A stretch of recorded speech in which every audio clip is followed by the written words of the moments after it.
All right, so we are going to be covering, of course, the FIDE Blitz Championship, which is starting momentarily. 12 rounds of Blitz being played today. Is 21 rounds overall, 12 today, 9 tomorrow.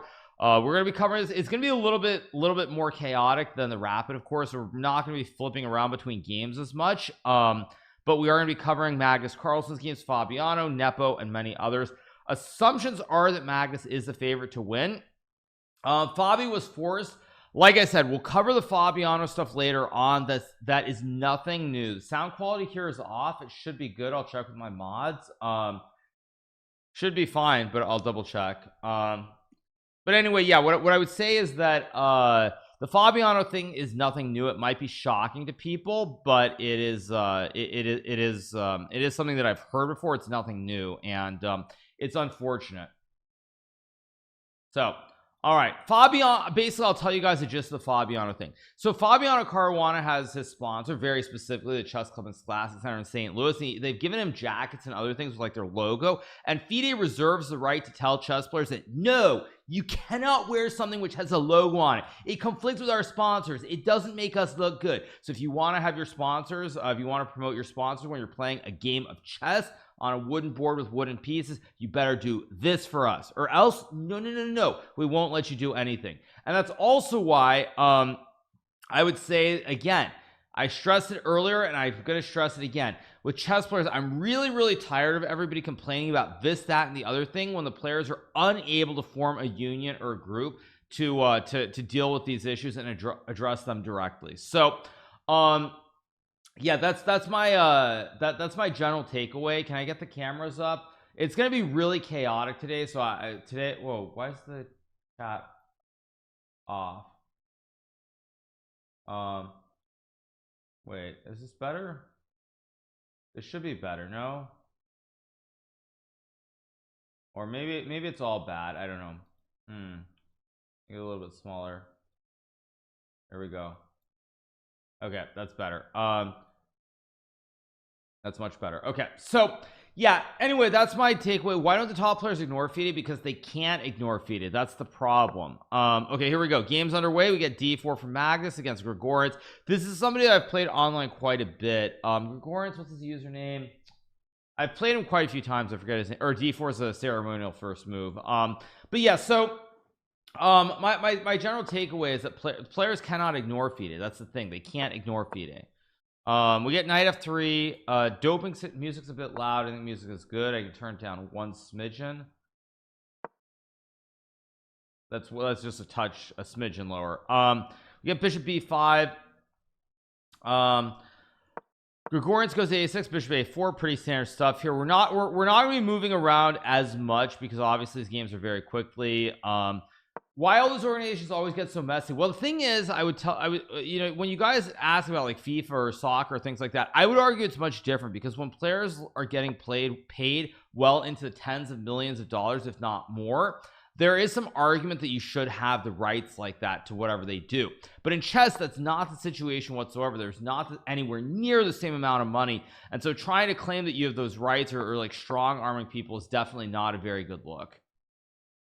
David Howell said Magnus was happy you're not playing as Samarkand. Okay.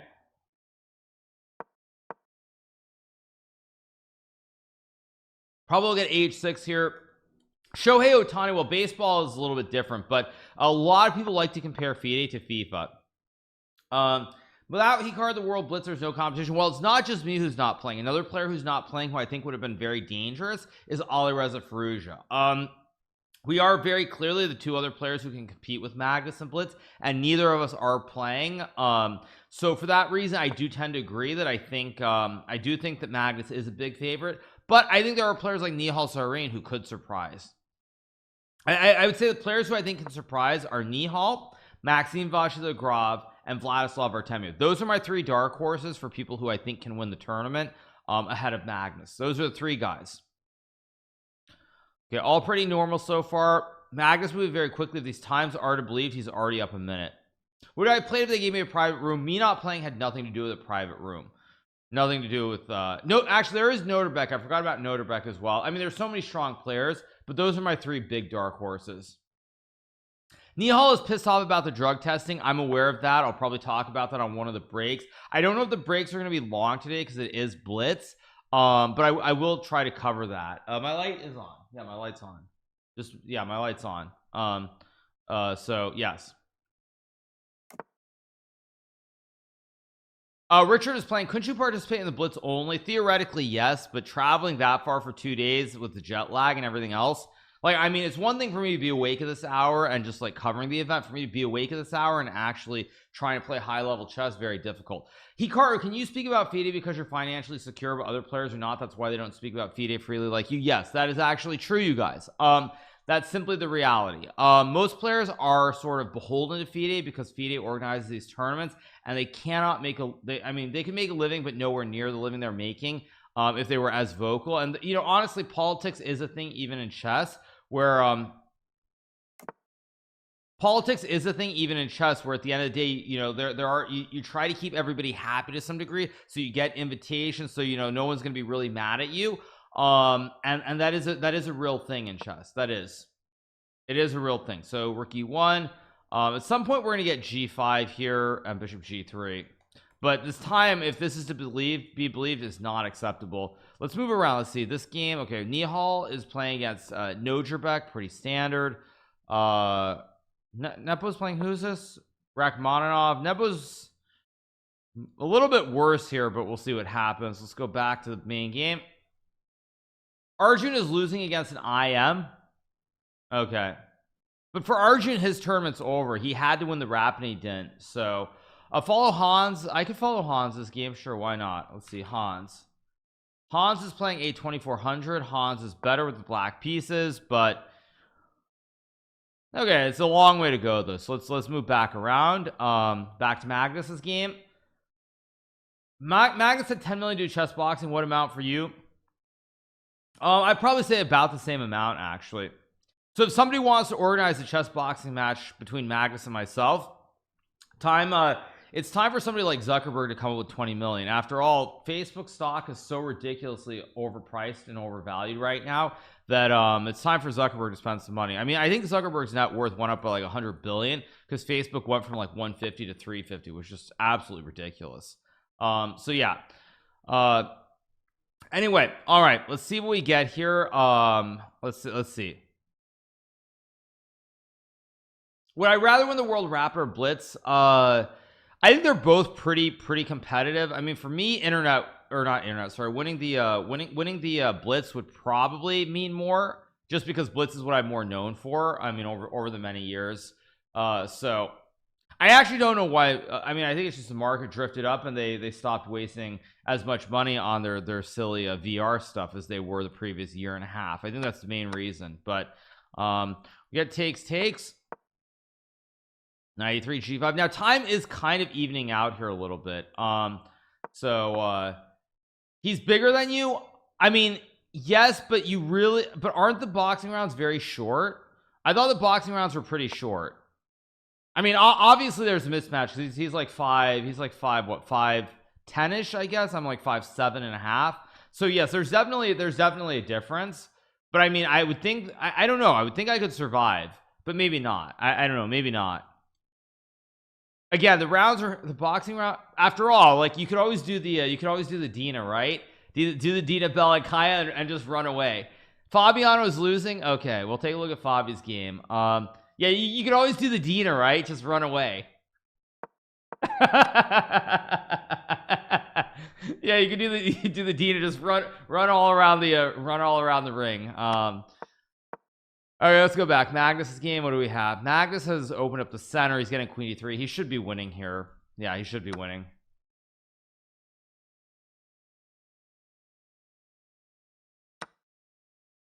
Knight f6, only move.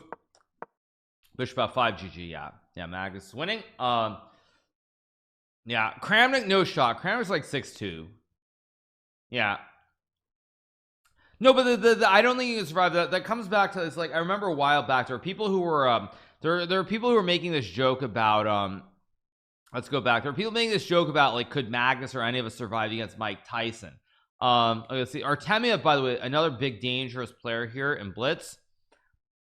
Let's go back. Somebody said Fabiano's losing. Caruana. Fabiano is apparently losing. Bishop f6 looks winning. Whoa, rook. Oh, this is also winning because you can take. Ay. Wait, now Fabiano's kind of back in the game. Fabiano got very lucky. He's back in the game because both these pawns are weak. He's back in business. Computer says knight b7 and black's kind of okay here already. Like rook e1, rook e3. What did he do wrong here? Yeah, he should have just sacked, right? Sacked and played e5. But all right, it's Blitz. Let's see what happens.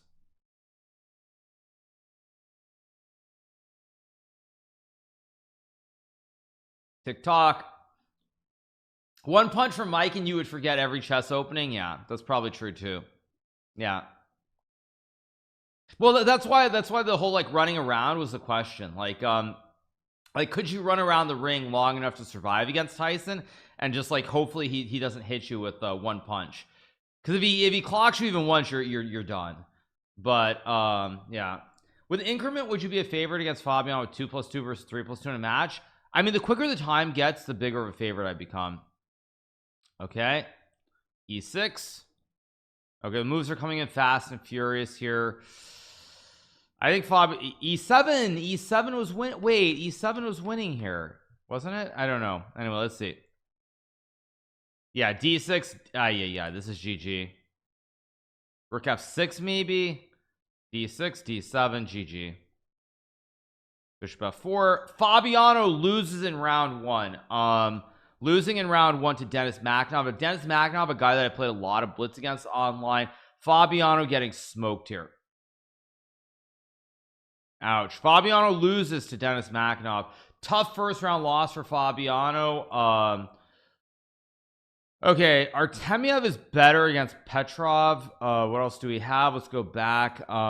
Let's see. We have Nepo, of course. Nepo is playing against Rachmaninoff. He is much worse, by the way. Let's check MVL actually. Nepo in trouble in round 1. Maxime drew in round 1 against Mikhail Bryakin, another guy that I played a billion times online. Let's go back. Nodirbeck is playing against Nodirbeck is Nodirbeck is losing in round 1 to Arsenio Nesterov. He's just down a bishop. Just takes and oh no, rook c4 also just wins. Oh no, bishop e6. Yeah, that's just losing. So yeah, so Nodirbeck losing. Yeah, let's go back. Artemiev is winning. Artemiev wins the first game. Big win for him. Nihal, we could go back to Nihal. Nihal drew in his first round also. Nihal blundered all his pieces in time pressure. Okay, let's see. Wait, Nihal did not win this. He is. Wait, what?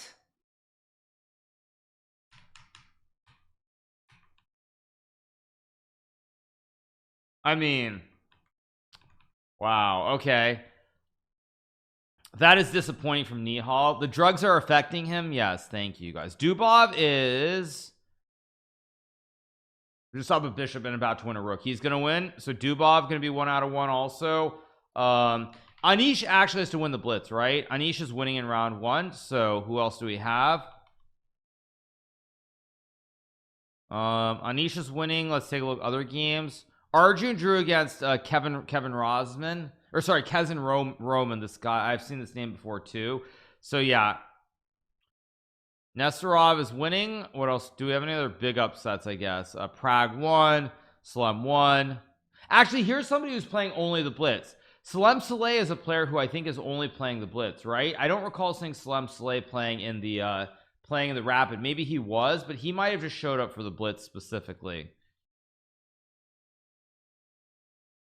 Anish wins. Nesterov, actually I can hide completed games. Oh, he did play the Rapid, he just wasn't competitive. Okay. Okay, let's see, what else do we have? Draw here. Karthik versus Ralph, probably a draw. Tigran struggling, down 2 pawns against a 2400. Shevchenko losing in the first round of the Blitz. Suleimanov drawing the first round of the Blitz. Yeah, so this is actually winning for white, kind of. But yeah, Hake won. Yeah, I mean, they're just taking a look around the horn at what the games are that are going on. I mean, obviously the moves are coming in big batches. Uh-oh, Lazovic is losing. Oh, Lazovic is losing to the 2100.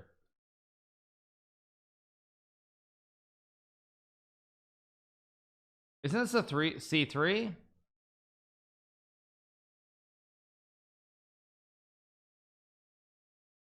Okay, Lazovic gets a miracle draw.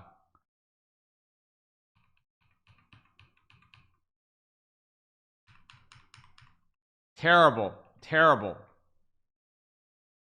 terrible,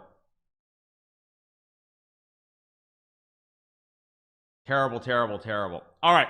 Anyway, let's move along. Let's take a look. What other games do we have? Let's go back. Tigran has rook and knight versus rook. Let's see if the a 2545 is losing to a 1900. You guys, random 1900. There's a 1900 who's beating Demchenko. Interesting, right? Yeah. You know what this does prove, though?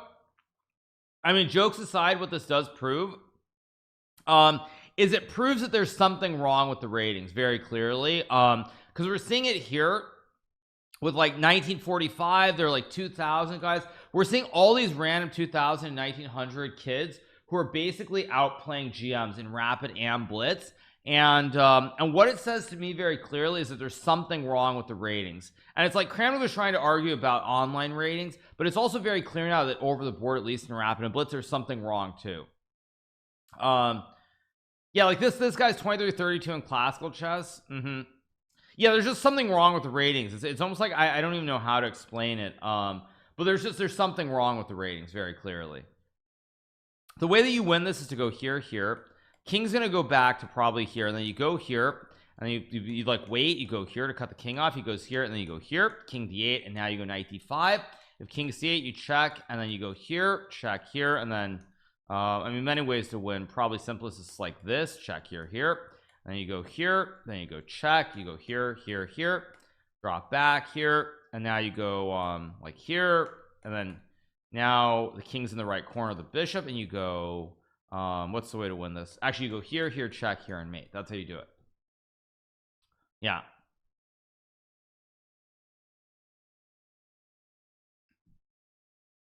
A 1900 will never win against 2500 in classical. Well, the point is not that a 1900 will never win.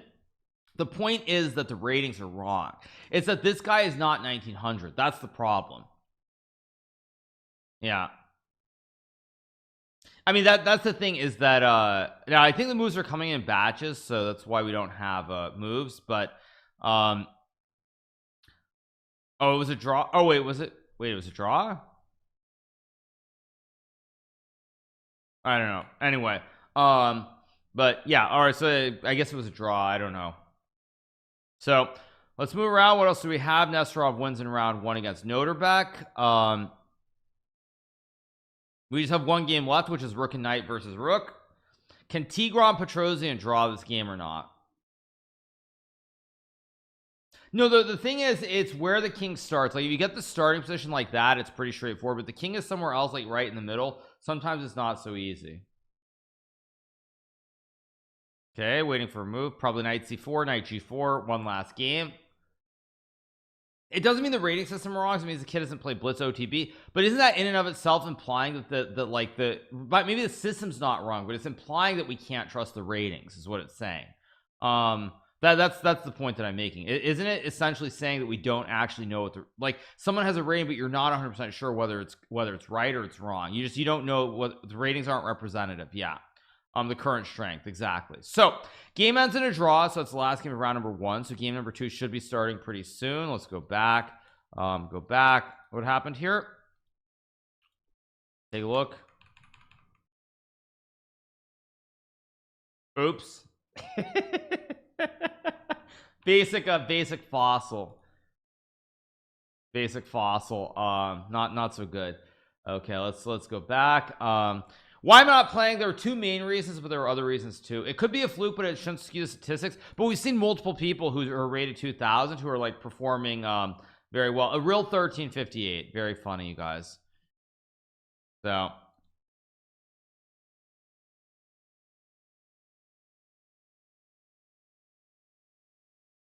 okay, I should unhide the unfinished games since we're headed to round 2. All right, let's see. Round 1. So Magnus won as expected. Fabian with a big loss. Artemiev won as expected. Nepo drew. Duda won. Lev won. Hake won. Dubov won. Richie won. Maxime drew. Very long tournament though. Andreykin lost. Wait, Andreykin losing in round 1. Very interesting, right? You know, I'm gonna give you guys a hot take. I have a feeling that right now Kramnik is feeling really good about himself, because obviously he's completely wrong about me, but there are 2 people that he's definitely made some insinuations about who have been performing very poorly. Like he's made some insinuations about Andreykin, but he definitely has made I mean, insinuations are probably too generous, frankly, but he's definitely implied things about Lazovic too, and Lazovic has not been playing well. So yeah. Do you think Artemiev will get top 3 and Blitz need an answer? Oh, did Andreykin get 3rd when all was said and done? Yeah, I think Andreykin flagged him. I think Andreykin flagged him in a Blitz game or something. He got really angry about that, but whatever. Let's get back to the games. All the games are over in round 1. Yeah, I like Andreykin. Yeah, I mean, I'm more than 95% sure. I mean, Andreykin's a guy who's been 27-30. I played him in the World Blitz in like 2018, I think, if I'm not mistaken. Andreykin, it was a 2018. I played him in one of the World Blitz events. It was like a Trompowski, I think he showed up late. I won the game. But he's like he was like 27-30, 27-40 at his peak.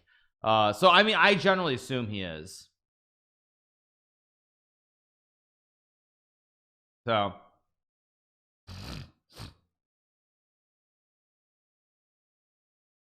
what else do we have? Andreykin, the former World Cup runner-up. Wait, Andreykin was a runner-up? Andreykin was runner-up in the World Cup? I don't think he was. I don't think so, but I could be wrong on that. But anyway, we have round 2 coming up in a second. Alireza is playing in France to try and qualify for the candidates. I don't think Andreykin was runner-up. No, I don't think he ever was. Oh, he was the runner-up in Norway in Tromsø 2014. Was he the runner-up in 2014, or was that last 4? I don't remember. I know which event you're talking about. You're talking about the event in Tromsø. Yeah, that's what you're talking about. Yeah, you're talking about the Tromsø one. He might have been runner-up. I don't know, but I think that was a little bit deeper in the event. Was it the final they lost to Kramnik? I don't remember. But that was one in Tromsø. Yeah, I remember that. All right. Anyway, round number 2 should be starting pretty soon. What do I think about okay, so let's get to some of the drama. So okay, let's get to some of the drama. Let me pull this up. Nihal Sarin. Okay, let me pull this up. Let's put this up here. Let's get to the drama because we have a short little break. I'll stop the music for a second. And here we go. So Nihal Sarin. Okay, so yeah, so Nihal, here we go. There's a long thread about this, and it starts right here. It says Nihal says, has FIDE ever caught anyone doping in the history of anti-cheating? Test by using samples. I think you guys can see can you guys see the whole tweet or not? Yeah, you can see it. Okay. He says, I gave a urine test after the final game. I've been through this in previous FIDE tournaments and I always thought it was inconvenient. Today, as usual, I drank a lot of water and gave the test. It was deemed too diluted. So I had to wait and eat food and give it again. Jeez. And here we go. It was deemed again. It was deemed too diluted again. So I had to go through the same process again. Third time lucky. 3 hours, I think, and it's already past midnight as I was back to my room. All I'm asking is this needed? Now, to make things even better, of course, there was a Hans Niemann one too. So let me pull up Hans's Twitter as well. Let's pull up the Hans one as well. So Hans also made a tweet, or where did he delete his tweet? Wait, did Hans delete his tweet or not? Wait, Hans deleted his tweet. Hans deleted his tweet, but he had a tweet up there as well about the same topic where he talked. Basically, he said that I think he said the density of his urine was the density wasn't good enough. So he had to do another test like an hour later. I think he did it after 30 minutes. But the point is, Hans also tweeted about it as well. And I mean, as far as this whole topic goes, here's my general attitude, which I've said it before, and I will say it again. My attitude about this whole topic is very simple. If chess players wish to complain about these issues, I think they're well within their right. I actually generally agree with Nihal. I think the notion of having these doping tests is complete nonsense because as far as I know, there really are no substances you can take which will help you play better chess or frankly be cheating. And the bigger issue is that I don't really think chess belongs in the Olympics. I don't think it ever will be in the Olympics. And this notion of these drug tests is specifically for hoping that chess can make it into the Olympics. And chess does not belong in the Olympics. It is a board game. It should never be there. I know there are a lot of people who think chess is greater than it is, but it is a game played on a wooden board with wooden pieces. Let's be real. The Olympics is about physical sports, physical sporting activities. Chess is not a physical sporting activity in the same kind of way. It does not belong in the Olympics. So the idea of having these drug tests is completely ridiculous in my opinion. But as far as the overarching issue that I have with it's like players, if they're going to complain about these issues, that's completely fine. And Nihal's well within his right, but the players should get together and form some sort of association, some sort of group to deal with all these different issues, as opposed to it being one-offs. Because if everyone is divided, they're on their own little islands complaining, FIDE is not going to listen to any of these complaints. It's one person, and Nihal is one person. Just like if I say something, I'm one person. Now if you had all the players as part of a group making these complaints or talking about these big issues in chess, it would be very, very different. So while I understand what Nihal is saying, if players want to do this, they want to talk about all these issues and you want them to be taken seriously, players have to form an association to deal with these issues as a whole, as opposed to being everyone doing it as one-offs. The only exception is Magnus. Yes, Magnus can do whatever he likes. That is true. Magnus is one of the very few people who can sort of push things through. He does have that power, unlike everybody else. But yeah, and also, you know what is great about this though, I will say, you know what's great about this is that in 2012 I played a fateful game against none other than Vladimir Kramnik, the former world chess champion from Russia, in the chess Olympiad. It was a US-Russia grudge match, and in that match the US actually we defeated Russia because Gata Kamsky beat Alexander Grishchuk, and then I beat Kramnik with the knight under promotion, and we ruined their tournament. So I beat Kramnik, and after that game I actually couldn't pee for like a good 20 minutes. Like they wanted me to do doping tests and I couldn't pee, so I basically stood around. I was drinking water, talking to my coach and everything. Finally I was able to, after like 30 minutes, I was able to pee, and it was all like, it's all good and fine. But this is not some new thing. Like this is not something new whatsoever. Like they've been doing this for a very, very long time. And so it's what it is. But as I said, ultimately players, if they want these issues to be taken seriously, there's got to be some sort of association or group formed to deal with these situations. No, the team coach for the United States. Anyway, game 2 should be starting, so let's go back. Let me put the music back on as well, and here we go. Okay, Magnus playing Volkidov, Artemiev. What else do we have? Pull the third game. Dudot now in the top 3 as well. So let's leave Dudot's game on.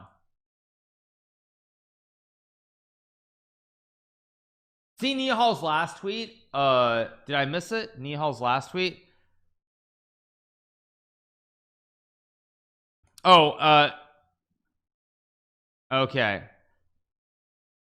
Oh, Nihal had one more tweet, which he said was, I thought doping test is compulsory on every medal winner of the tournament to protect the sport. Has it been done on every medal winner of every FIDE chess tournament the last 20 years? What if they were doping and the medal had to be stripped? I'm trying to make a point. He's right. Of course, this doesn't happen. He's obviously correct on this. Yeah, he's correct. He's correct. They don't. It's completely random. I missed a few tweets from Nihal. Maybe I did. Let's click replies.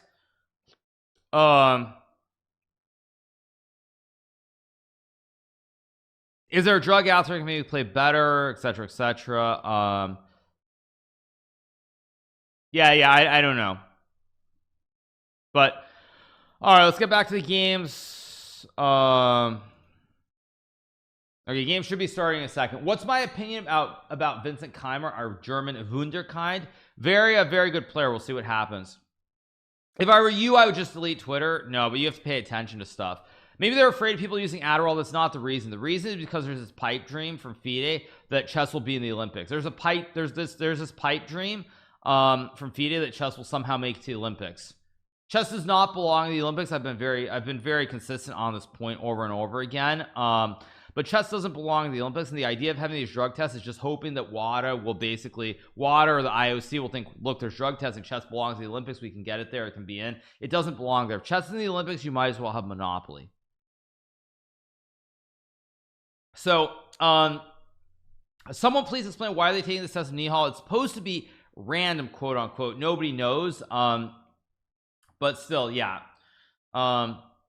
But yeah, I mean, I think the notion of chess being in the Olympics is a total joke, and the sooner that FIDE gets past that nonsense and realizes it's not happening and does away with this drug testing, the better off chess will be for it. So, all right. I know the correct strategy for tic-tac-toe. Put me on the Olympic team. Yes. Also, we're going to cover something else later about Fabiano Caruana and how basically he was strong-armed into promoting FIDE product in order to show his sponsor at Canada's turn, which is another big piece of drama, which is pretty insane, to be honest. And I will talk about that a little bit later on. Yeah, because that's really not acceptable either. That's actually much worse than this doping stuff. But as I will reiterate for the millionth time, I've already said it many times today, chess players need to form some sort of association, some sort of group to deal with what FIDE is doing. That's the bottom line. There has to be there's strength in numbers in a different way than there is when people are one-off complaining. You know, I can complain about things. Only Magnus does have the ability to complain and force things in his direction, but he's the only chess player who has that ability. But like when legitimate points are made elsewhere by like Fabiano or Nihal or others as individuals, no change will happen because of it. But you have to what? No, I mean, I think it's very clear to me that as individuals, there's no chance of affecting change. There's strength in numbers, weakness. You know, it's what conquer and divide basically. And I think that if all the players, if there was a group of players and they made their issues well known, it would be very different. FIDE was strong arm too. Well, FIDE has a lot of sponsors in India. Did FIDE have to do it too?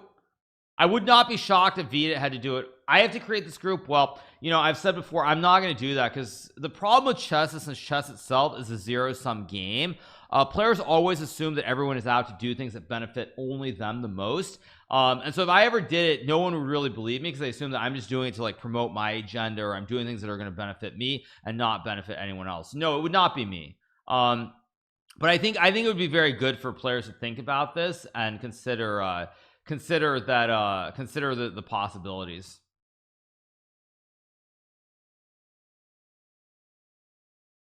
I think a player association would generate even more drama. Well, you know, I think I could give you an example. If I were tomorrow to retire from chess, I think that I probably could do that. But like that would be a very big price to pay.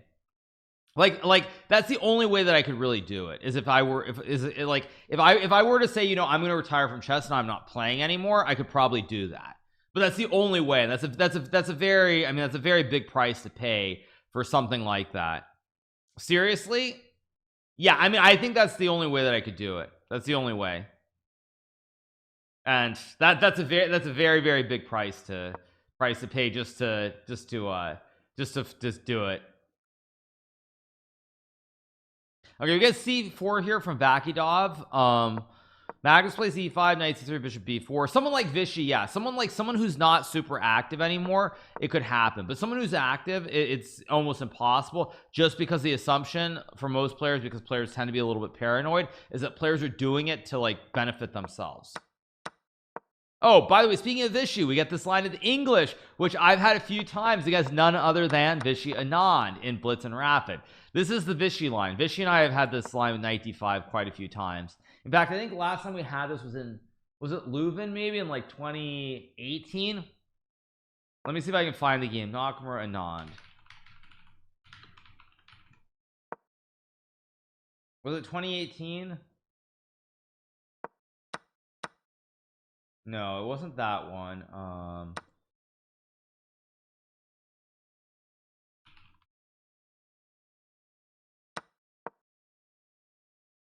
Yeah, here we go. Let's see if I can find a game.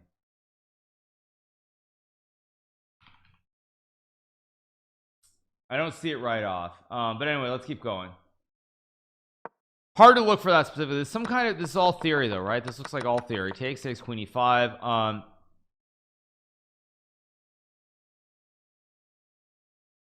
Yeah, I don't remember. It was, I think it was in Leuven, but it was like, it was a long, like, I don't know which year. So without knowing the exact year, it's gonna be very hard to find the game specifically. But okay, this looks pretty normal so far. Computer actually likes Vakidov's position here. Bishop d4 is supposed to be good.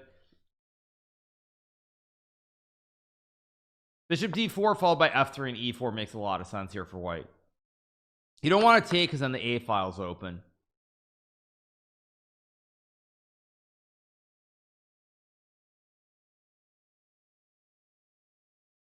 I'm surprised we haven't seen bishop d4. Why am I not playing the Blitz? I already told you guys why. After Magnus, which Indian can be world number one? I've spoken before. I mean, they all have their strengths and weaknesses. Yeah, bishop d4 followed by f3.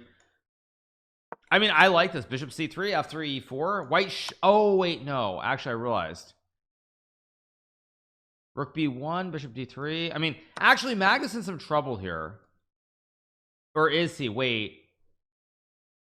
Rook b1 was better because now Magnus can claim the file with rook b8 and rook b2. But rook, okay.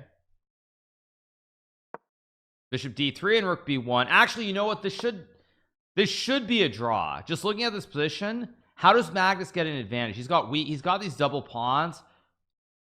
This should be a draw. I'm going to be very impressed if Magnus can somehow win this position, because he's going to have to go like h6, rook b1. I mean, get rook hb8. There's bishop e4. Wait, doesn't bishop e4 just win? Wait, bishop e4? What? Oh my god.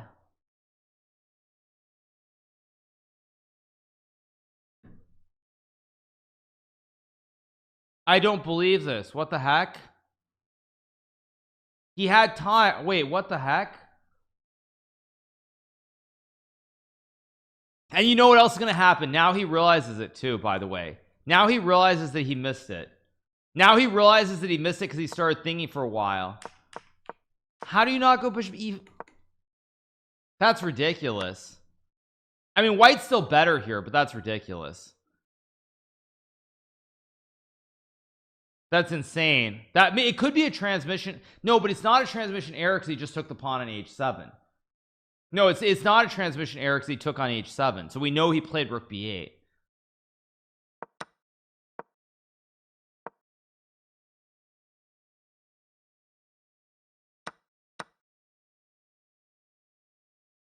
That being said, Magnus is in trouble here.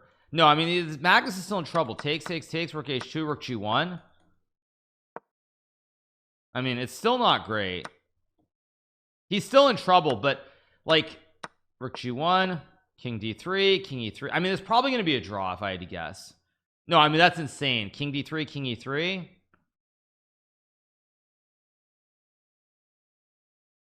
Magnus' opponent overall is playing a good game, but he's got to go king d3 here. Gotta move, dude. I mean, there's zero chance he loses if he goes king d3, king e3. King e3 and then g4, g5. Like king e3, c4 check, and then rook d7. I mean, this might still be a draw, but if anybody's gonna win, it's gonna be white. Okay, king c3, way too passive. King e3 and rook d1, rook d7 had to be correct.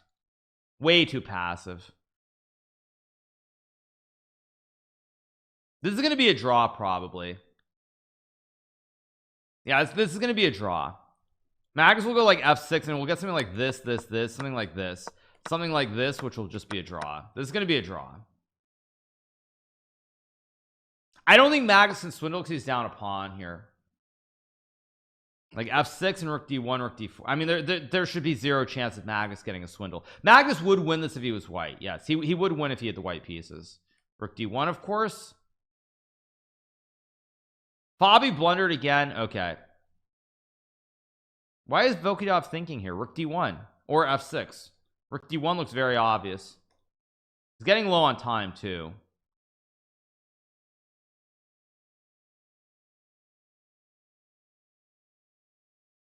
I don't know how I missed bishop e4, by the way.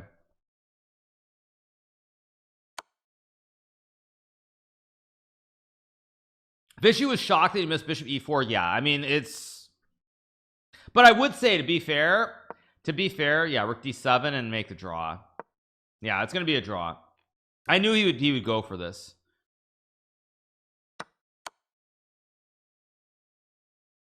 Yeah. So Magnus draws in round 2. This is going to cost him a bunch of points rating wise, but a draw is acceptable. A draw is much better than losing. Much better than losing, for sure.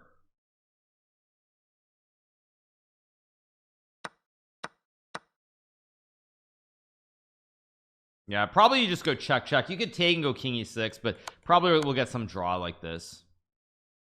Yeah, to miss bishop e4 is really, really bad. Missing bishop e4 is really, really poor. Yeah, Magnus is up on the clock, but he can't win because it's blockaded. There's rook a5. No, I mean, there's zero chance that Magnus can win this unless his opponent flags, but he's not going to flag. Bobby's losing a second game. Oh no. Oh no. Oh no, no, no. Caruana. Oh no, Fabi is losing to a 1900. Let's go back. Magnus's game is a draw, by the way. Knight d3.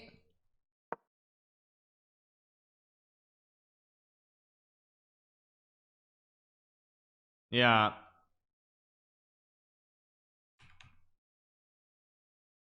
And king d2, I think you take. No, you don't take. You have knight f2.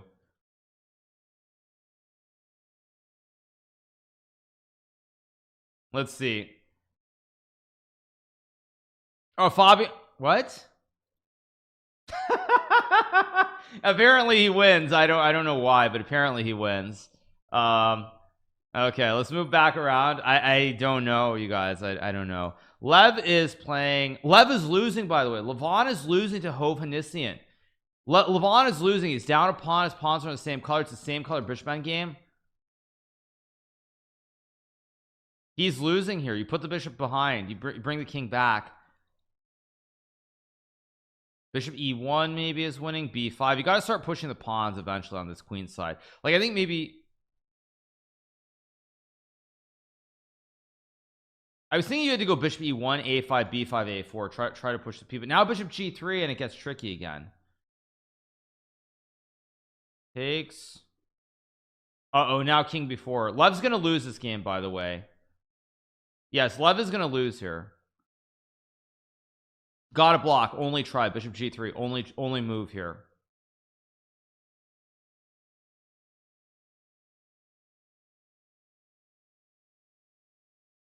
How's an FM on 2 out of 2? It happens.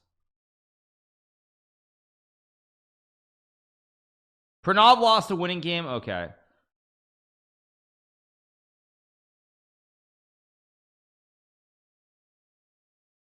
Okay, we'll get a batch of moves soon. Let's move around. Artemiev, by the way, off to a very good start. 2 out of 2. Duda drew his game. Hake is losing. Lev lost. Anish won, so he's on 2 out of 2. Remember, you are 2 out of 2. Richie on 2 out of 2.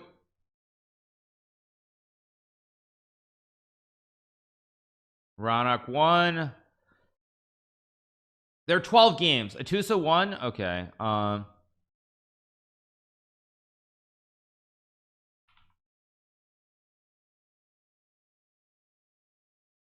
I mean, she should win. It's not over, but she should win. Yeah.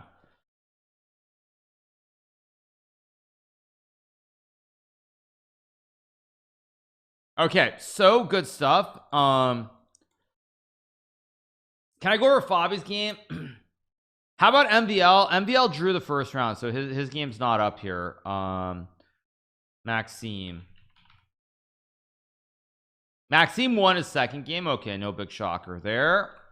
What else do we have?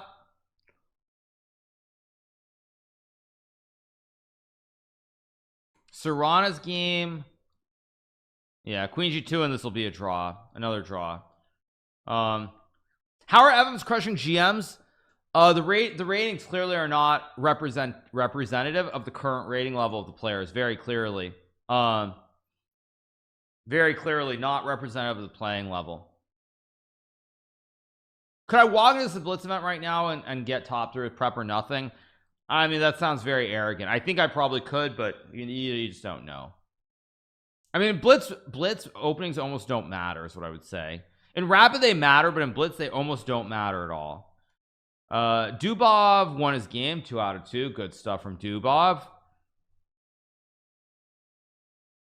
Why didn't Daniel participate? He could have a chance, because Daniel's gonna, I'll tell you why Daniel's not participating. It's a very long way for Daniel to go, and he's probably not going to do very well with increment.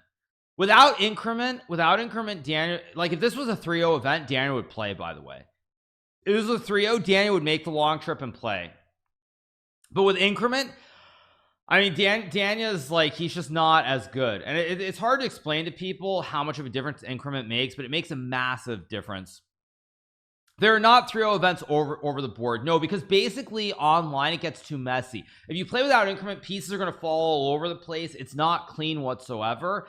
And so that's why all over the board tournaments pretty much have increment. In fact, the one year that Dominguez won, which was like 2009 or something, I think it was 3-0. And from what I heard about that event, what they called the World Blitz at the time, basically there were like pieces falling all over the place. It was a total disaster in pretty much every game that was being played. So yeah, or it's 5-0. Okay, but like from what I heard, there were many games where pieces were falling all over the place. It was all very, very chaotic. No, maybe it wasn't 2009. The year Dominguez won, when did he win? Dominguez wins Blitz. Maybe it was 2008. It was very, very early.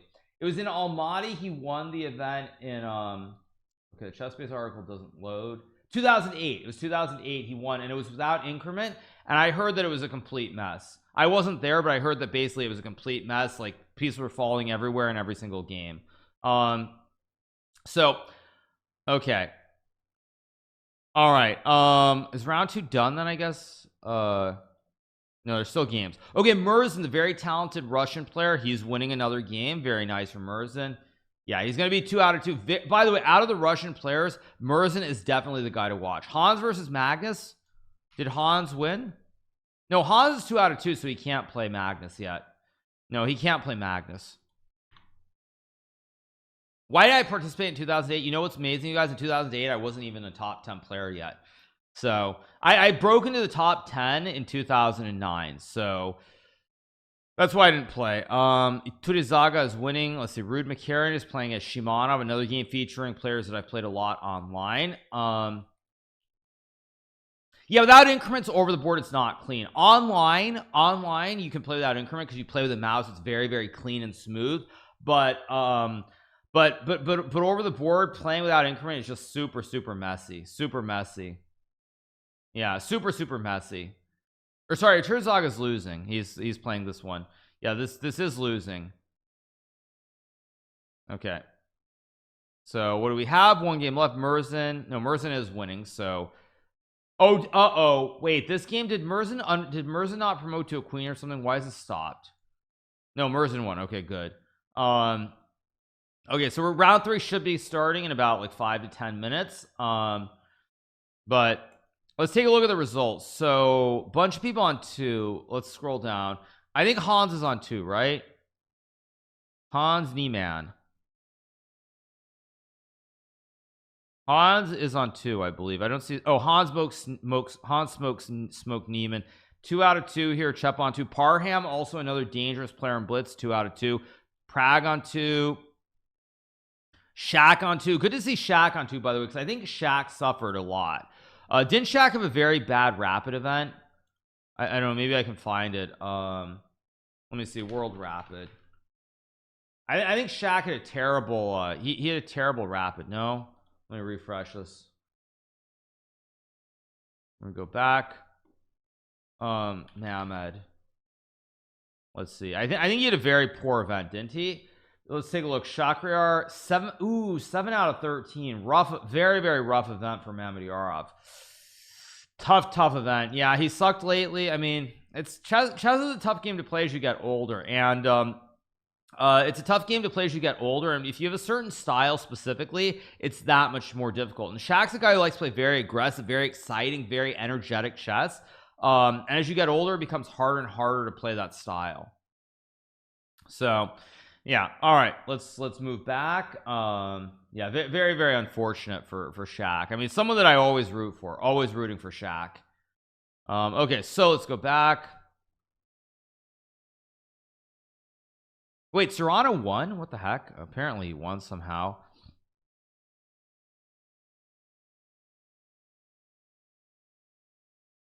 Okay, what else do we have? Let's go back.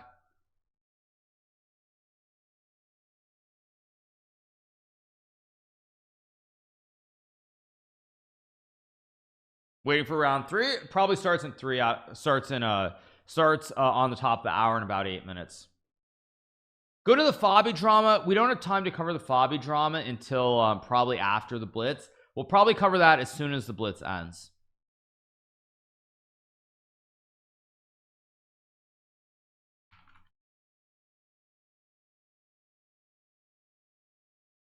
How many rounds of Blitz say there are? 12 rounds. So the FIDE drama, I'll tell you guys what the FIDE drama is, that for certain events, FIDE basically tells you that you cannot have sponsors on any of your clothing unless you do something for them. That's what it's about.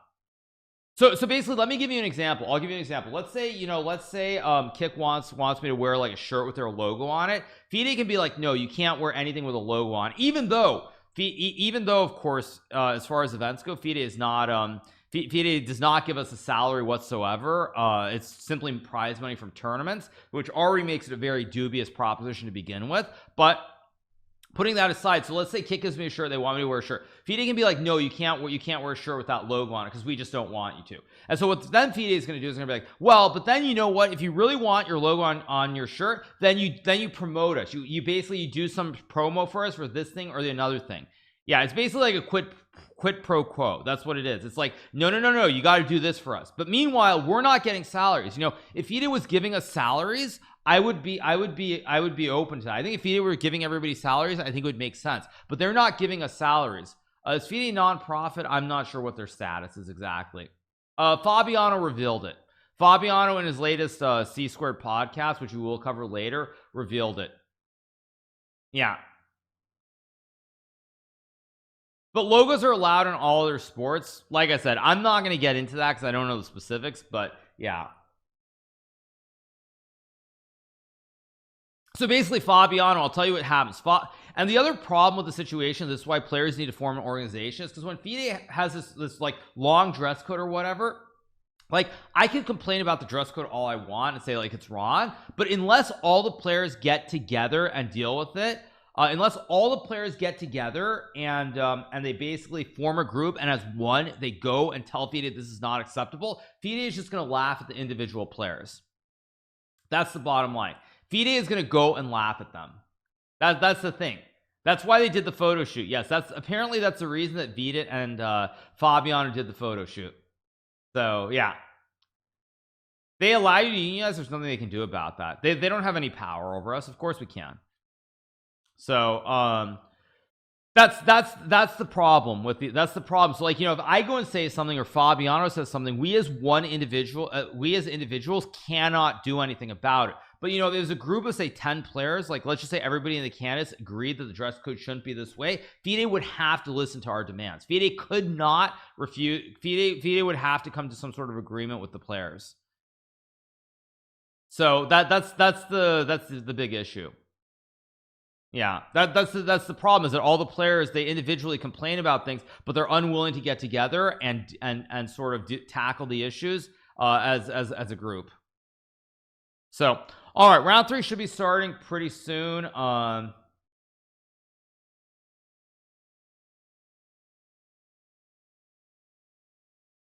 Magnus versus Sark in round 3. Okay, here we go. We'll cover one more round, and then I'm gonna go use the restroom. We'll get round 3.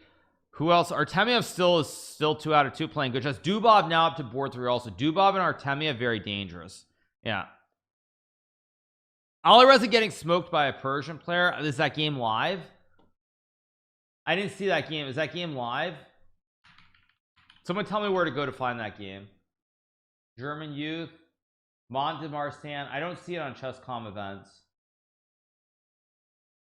Where is it? That game's not live. Then how do you know he's getting smoked? Then how do you know he's getting smoked? Blitz stream on Twitch. Okay, let me check quickly. It's on Lee Chess. Okay, it's on Lee Chess. Go here. Oh, you've received a private message from Lee Chess. What is this? Oh, it says please enable two-factor please enable two-factor authentication. Oh, I was expecting something more exciting than that. Okay. I guess that's my password. I don't know. Don't care. My random Lee Chess account is not something I need two-factor on or care enough about. Okay, wait, so you said it's in where's even, I don't even know where broadcast is. Where's man, that's such a weird site. Broadcast. Where's broadcast? Not timeline. Watch. Broadcast. There we go. Okay, what is it called, you guys? What's the event called? What's the event called? Yeah, what's it called? Is it a Montesan? Is it Mont de Marsan? It must be this, right? No. Open de Rouen. I don't see it. You guys said it was on Lee Chess. I don't see it. Bangladesh.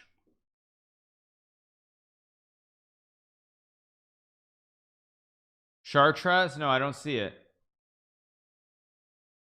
Yeah, it's Rouen. No, there's no broadcast. There's no broadcast. No, okay. But Blitzstream might be covering it, right? He might be covering it. I doubt it, but let me see. No, he's not live. No, he's not live. No. Yeah. It's on Europe Ashek site. Yeah, I mean, I don't know. Yeah, I don't know. Don't care. All right, let's get back to the games. Okay, Chepa.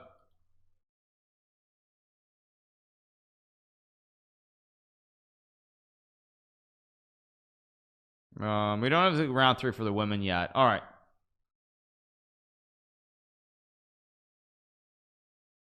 Yeah, I don't know. The irony is having logos helps the game to grow even more. Well, that is the irony, yes, of course. But FIDE, in their infinite wisdom, they feel like it's all about themselves. It's like they think they're more important than the players, and that's actually the problem. The players don't understand that as a whole, if they were to just say we're not going to play these tournaments, FIDE would be done.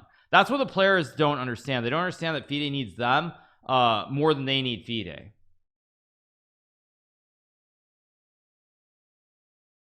That's the problem, actually. So anyway, what are my thoughts on pickles? Pickles are great. Okay, so they're scared FIDE will fire them. Fire them. What does fire them even mean? Like I said, if all 8 players in the candidates basically said these rules are not acceptable, like you have to relax the dress code a little bit. I'm not saying something where someone wears like a cap, or someone wears like, I don't know, someone wears like you know, spectacles or stuff like this. I'm saying like if there are little things that the players want to be addressed and they change them even a little bit, or they want them changed, the FIDE would have to go along with it. That's just how it would have to be. That's just the bottom line. So doesn't receive invites in certain tournaments. That's not how it works, because the tournaments, I'll give you an example. FIDE is not the organizer of a lot of tournaments, and most tournaments have a specific rating qualification. So like if you want to say like the Grand Swiss, for example, the top players are going to be invited because of their rating no matter what. World Rapid and Blitz, it's open to pretty much anybody. So again, top players cannot be excluded from those events. So FIDE is generally not the organizer. Even the World Cup, if you're a top 50 player, you're going to qualify by rating alone. So FIDE really doesn't have that kind of power. They'll just invite the next 8 players to the candidates. I don't think they could do that. Of course they could, but if they did that, no one would want to watch, and that would anger their sponsors greatly too, especially over minor things like dress code.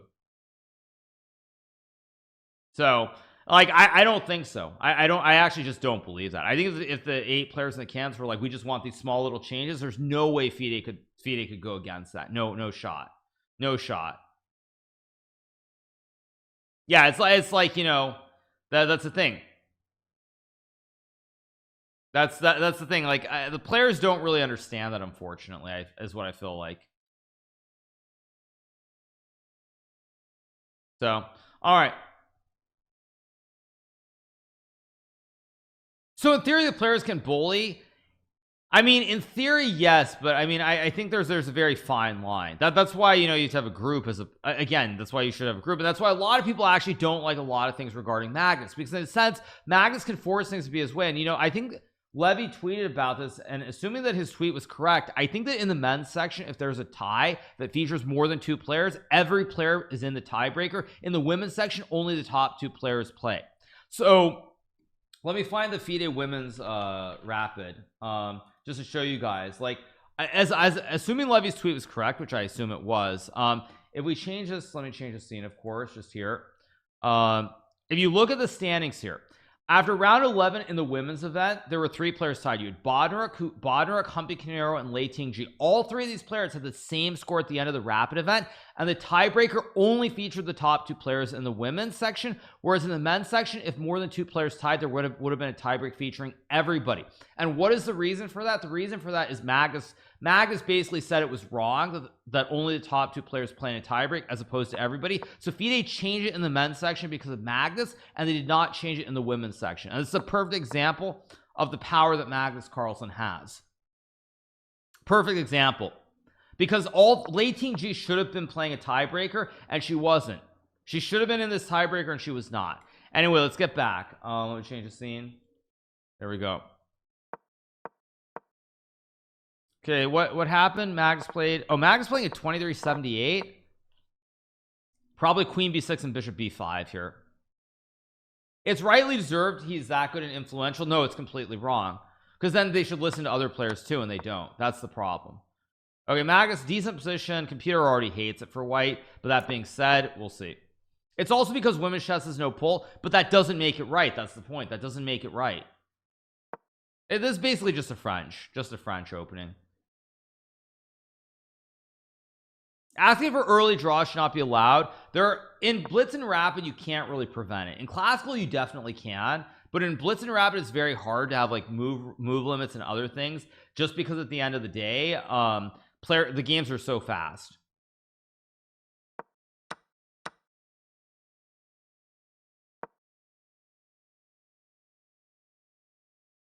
Okay, let's see. Probably like Bishop D2, maybe Bishop G5, maybe Knight E2. Okay, Bishop G5. Gotta take, if you take with the Queen, Knight D5, you're in trouble. Probably Knight E7. I don't actually like Magnus's position here. I don't like his position. There's Knight A4, Knight C5 somewhere, like Rook C1 and Knight A4, Knight C5. Knight D5, Queen D8. I think Black's okay here. There's Knight E3, Knight D4. an end game, so I would not take. Yeah, he's just gonna go for knight a4, knight c5. Like, this looks very pleasant for white, actually. I expect Magnus to win, but that being said, I like what this kid is doing.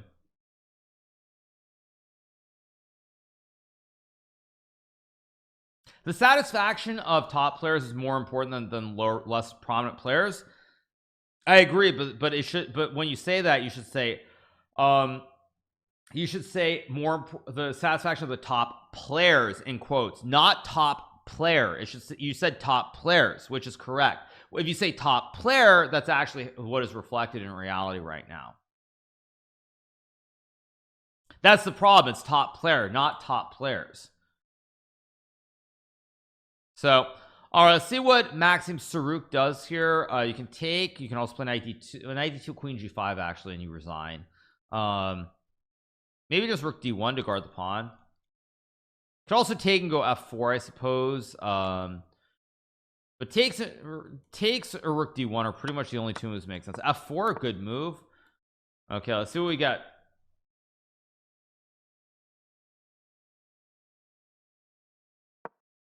Rook f3, good move, top computer move. Rook f3. He wants to go rook h3 and checkmate Magnus with the classic right triangle here.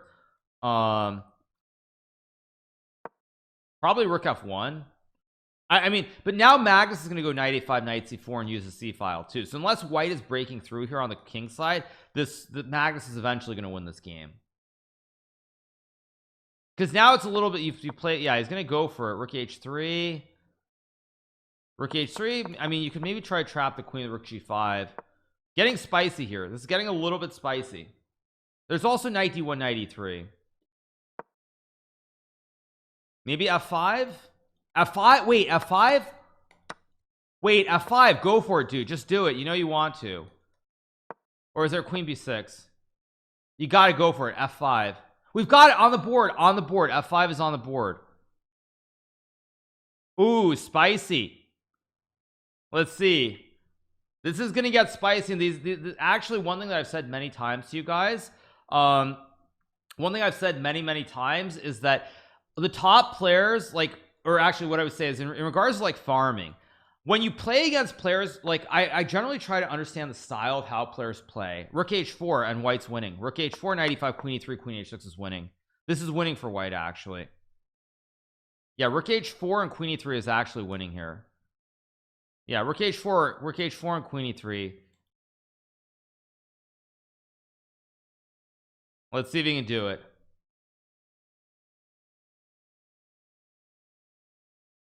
Rook h4.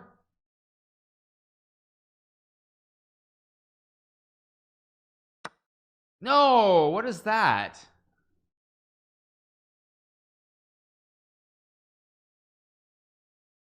What is that? He sacks the rook. I mean, it could be a brilliancy, I guess. But if you take, I mean, doesn't black have queen d2 to stop the lolly? Yeah, he does. But Magnus might go queen d4 here, because queen d4 also looks completely fine.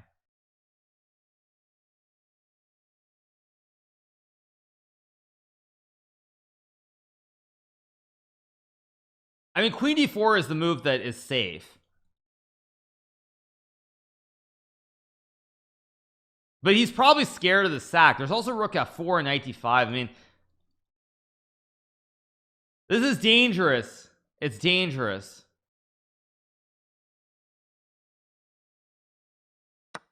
Yeah, but Magnus doesn't fall for it. He sees king h7. Yeah, rook f4 is the only try, but actually knight no, even just, nah, it's nice. No, he thought he could check and go f6. He missed queen d2. Or probably some way to zigzag. You can even go here, right? No, but actually this doesn't. Ah, you can run the king out. Oh wow, this is how you win. Okay. Yeah. You got to go fg6. Only try. What did I miss? Did I miss something in the women's? Let's leave it here for now. You got to go fg6. What did I miss?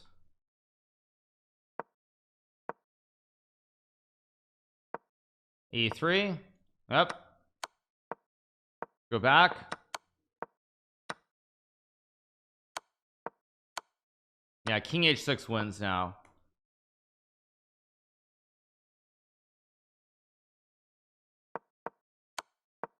Queen g2. Let's go. Let's go. 3 out of 3. Good stuff. All right, Dubov, by the way, won quickly. Magnus winning with queen g4. Magnus will win as well. Dubov going to be on 3 out of 3. Yeah. Queen f4. Yeah. Yeah, if that sacrifice would have worked, it would have made a great video, but it didn't work. Hans is on 2 out of 2. Okay, Magnus wins. Let's go back. Very dangerous game that Magnus had, by the way. Very dangerous. Artemiev is better. I don't know if he's going to win, but I expect him to win. See what else we have. Anish is on his way to 3 out of 3 too. Yeah, Anish is on his way to 3 out of 3 as well. So Anish trying to win the Blitz. What else do we have? Prague. Where's Hans? Hans. Where's oh, Hans is done. I hit completed game. So let's see. Magnus wins. Dubov wins. Oh, Merzin wins also. Merzin beats Shakhriyar to move to 3 out of 3. Good stuff from Merzin. Okay, what else do we have? Where's Gukesh won? Hans is playing against Denis Makinov. He's much better, but it's still very messy.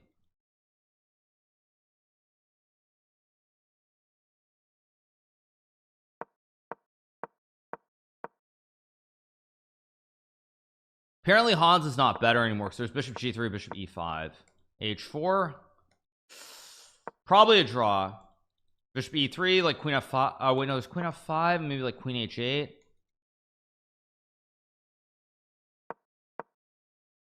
Yeah, very tricky position. King f7, queen c7, maybe. King f7 check block, and it's maybe a draw, maybe not a draw. Queen f8. Queen f8 to cover the square.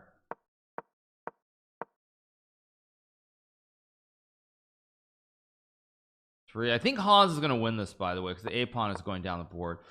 You could trade though. You could trade and go like bishop b4, bishop c3, like king here. This is actually winning for black. I'm not sure. There's f4, f5. f4, f5.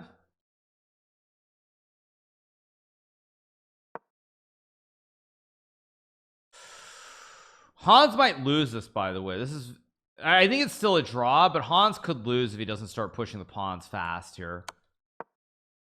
Yeah, g5, bishop c3, bishop a1. Yeah, this will be a draw now. Here b4 and you just wait.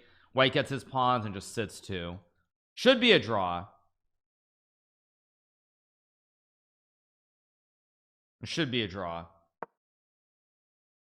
Yeah, just wait on b2, then g5, king e5, and now I mean this should just be a draw.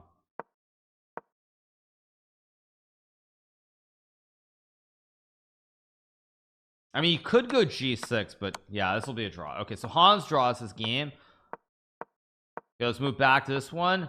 Artemiev and Cheparinov. This is a theoretical draw, rook and 2 versus rook, but Artemiev is going to try to win this for sure. Like check, king f7, f4, rook h1, g1, rook h1. It's a draw, but it's not going to be easy to prove. This is a draw, by the way. Yeah, king h7, f4, all very standard. You're supposed to go rook a1 back now, or rook f1. Yeah, this is still a draw. Check. Gotta check here. And then you take f5, and then you go rook a1, and this is a draw. Just takes king h7. Takes f5, rook a1, and you check from the side, and it's a theoretical draw.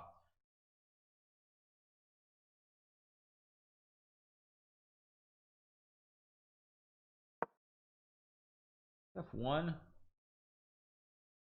I guess f5 you can still take. Yeah, you can still take, and it should be a draw.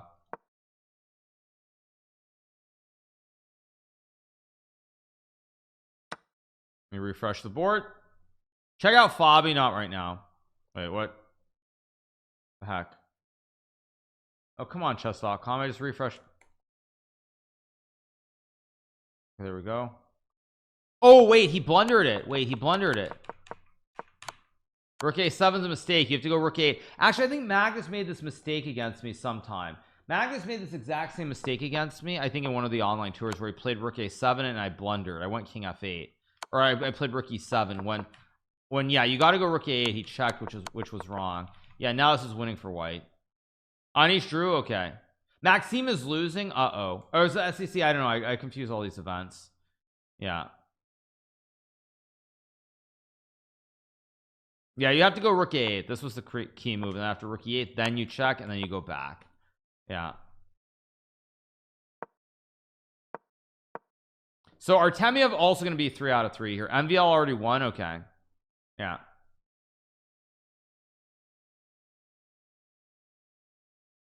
Okay, moving back around. Dubov obviously off to the races, 3 out of 3. Lev is on. What is Lev on? Lev is on 1 out of 2, and he's playing right now. He is winning here, but it's tricky. Maybe queen. I don't know. Queen h4, queen g7. Maybe just queen g4. Should be winning. Give us Magnus versus Hans. Unlikely right now. Very unlikely. Could happen. If it doesn't happen this round, it's never going to happen. Yeah. Yeah. I think it's unlikely because I think there are too many people who are on 2.5 points. There are 12 rounds today, 9 rounds tomorrow, so it's a total of 21 games. A lot of games.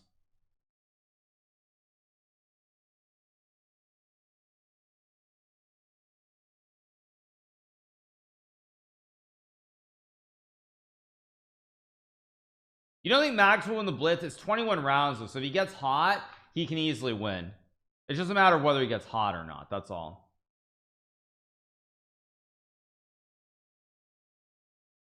Okay, Lev won apparently. I don't know how he won, but he won.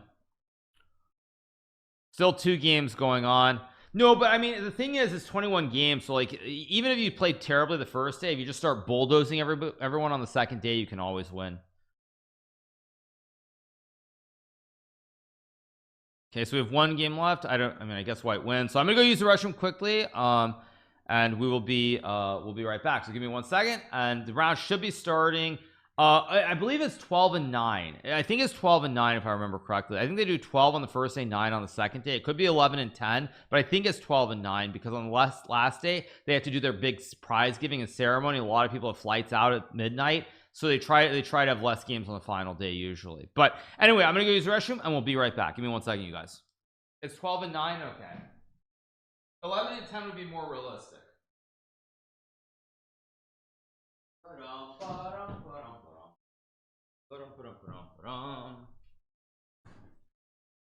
All right, you guys, we're back. So sorry about this. This is just heating up some water, got some coffee. All right, where were we? What do we miss? Nothing, right? So all right, let's go back. Let's take a look at the games. Coffee sounds God. Coffee is God, right? Yeah. Good stuff. All right, you guys, how many points for Magnus? Magnus is 2.5 out of 3. We're gonna get a big matchup between Hans Niemann and Magnus Carlsen hopefully in round number 4, which will break the world, but let's see. And that would be hilarious. But you know what, it wouldn't be so funny. You know why? Because it's too early. It's only the 4th round. It's only 6 a.m. You need that round to happen once it's like 9 or 10 a.m. Eastern and everyone's awake and watching, so it's too early.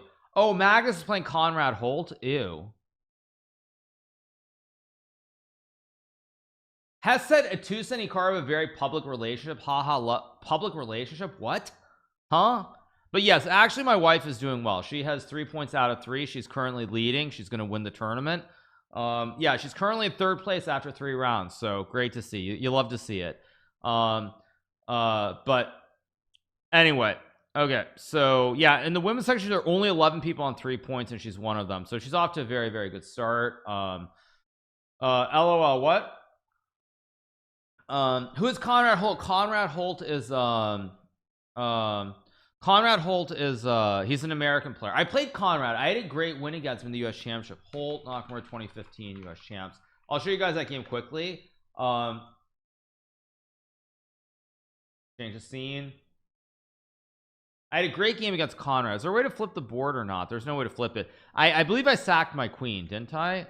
Yeah, this was a King's Indian in the US Championship 2015. I played Conrad Holt. And then I play f5. I think this was actually not great for me, but I sacked a pawn. Then I get knight b4. I get in here with bishop c2, knight e4, and then I had this bishop d3, knight c2, and then boom, I hit him with this knight e1, threatening to checkmate him with queen g2. Because if he goes knight h4, I go sack the queen, takes, and it's a very weird kind of smothered checkmate with knight f3. And if he doesn't go knight h4, which I think he didn't play, what did he play? He played yeah, if you go rook h2, we get the classic family fork. I fork the king, I fork the queen, and I fork the rook. And so if you yeah, after knight e1 it's just GG, because if you have to stop the mate on this g2 square somehow. So you have to stop the mate on g2, and knight h4 you get smother mated, and otherwise everybody gets forked. So yeah, it's pretty bad. So he went knight e7, king f8, knight h6, king e8, and I won the game. So yeah, it was a good game. All right,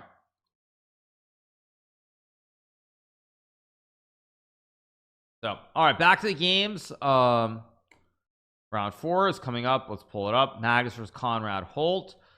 Hans' game was a draw. Very sad we don't get yeah, we don't get that. But I was gonna say, actually, two of the players who are really doing well so far, unsurprisingly, are two of the dark horses who I thought had a chance. And those players are, of course, Daniil Dubov and Vladislav Artemiev. Actually, I didn't mention Dubov specifically, but Dubov and Artemiev, when I think about players who are extremely dangerous and play very few tournaments, those are two guys who I think are really, really talented.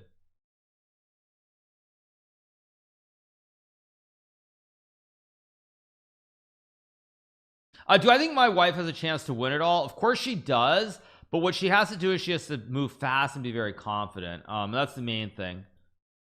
Like, I'll give you guys, I mean, this will sound really, people might be mad at me for saying this, but I'll say it anyway. When I look at women's chess, I feel like time is especially critical. When I look at these women's games, and we saw it in the final between Humpy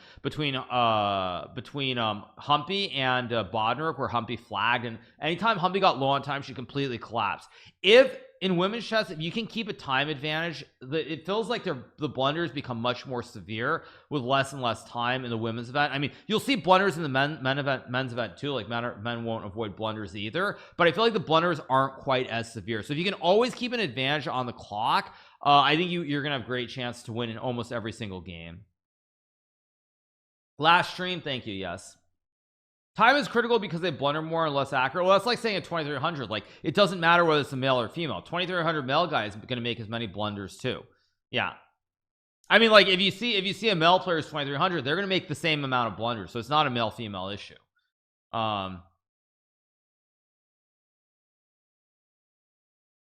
So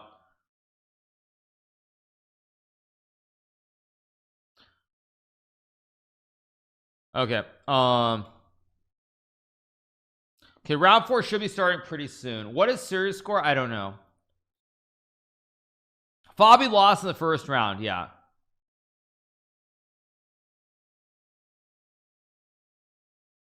Twitter's gonna eat that one up. I don't care, you guys. I don't care. I have been to Sri Lanka, yes.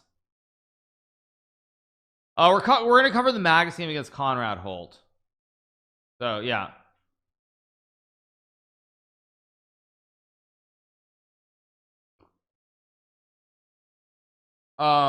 Fabiano testing the Swiss Gambit. Yes. I'll talk about the Fabiano stuff later on, but not right now. Problem for Magnus, he's playing so many people who are young. Conrad Holt is not young, by the way. He went to school in I think University of Texas, Dallas. His picture is when he was like 12 years old, but I believe Conrad is like 25 or 26. So I mean, a lot of people doing well. A lot of people doing well. Oh, she's playing Zuzhiner, who's fairly decent. Bro, Hikaru, it's 3 o'clock right now. I just want to watch. Yeah. How's it not a male female issue? No, I'm saying that a male who's 2300 will probably make the same amount of blunders as a female who's 2300. It's a matter that like the top male players are 2800 versus top female players being 2600. So no, I'm saying like a male who's at the same rating as a female is going to make the same blunders. So it's not a male versus female thing in that regard. I mean, you can make the comments about best players in the world or whatever but that's a separate issue altogether. Yeah, it's a completely separate issue. 2600. No, I mean, are you guys kidding? I mean, Zhu Wenjun is 2600, isn't she?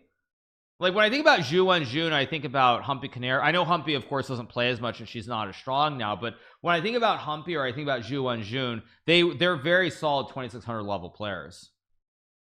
Is she not 2600 these days? Let me see. I just spoke about my game against Conrad a short while ago. What is her rating? Her rating is currently oh, she's 2560, that low? Well, I mean, I guess there is rating deflation, but I mean, wow.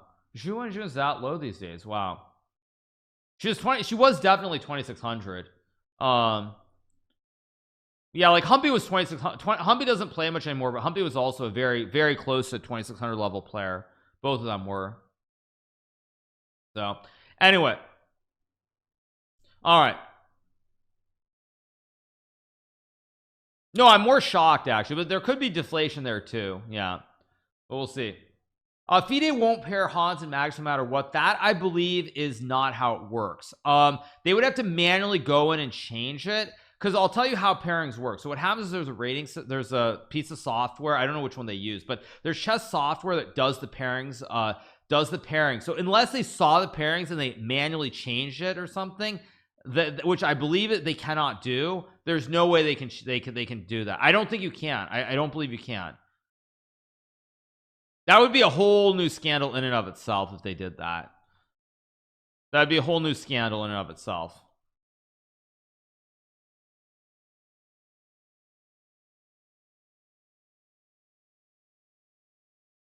Am I gonna have a movie documentary like Magus I would pay to watch that? Probably not. I don't really need that in my life. You know, I don't need that. Magus would resign. I don't think he can. Didn't he say he would play Hans? Anish can qualify if he wins the Blitz. Yes. Yeah. Yeah, you know, that in chat everyone's like speculation. That's like, that sounds like it's like when was it didn't they say it's like they were saying you go in the machines and you change the vote, right? I'm so old that I remember the elections, and I remember, I feel like when Bush, it was it Bush running against Kerry or one of those days? I remember people talking about, I think was it Die or Diebold machines, and they're like the vote goes in and they change the vote. I remember there was some skit or something. No, there was some skit that there was some like funny little like 30-second game on one of these sites, and you go and you click who you're gonna vote for, and you vote, and then it changes your vote or something. I think it was Bush Gore, or was it Bush Kerry? I don't remember which one. But it's like there was some little game where you click who you're gonna vote for, and then of course it shows you that you voted for the other person. So anyway, yeah, anyway, all right, it looks like the games start every half hour roughly. No, it's something where it's just like a JavaScript or one of those things where basically you go and it gives you two people you vote for, and if you click the wrong one, it comes back and it changes your vote. It says thank you for voting for George Bush. So I think, as I recall, it's like you click it says are you sure, you click it and it says are you sure, you click yes, and then it says something else and you click yes, I'm 100% sure, and it says thank you for voting for George W. Bush. So anyway, yeah, all right, it was like some basic JavaScript or something like that. I don't remember. Oh, it happened in The Simpsons. No, there was some very basic JavaScript game online, but they probably did it in a bunch of various like shows and things too. All right, round number 4 coming up in a second. Fedo save is on 1 out of 3. I mean, it's a very strong event. The good thing for Fedo save is if you start off poorly, then you get easier pairings and you can just run it up. The Simpsons are Nostradamus. Yeah. Was Java around in 2000? Of course it was. Okay, a bunch of moves coming in. Oh wait, actually, sorry. Let me mute this tab. Let's go ahead.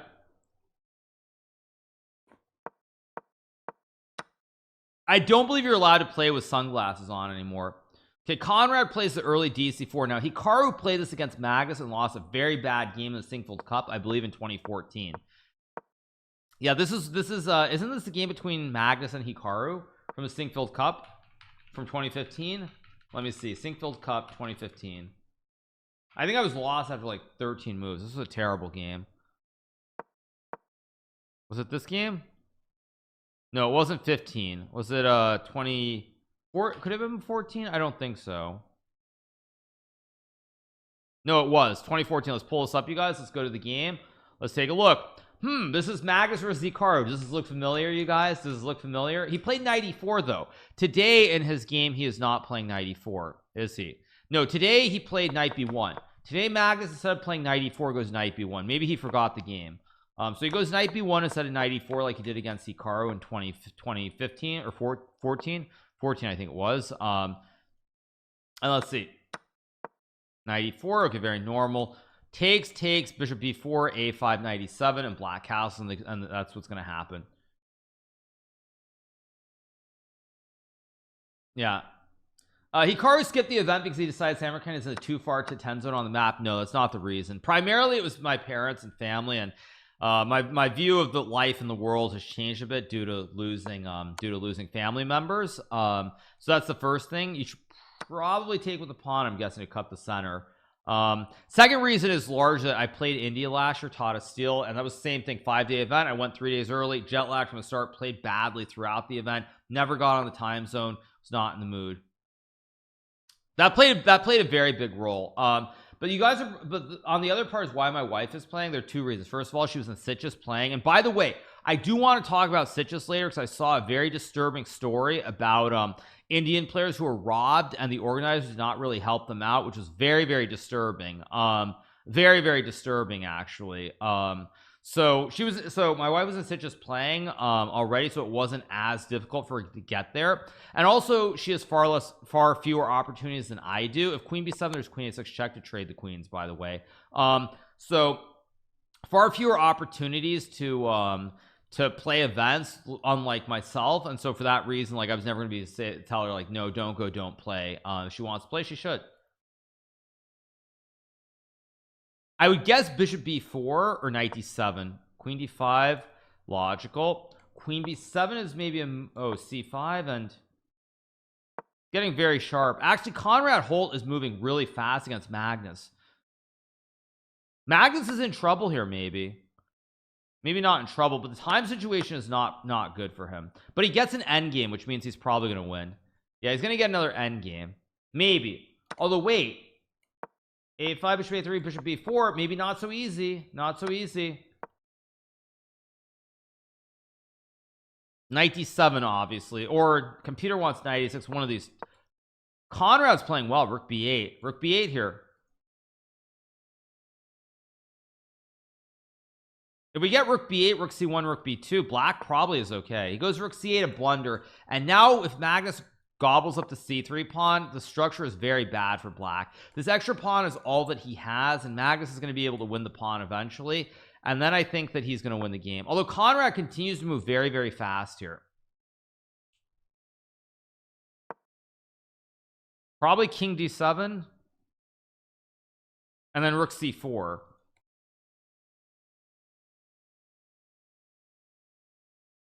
Yeah, probably king d7 and rook c4. He's got to keep the time edge though. You could also go rook c4 first and then king d7 maybe as well. Rook c4, no, but then you lose the pawn. Yeah.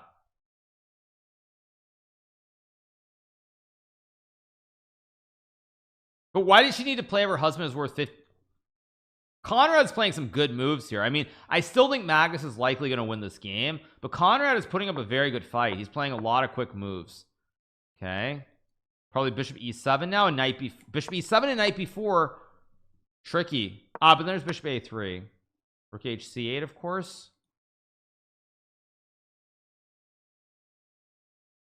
I mean, this is very tricky here. There's knight c5. I mean, this is a tricky position.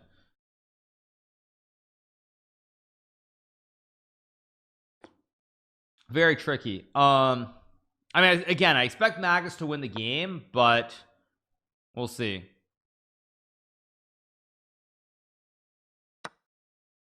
Yeah, let's see. Wait, why did he play rook c7? No, now white just wins. Bishop d4 and the knight doesn't get in. And now Magnus is up. No, Magnus is gonna win because now he's just up a pawn.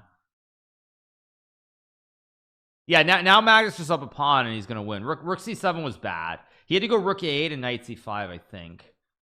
Right? Was that the move? Rook a8, right? Oh no, rook e8. Wait, what? Wow. Oh, because there was a knight b3, knight c1 fork. Aha. Oh, that's why. Okay.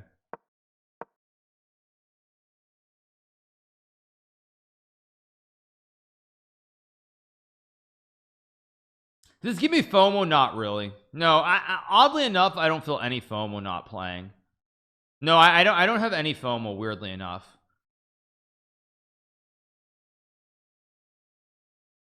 All the YouTubers praying to God for Magus versus Hans. Yeah. Problem for Conrad here is that basically Magus he can't improve his position, whereas Magus probably can.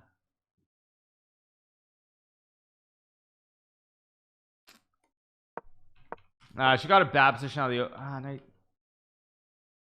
got a bad position out of the opening. Nah, okay, let's go back. What does FOMO mean? Fear of missing out. Nihal is struggling again. Oh no. Oh no, Nihal is struggling too. Anish won again. He's on 4 out of 4. Wow.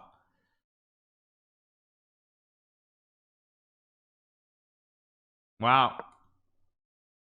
If Anish wins, that would be like the biggest that would be like the most impressive thing one of the most impressive things I've ever seen. I'm gonna be honest. If Anish wins this event, that is literally gonna be like one of the most impressive things I've ever seen.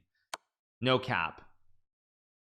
Now there's knight b3. Yeah, there's knight b3 to fork the bishop. Magus will win. Let's move around. Artemiev wins again. Like I said, Artemiev and Dubov, the two Russians, very dangerous players. Very dangerous guys in this event. Very dangerous players. Dubov also winning with the 2Bs. Yeah, Artemiev and Dubov are probably the two of the big dark horses that I see who can win this event. Okay, so Magus won, of course. Okay, what else do we have? Let's hide the completed game so we can see the live ones. Jordan Van Four is about to lose. Prague is rook g8. Prague is gonna king h5, h3, g4, h3, and g4 is mate. Prague gonna win here too. Yeah.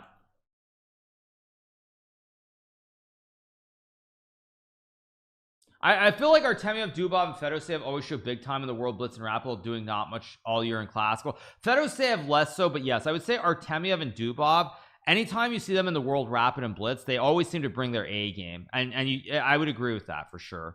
Magus is winning, by the way, of course. What else is new? He's been winning for a while. Hans is gonna win. King f2. Hans is gonna win. Let's get it. Let's get it. Let's get it. Come on, Hans. Pick up the dub. Rook d1 or b1. Come on, Hans. Let's go. Johann Sebastian Bach is cooking. Okay. No, what are you doing, Hans? No. No, come on, Hans. What is this? No, now there's rook. No, come on, Hans. Come on, man.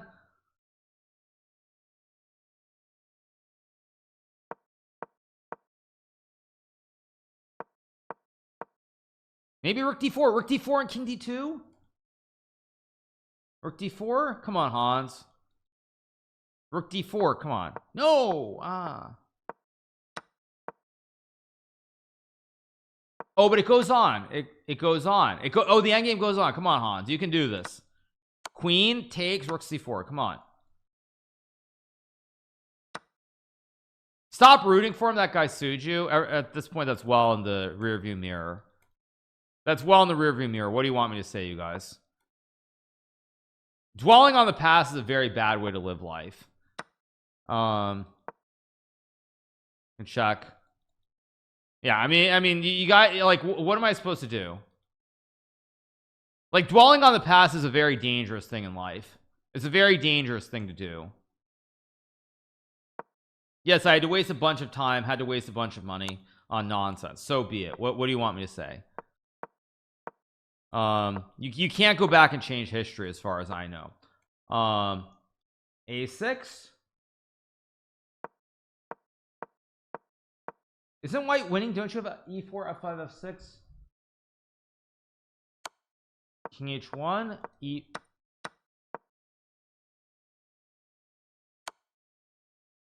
rook h3 and takes.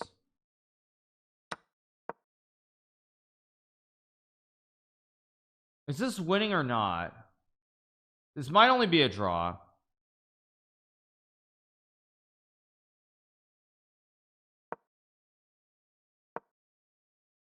No, it's a draw.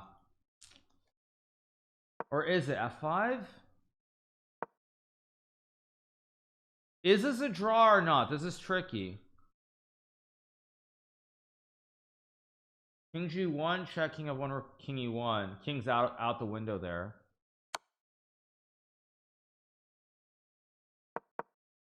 e4, rook e6. Yeah, now white's winning. The king's out of the window. f6, king f1.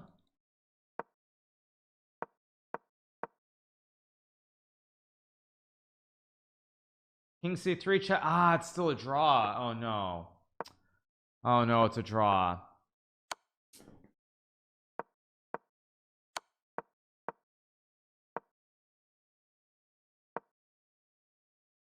Wait, wasn't it a threefold? Wait, what's going on? Wait, what's going on? This has been like a fivefold. Wait. Huh?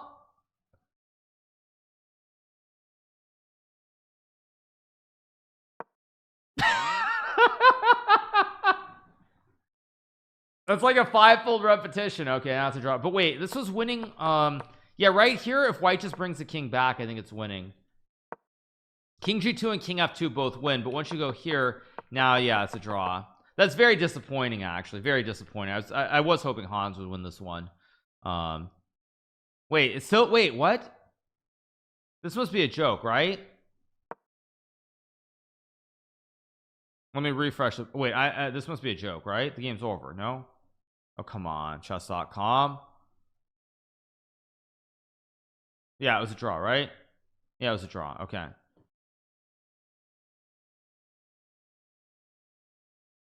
Okay, what happened? Wait, no, it's still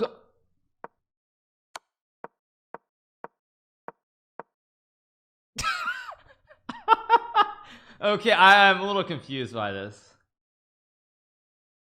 Okay, now it's a draw. Okay, I am a little confused.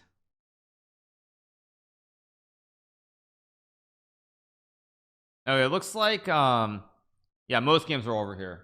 Yeah, no, but Hans drew, so they're not going to play. Yeah, for anyone who's I mean, I know what you're saying, Moose. I understand your point about like, I mean, you shouldn't root for someone or something, but like, I'm gonna be honest with you guys. At the end of the day, you can't change the past. Like, you can't go back and change time. Like, you can't. And make no mistake, of course I've thought about it a lot over time, but you can't change time. Like, you can't change time. So if you can't change time, then it's like, it's very stupid to dwell on the past.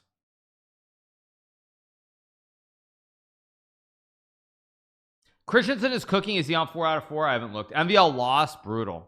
Yeah. No, I mean, the only thing that I would say about it, you know, if looking back, that I really wish that I had done differently, is I wish I had just named all the top players who had said things at the very start. That's the one thing I wish I had done, because a lot of those top guys who were saying things, they got to skate by and pretend that they had never said anything, or that they were not involved in it in any way, when they were very much, in my opinion at least, responsible for the whole thing happening to begin with. So anyway, let's see. Okay, this game should be a draw. Last game of the round.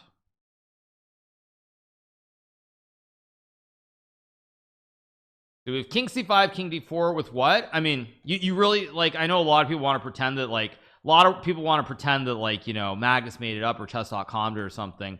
There were a lot of top players who were very, very much complaining to everybody who would listen. So, all right. Anyway, let's see. So this game is going to be a draw. Let's see. Round 5 should be coming up pretty soon. Magnus took the hit for Super GM Inc. Yeah. Okay. So waiting for round number 5, should be starting pretty soon. See the results? Yes, the results are 1, 2, 3. Dubov and Artemiev both on 4 out of 4 here. Both on 4 out of 4. Both on 4 out of 4. This is Johann Sebastian Bach also on 4. Prague on 4. Oh, this guy actually has a real rating now. I remember playing this guy, Zamsaran Saitapov. I played him in the world, I think it was the Blitz portion in 2018, I think it was. I played him at the time. He was like 2300 rated. He drew me, he drew Anand, and I believe he beat Nepo in that event. This guy Zamsaran Saitapov, I've also played him online a little bit. In 2018, this guy was he was like 2300, and he drew me, he drew Anand, and I'm pretty sure he beat Nepo in that event. But now his rating is finally 2600. So yeah, very, very, very good player. Very good player. Vokidov also on 4 points here, one of the locals. How is Noterbeck doing, actually? Yakubov. Ooh, Abdusatorov is on 2 out of 4. He lost to Yuri Kuzubov, and he lost to Arseny Ness. Ooh, not a great start for Noterbeck, the local home hero. Yeah, not a good start for him at all. He's down in the 100s right now, but it's a long tournament, so obviously he can climb back into the standings. Alexander Zverev on 2.5, or sorry, Lev Zverev, sorry, not Alex, but I don't know who this is. 2299 on 2.5. Renato Terry on 3 points. Puya Dani also on 3. If Gary wins, can we do a stream? Yes. Parham also doing well. He beat both Anand and Nepo. He's 2500 IM. Okay. Rajabov is playing Magus. Yeah, just being underrated 2300. Fabi's also lost 2 games too. Wait, Fabi. Ooh, Fabi. Yikes. Fabiano he lost to Denis Magnev. He lost to Sugarov. So 2 wins and a loss. Tough event here for Fabiano so far as well. Lev on 2.5, not a great result from him either. Fabiano deserves it for being snarky all the time. What do you mean? Okay, anyway, game should be starting. Round number 5 coming up in a second. They made a model and he thought it was awkward. Have you seen that? I have, but you know, my attitude, I can only reiterate so many times. I'm sorry, but as far as chess players go, stop complaining and stop whining about these things if you're unwilling to form a union and tackle these issues as one. You know, if you're not going to tackle these issues as one, and you're not going to be organized and responsible and create a group to deal with these issues, then stop complaining, because it's your own fault. All these players, it's their own fault that these issues exist. Yeah, so to be fair, you aren't forming a union either. I'm not playing in the tournament, and I'm not a professional player. It's not my responsibility. I mean, I'm not trying to be nasty, but I'm just gonna say, when I see Nihal saying these things, or I see Fabiano complaining, or I see Nepo complaining, fact is, if the players had a group together, like a union of sorts, and dealt with these issues as one rather than individually, everyone's just like complaining about this, that, and the other thing, it's much more likely to get resolved. Maybe not a union, but an association. Yeah. So that's why I'm like, I'm kind of tired of it. I'm kind of tired of it.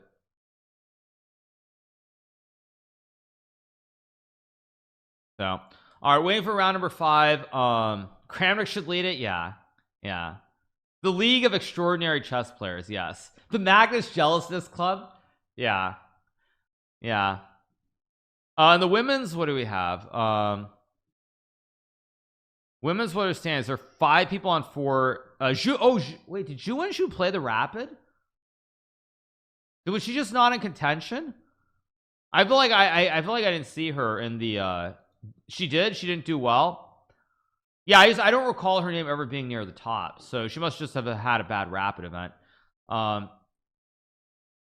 Yeah, chess players hate each other. How can they agree to form a union? Sure, that's fine. I don't disagree with you about chess players being in it for themselves, but at the end of the day, stop complaining, stop whining about everything if you guys can't like tackle the issues as one. Like, and don't expect things to improve either if you're unwilling to do that. So all right, that's just my general attitude. I mean, I just don't have any sympathy at some point. I just don't have any sympathy. Okay, we don't have round 5 yet.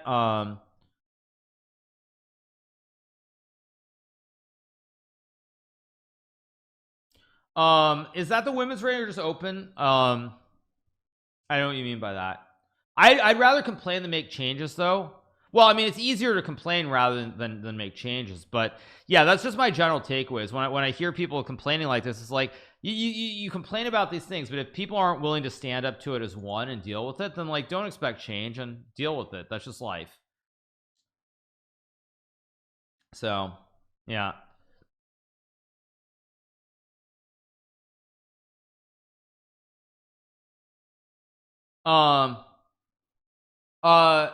Creating something requires work, or complaining takes no effort. Probably true. I mean, I've complained about FIDE too. Yeah, of course I have. But I'm at the stage where it's like I just see all this stuff. I see everyone complaining about this, that, and the other thing. It's just like, I mean, it's just, to me, it's kind of insane. Just kind of insane. I don't think it's ever going to happen, by the way. Just to be clear, I don't think it's ever going to happen because chess players are very short-sighted and they only think about what's right in front of them and they only think about themselves. So I mean, I'm sure there will be something that I'm unhappy with that FIDE does, but like if I say that, it's not because I expect them to change, just because I find it very annoying.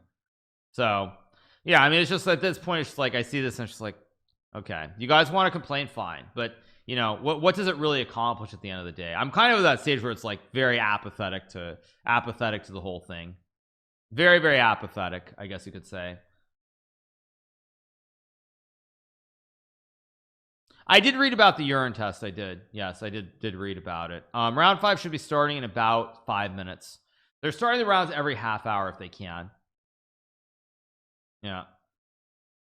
Are we going to cover the Wesley scandal? What do you mean Wesley scandal? Yeah.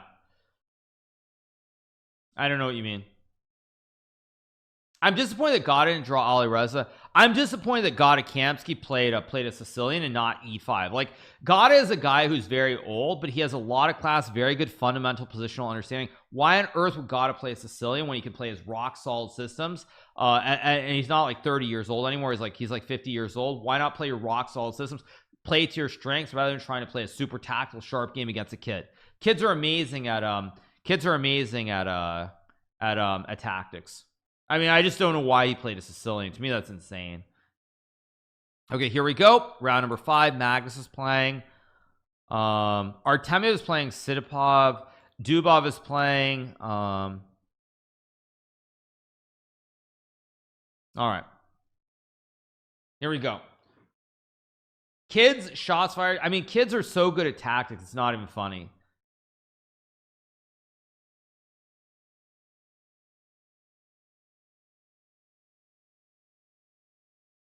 Alirez is like 19 years old. Sure, maybe he's not a kid by like the technical term, but he's pretty young. He's 18 or 19.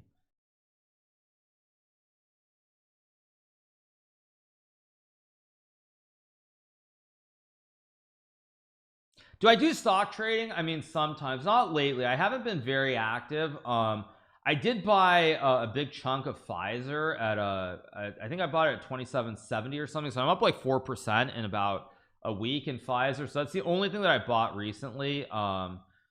but I haven't been super active lately. Haven't been super active in the markets. I actually bought Pfizer on stream, which is pretty funny. I think it was a couple days ago I got bored. So yeah. All right, let's see. Rajabov versus Magnus, game number 5. Thoughts on Nvidia? I mean, the problem with tech, all of tech, is everything is so high. Everything's so high. Like I can't, I mean, every stock that I look at out of nowhere, it's like I look at Intel, it's at 50, it was like 35 not long ago. I look at IBM, it's like 163, 164, whatever it is. You know, I look at Boeing, it was 200, now it's like 260. I mean, there's like literally not a stock that I like that hasn't gone up by like 20%. So in like the last month and a half, I guess end of October, really. So all right,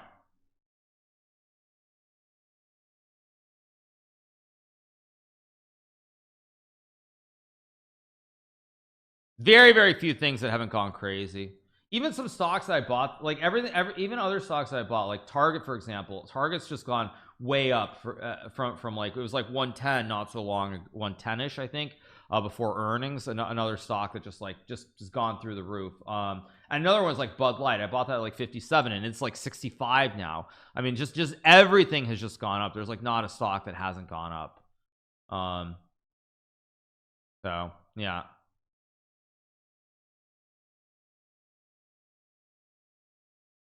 Also Disney, another stock that I want. I think Disney was like, it was like 81 and I was waiting for it to go to 80 before buying, and now Disney's 90. I mean, like everything's just like through the roof. Everything's through the roof. So yeah. All right, Timur is playing Magnus. Timur, by the way, with a nasty rating of 2664, which is like very low. Lasvik is doing great. That is awesome to see. Awesome to see. So all right,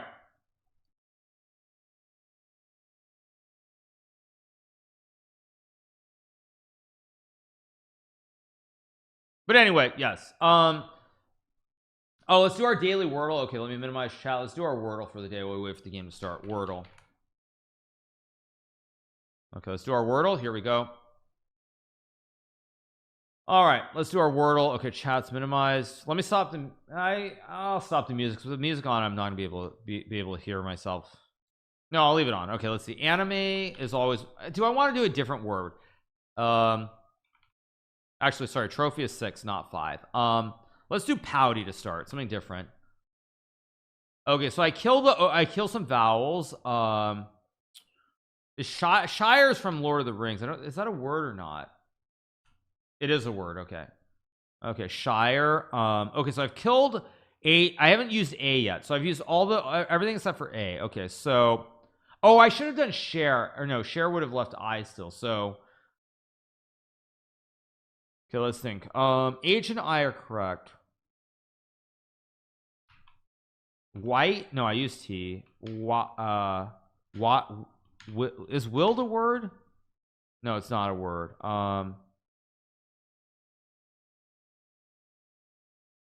Winnel, we did it.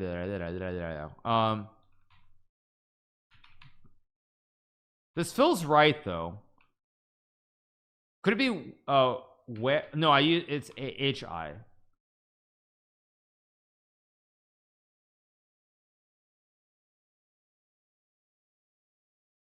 Why is wind a word? I think that is a word, right? No.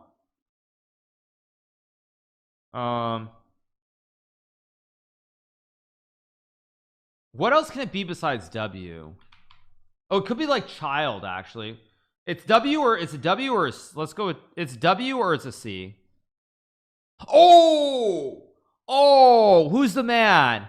Oh man, who's the man? Very interesting. Oh, who's the man? Who's the man, you guys? Hikaru played the word wind. Is wind not a word? I'm so good at everything in life. All right. Yeah. Oh, why? No, but I couldn't use wine because I used E. I did anime, right? I did Shire, so I knew it couldn't be an E. So that's why, what is there anything else that could have been besides W or C though? It was HI. It was W or C. It couldn't be a D, N, L. No, it had to be W or C. I got very lucky because it had to be W or C. There's no other first letter could be with HI, right? Whisk. No, I used S, so I did Shire, so it couldn't be an S. It couldn't be an S. Wink is W-I-N-K, not W-H-I-N-K though. Wink is W-I-N-K, not W-H. Could it be G-H-I? Got. It could have been T. No, but I used, no, Shire. It could have been T. No, T-H-I. No, no, it can't be T. Because I also use Pouty, yeah. No, I used Pouty though. I did Pouty to start, so it couldn't be a T. So yeah, I mean, I got very lucky because HI combined with not having used T, and especially having used S, I think, for Shire. I think having used that, yeah.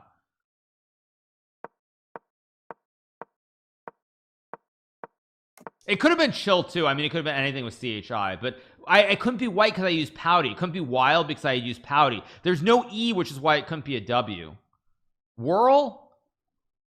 No, because I did Shire, so it couldn't be Whirl. Okay, anyway, let's get going with the games. Okay, Magnus is playing Timor.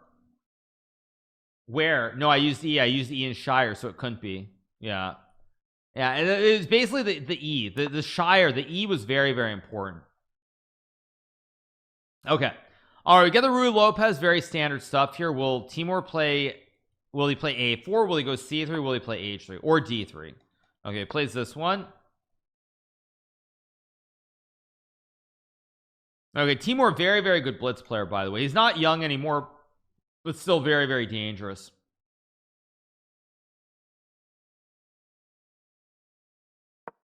Only one for a day. Oh, is there a way to do multiple Wordles? Can you subscribe and do more Wordles or something? There's just one a day, right? I mean, is there unlimited Wordle? I don't know, maybe there is, I'm not sure. But anyway, all right. Got A4 here.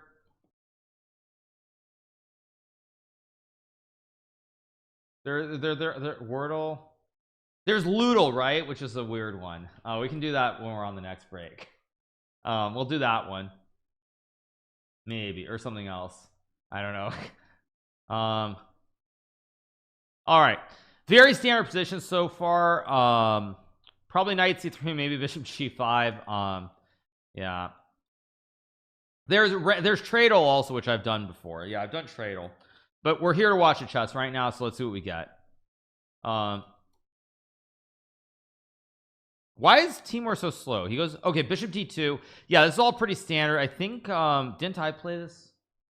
I've played this line. I'm pretty sure. Did I play this against Benjamin? Gladura, maybe? I think I played this against Benjamin in the FIDE World Cup in Baku in August of this year. I played this bishop D2, bishop B3 setup. Get rook B8. Of course, now you take, and then I think you go knight C3, right? Knight C3, knight D5. Yeah, I'm pretty sure it's knight C3, knight D5. And if knight D4, you trade knight E2, C5, C3. Yeah. Okay, yes. E8. I think knight D5 is still considered best. I think Timor is going to try to be very solid and make a draw here.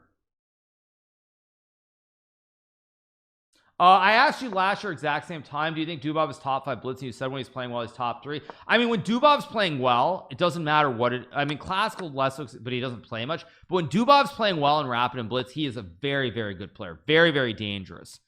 There are very few players that you would rather play less than Dubov when he's on his game. Very, very few players. Probably D4 here, although Magnus is going to go queen F6 and knight F4, I think, or knight H4.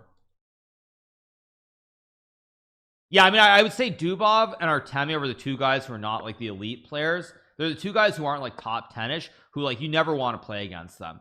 Like when they're on their game, they are very, very dangerous. Very dangerous. Probably trade in D4. Actually, computer does not like bishop E6. Yeah, D4, rook E8, D5. White's better. D4. Yeah, just D4. Why is Timor so slow here? Time matters, bro. Dubov's losing. Okay, let's go back. Dubov is Artemiev, by the way, much better. Not shot. Oh, because knight f6, you just take. You just take and go e5 and you win the game. Or do you win the game? There's queen c5 and b4, maybe.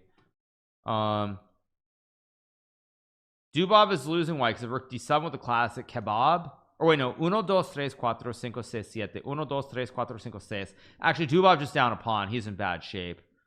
Artemiev's game is getting kind of messy. Let's go back to Magnus. Probably takes and rook a1 or queen d5. I mean, this is fine for Radjabov. The problem for Radjabov here is the time.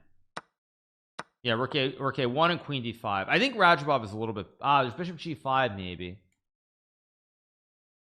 But takes, rook c7, rook g6.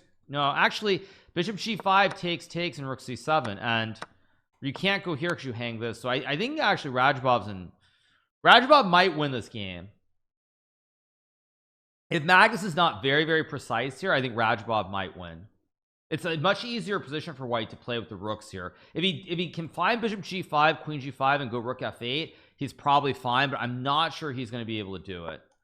He doesn't do it. He goes c6, and now, like, yeah, computer wants queen d1 rerouting the queen, and if Radjabov plays queen d1 here, I think Magnus is going to lose the game, assuming he doesn't use 30 seconds to play it either. Yeah, you got to go queen d1, queen h5. It goes g3. Don't like g3. You got to take, and now it's starting to go the wrong. Now it's starting to kind of go the wrong way on the time, and now Magnus is going to blitz. Magnus is going to try to press hard on the clock now. See, Radjabov's too slow. Magnus is going to try to press him hard on the clock here. Yeah, Radjabov's way too slow. Queen d1. You got to go queen d1, bro. d7. Apparently queen d2 and black's better now. Yeah, but you can take and go queen d5. I don't understand why. There's also h5, h4.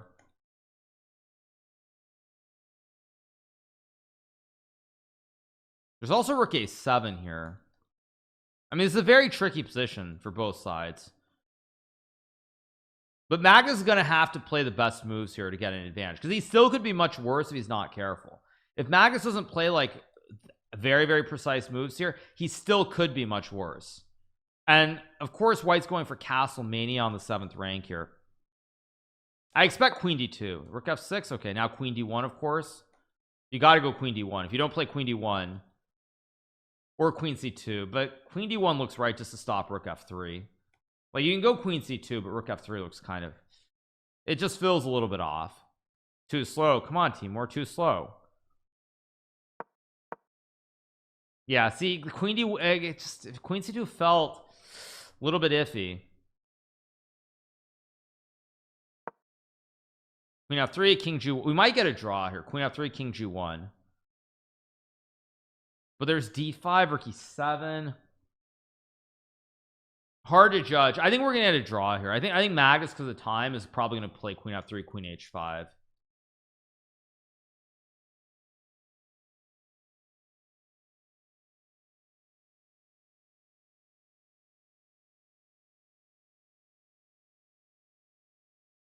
And now we lose the moves. Yeah,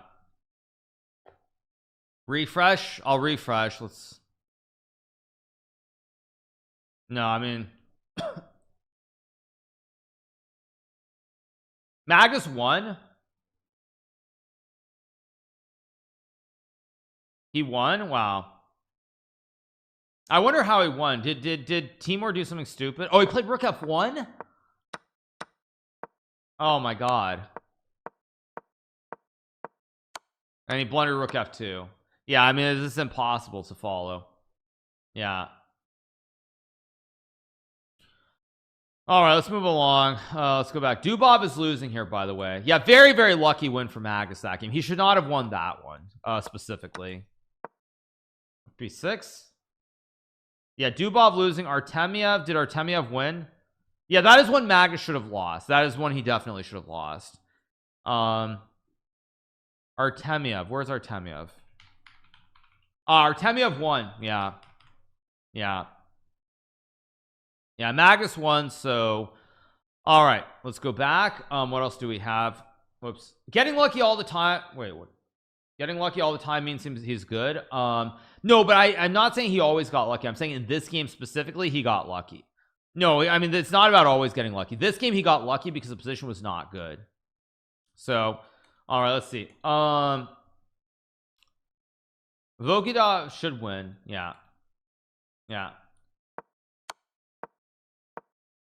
Don't blunder rook a4, rook h4. Do not blunder that. Rook a7 should be good enough to win. Rook a7 or rook a4 both look good.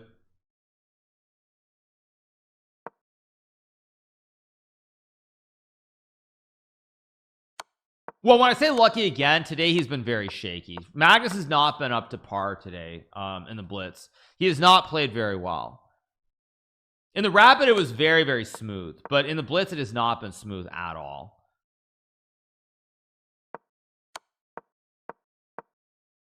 This king a2. Okay, Dubov's gonna lose here. Brutal.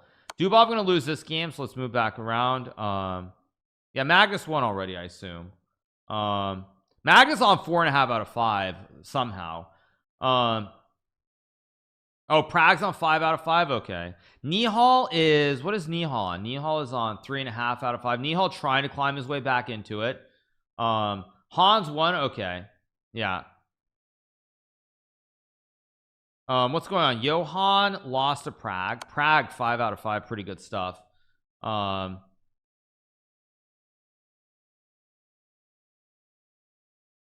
Okay, what else do we have? Shevchenko lost. Dubov drew. Oh, whoa. Oh, Vokidov mess. Oh, wow. Dubov got. Oh, speaking of lucky. Oh, what a miracle. Did I read the article about cheating in chess? That should be on my YouTube channel. You should see my reaction on YouTube.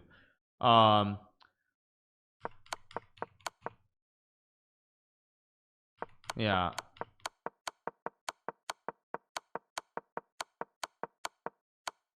What a miracle. What a miracle. Miracle for Dubov. That's a huge save. Huge save for Dubov. Murzin is playing the dude. The dude gets the win against Murzin. Yeah, the relay is impossible right now. I mean, Dubov or Artemia are probably going to play him. Hans won again. Okay. Yeah. Magnus versus Hans would be legendary indeed. Okay, looks like the round's about to end, right? Still a few games going. Dubov was Magnus' second for a period. Yes, correct. No, Dubov did not lose the game. It was a draw, so I don't know who it's going to be. Hans's game is crazy. Hans's opponent resigned in a dead draw. Wait, why would you resign here? Actually, did he probably resigned because he assumed he was getting mated, but he's not. Dubov missed a win. What? Wait, what? Dubov missed. No, Dubov was never winning. No, Dubov was the one who was losing. Yeah, Dubov was the one who was losing. Yeah, looks like most of the games are done. Yeah, maybe he flagged. Yeah, I think all the games are done, right? 1 2 3, or no, there's still quite a few games going. Yeah, music is not loud. That's on your end. I mean, Magnus's luck in that game was that Radjabov played a couple moves that were insane. Rook f1 was insane instead of king g1, but queen c2 was insane too. Queen d1 was pretty obvious, and he didn't play that. It's like the moves, if like Radjabov had played queen d1, he would not have lost that game, period. No way. So that's what I mean by lucky, because there were moves where Radjabov could not have lost the game, but he played like the one or two moves where it kept the game very tricky.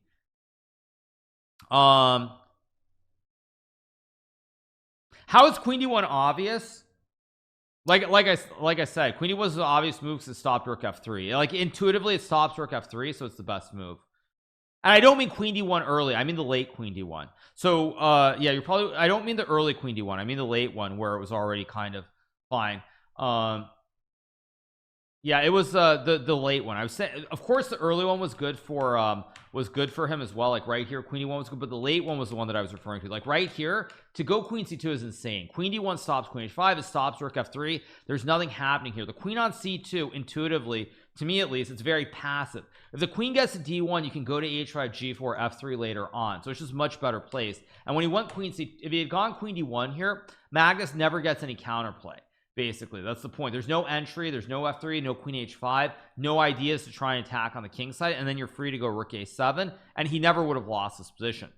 But when he goes here and then doesn't play king g1 as an example, like this is also crazy. To not just make the draw here and to put your rook on f1 is ridiculous as well, because now you make your rook passive. Like now suddenly black can go rook a8, rook d8, your rook on f1 is glued here, and your rook on c7 does nothing. So why is the rook on c7? It's doing absolutely nothing because the rook on f1 does not coordinate. So yeah,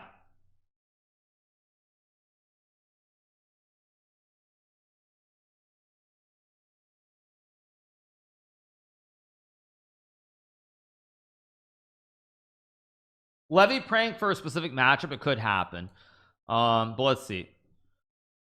Okay, all the games are over. Let's move on. Time to have some fun. Let's move on. Okay, let's play this one. Oh, can I not play this one? Here we go. Oh, do I have to get this? Oh, can I not play it on PC?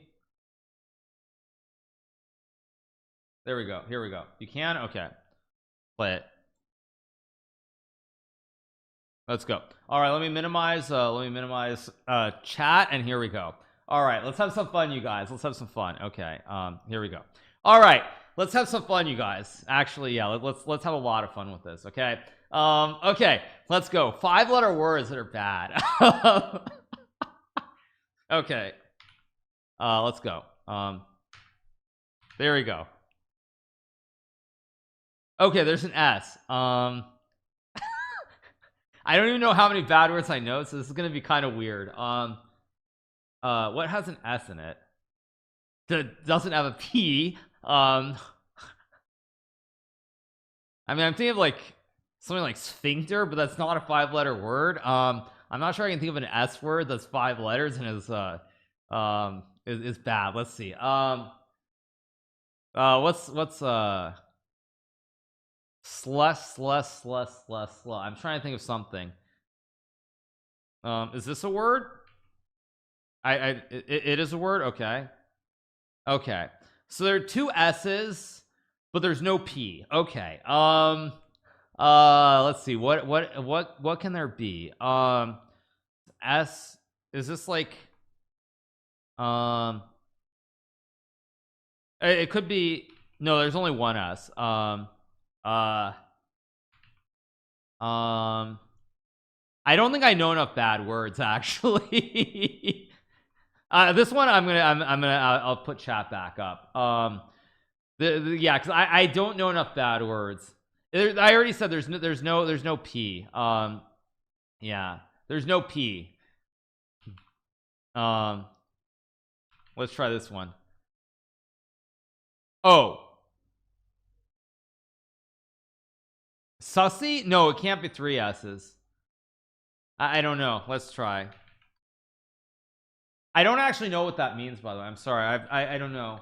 What does that word even mean? Cussy is a commune in the Calvados department of Normandy, France. Wait, what? That's a bad word. You guys see? It says it's a commune in the Calvados department in the Normandy region in northwestern France. I don't know. I don't know.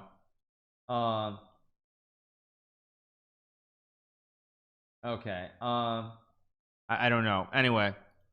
Well, there's some video. What is this video? What is a kusi? Okay. I don't know. Anyway, let's get back to the chess. What else do we have? All right. Okay. No, not the video. Yeah. Okay. I've heard the word. I've never heard the word. So, all right, let's get back to the chess. Do we have time? We don't. Yeah. So we don't have time to cover the we don't have time to cover the Fabiano stuff, so let's put the music back on and keep going. Yeah. Yeah. I don't even know what the word means, you guys, so sorry. Anyway, let's focus on the chess, of course, and keep going. I can do one more. We have time to do one more. Let's do the tradle. Okay, this one I actually have some idea on, so I'll minimize chat. Okay, integrated circuit. Actually, I don't need to minimize chat, well, someone could probably do it in the time while I'm talking out loud and then like ruin it. So let's keep it 124 billion. Okay, 124 billion is a substantial economy. Now it's not massive, but it's not tiny. Gold is the biggest thing. Okay, I'm gonna go for like South Africa. Is gold, would that be 124 billion? Feels too big to be South Africa. It feels too big to be Africa in general, and Africa's a bad guess geographically because it doesn't give me a lot of information. Because if it's not in Africa, it's gonna be like way up or way over. So geographically, an African country is a bad guess. I could guess somewhere in Asia. 124 billion. What would be 124 billion that would have gold as the major export? 124 billion. That means minerals, gold type stuff. I have a feeling though that it could be somewhere in Africa. 124 billion just feels really high for Africa somehow. But I'm gonna go with it. But South Africa is so low in Africa too. Maybe I should guess top. I think I'm gonna guess top, because if I guess top of Africa like Egypt, then if it's above, at least I'll be closer. If I guess South Africa, which is at the bottom, I'm screwed because it's gonna say way up, and then I don't know if it's in Africa, it's in like in Europe or somewhere else. So I'm gonna go with Egypt. I'm sure this is wrong. So it's not in Egypt, so it's over. So that means it is in Asia. So my actual thought that it was somewhere in Asia was correct. But it's bottom Asia, so it's not. Probably India should be lower. Could be somewhere like Thailand or like Vietnam or something like that. Maybe could like Indonesia. Maybe integrated circuits and broad gas turbines, telephones. I'm gonna go with Thailand. I think I have my geographies right. Okay, so Thailand is wrong, so it's above Thailand. So it's above Thailand. It's not. I don't think it's it wouldn't be Hong Kong. Thailand. It says 1558 kilometers, which is kilometers, like it's like 700 miles. This is Southeast Asia. I mean, it could be Vietnam, right? I think Vietnam is above, right? No, it's above Vietnam. Above Vietnam. So that means it's not Cambodia, it's not Laos, not Burma. 124 billion. Got to be a real country then. It's not Japan, it's not China. What's a real country above Vietnam? It's not Myanmar. So it's not Cambodia, it's not Laos, it's not Myanmar. Laos, Cambodia, Myanmar. 124 billion. Could be the Philippines, maybe. Philippines is tropical though, so there would be like fruit in here, so it can't be Philippines. Southeast Asia I'm actually very bad at. I don't know my Southeast Asia geography very well. It can't be. So it can't be Myanmar, it can't be Laos, it can't be Cambodia. What can it be? It's not Japan, that's too far over. Not Korea, that's not even Southeast. This is like Central Asia. Gold. And there's no oil or anything, so it's just gas. What the heck is this? 124 billion. 124 billion exports. Thailand should be there, so it's up. Indonesia's down here, so Thailand's there, southeast. What could this be? What could this be? I actually have no idea. I'm kind of confused. It's 124 billion. It's over as the west, so it's like southeast. So it can't be, I mean, it can't be Korea, I don't think. That's too far up.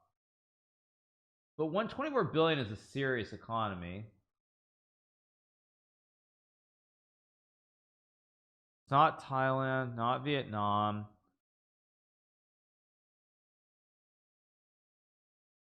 I actually don't know. I have no idea. Jewelry, gold, silver jewelry. I mean, Indonesia, unless my geography is off, Indonesia should be down, not up. So it can't be Indonesia.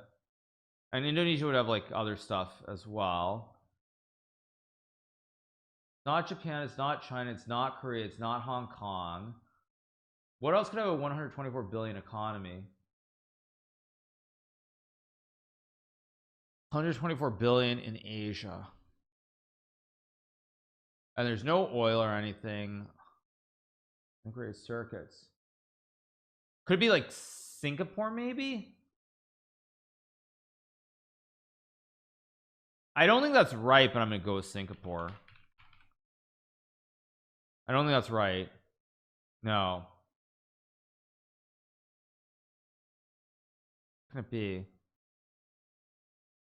124 billion. Could it be? Oh, maybe it could be. No, Macau. No, it can't be Macau because yeah, Macau's I don't know. Maybe it's. I'm actually lost, so I'm just gonna guess Macau. I actually have no idea. Oh. Oh my god, I got it. Wait, but gambling. So gambling is not part of it. Wow. Okay. Wow. Wow. No, because the reason that I guessed Macau was just because I was trying to think of something big. Wait, I didn't get. Oh no, I didn't get it. Wait, I didn't get it. Wait, let me minimize chat. Sorry, I didn't get it before someone spoils it. Wait. Huh? Wait. It's not Macau. Does that mean it's Hong Kong? Like China's the only place, like all the Chinese go to Macau, so it's got to be Hong Kong then, I guess. If it's not Hong Kong, I'm really confused. I'm just gonna guess Hong Kong. It is Hong Kong. Oh, it is Hong Kong. Wow. Okay. Okay. Fair enough. I study at Hong Kong. Yeah. Okay. I guess I should have guessed actually, you know, I probably should have guessed Hong Kong here instead of Singapore, because it had to be something like Singapore or Hong Kong, because what else could it be? Like I mean, it could have been Taiwan, I guess. No, but Taiwan has a much bigger economy than 124. No, I mean, there's no way. Hong Kong must have like $1 trillion economy with all the circuits. There's no way. So all right, let's get back to the chess, and let's move along. We should have round number 6 starting pretty soon. Okay, here we go.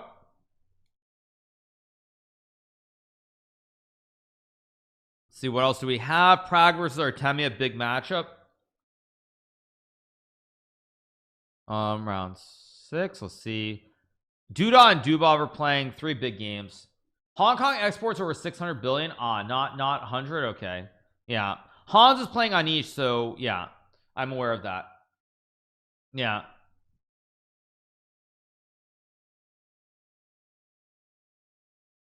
Okay. Can't wait for Hans versus Magnus. I don't know. Maybe it could happen. What are they on, by the way? Let me control C, control V this. Control C, control V. There we go.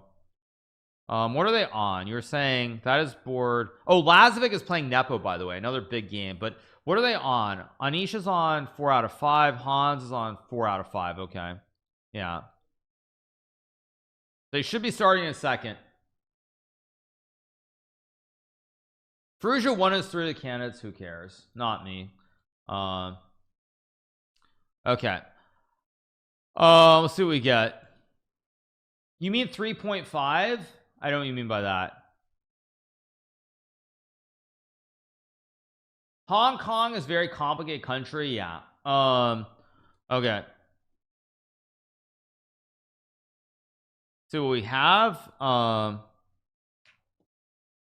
Okay.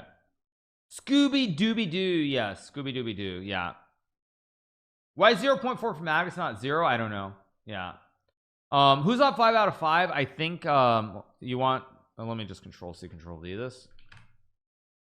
Results. Come on. Why is the site so there we go. Standings, there are only 2 people. Prague and Artemiev, only 2 people on 5. Magus playing Vokdov.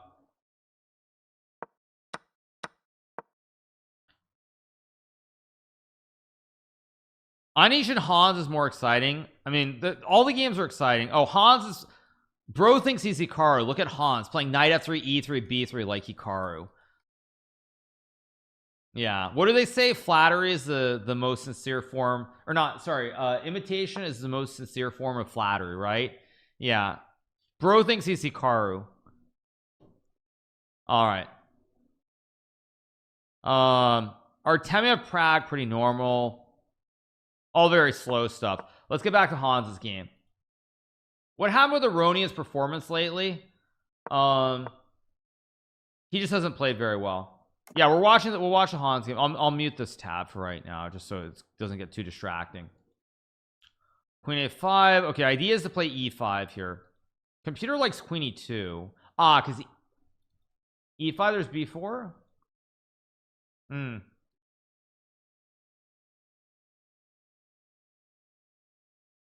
Bishops are okay, but I mean it's a question of whether the double wooden shield is actually good or whether it's bad. It's not really clear cut.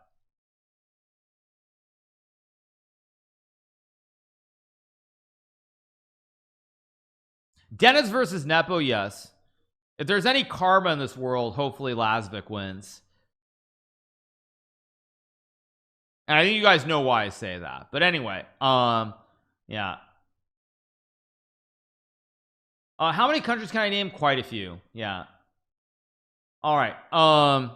Okay, Dubov's game normal, Prague's game normal. Okay, let's go back around. Just move. I mean, Hans isn't sure. He's worried about e5 here to trap the bishop. That's the reason.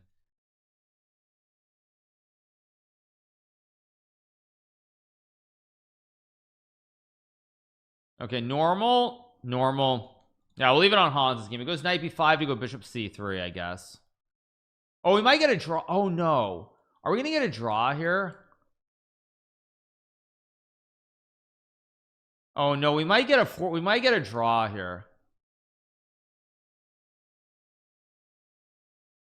draw here.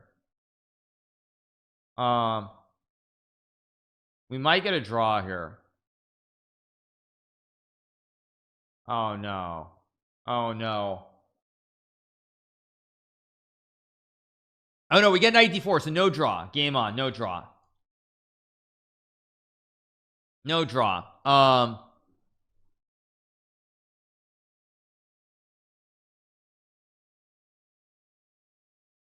I don't like Hans's position here, by the way. Don't like it. Nepo missed bishop a6. I'm not following the Nepo game. Prague's got chances. Let's go back. Prague's game. Actually, I do not like Artemiev's position here. I like what Prague has. He's going to open up the A file here. I like his position. Black's move is much easier than White's all reaction move. White has to come up with a plan. I like what Prague has here, but it's still very early in the game. All right. Okay, Magnus is going to win this even though he's not better. Or maybe not. Vokdov gets e5 and knight d4. Could get tricky. Let's move around. Dubov's game looks very dry. Who is more dangerous between Prague and Artemiev? They're both very dangerous. Yeah, both very dangerous. Did I see Kramnik's quote comment on Geary's tweet? I did not. I did not see it, but you know, at the end of the day, I mean, it seems like Kramnik finally is like, to some degree, come to his senses about everything. It seems like. So let's see.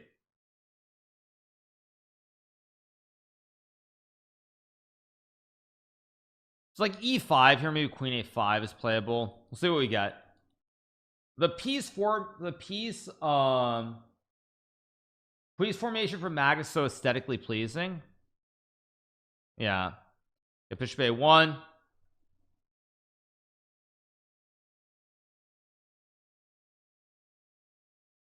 Duda and Dubov drew their game. Good draw. Oh, Artemiev apparently better here, by the way. Actually, Magnus' game is getting kind of messy here because now, I mean, Magnus, he's got a square for his horse. It's all about the bastions. Yeah. Artemiev tricked Prague. Yeah, apparently. Magnus is going to have to go g4 at some point, I guess. But like a5, a4, a3. Maybe rook b8 to try to attack. But we'll see. Yeah. Cheating at chess is a real issue. And what Kramnik has done is he has made a mockery of this, and unironically people will now have the guts to cheat more. I mean, I think it's coming from a good place. I do believe that, but where it's gone is very bad. It's very bad because now it makes the whole thing look like a complete joke. It actually does. Like, it's very bad. I do think that originally when he came at it, he was coming from a good place, but it's gone completely off the rails. Okay, now there's knight h. Oh, sorry, not knight h7. That hangs a queen. Probably rook b7 and knight h7 is what I expect. Goes knight d5. Actually, a good move here. F6 you just take. I mean, Magnus can go f6, but it's very risky to do it. And if you trade, I mean, black should never be worse here with this great bash and a diamond hands formation in the center. Yeah.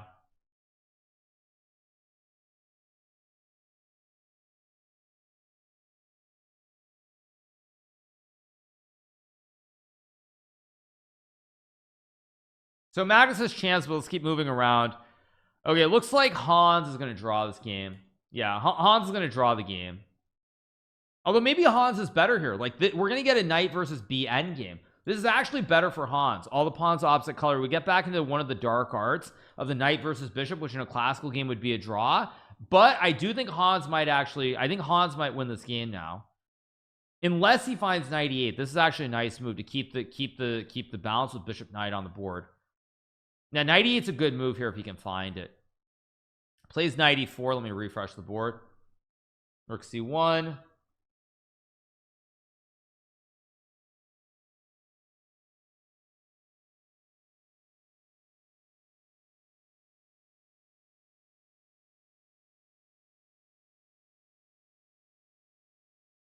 Shamsine already has beaten Magnus. I mean, probably f. Why does he keep refusing to play f6? By the way, I mean, you got to go f6, right? Just like f6 and run the king over.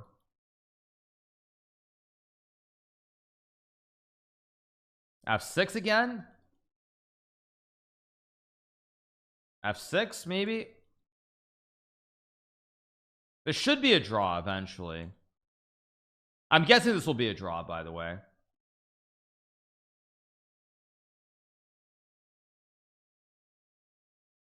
Knight f6, knight d2, I guess.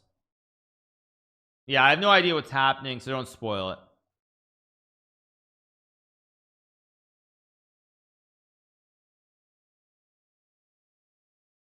Magnus is in trouble here, by the way.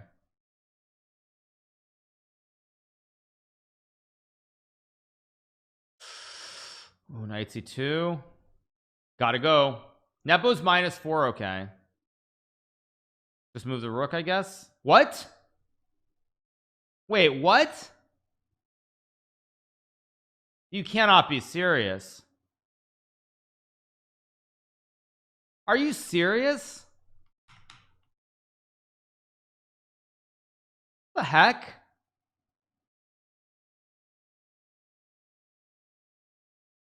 I mean, this is just ridiculous. What the heck is rook takes b2? No, I mean that's just ridiculous. I mean, I have no word. What is that? I mean, what is that? Yeah, I mean that actually just annoys me. Like, what is rook take? Anish is winning. Okay, let's go back. Anish is up a pawn. Anish will win.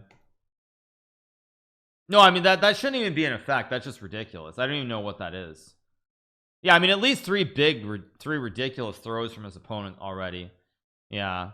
No, I mean the rapid Magnus did not actually get lucky, but in the Blitz he's getting insanely lucky today. Yeah.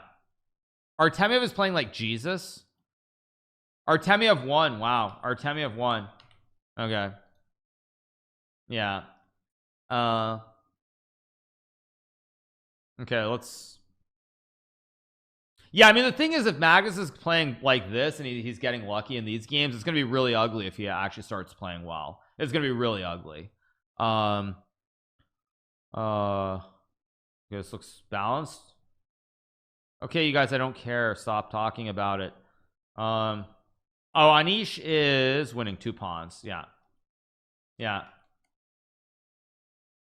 No, but rook takes b2 is just an absurd move. I don't care. Like you should not ever blunder that, period. I mean, you should never blunder that no matter what. Like period, you should never blunder that. The Rajabov winning his game. Let's go back. Actually, I should hide the completed games. If Anish wins this game, how many chances? Still very low. It's very early in the tournament. But yeah.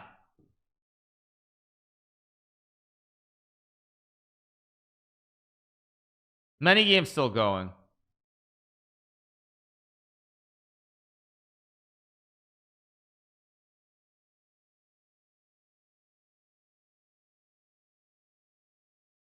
Is White gonna win this game, by the way?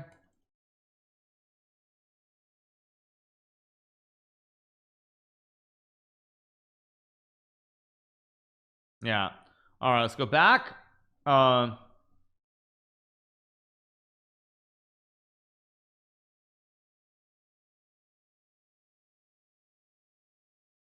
Okay, what else do we have? Up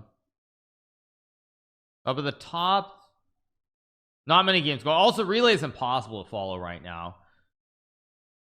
Yeah, Artemiev is the dark horse. I think Artemiev could win. He and Dubov are the 2 dark horses alongside MVL, but I think MVL is having a bad event, right? Maxime. He won. What is he on? Maxime won this game. He's on 4.5 out of 6. He's not super far out of it, but Nepo is still playing. No, Nepo won. Nepo won. Yeah. Why did Dubov and Duda draw? Because it was very balanced. That's why. It was just a very boring game. That's the reason.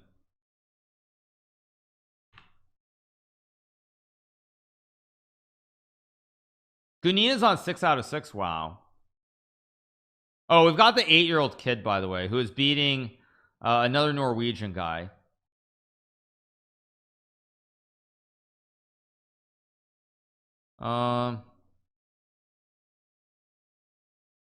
Vinny is only drawing us at 2200. Very sad.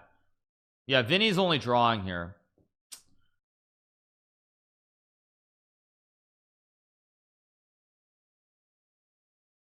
The Turkish kid, no.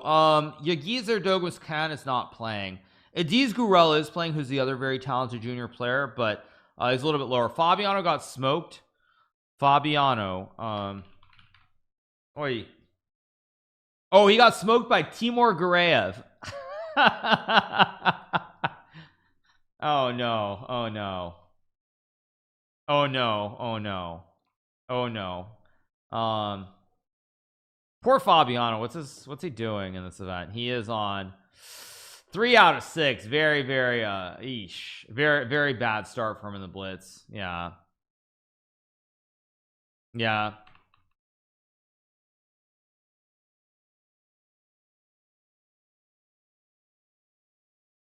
Wait, how did Vincent win a pawn, by the way?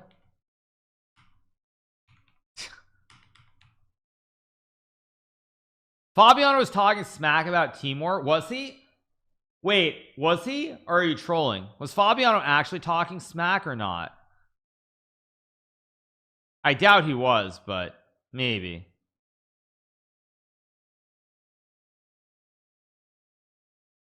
Oh, he was? Okay.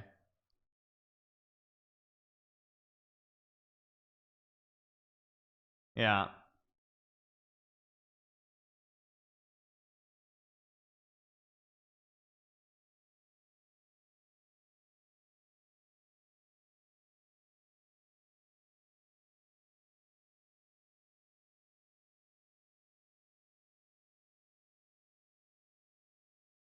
Is Vincent actually winning here? Yeah, king either was a mistake, but now g2 bishop h.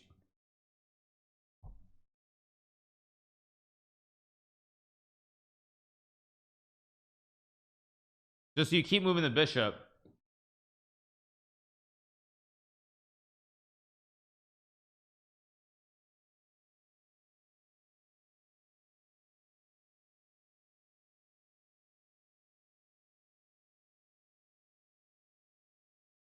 Bishop c7 should be a threefold, right? Yeah, bishop g3. Wow.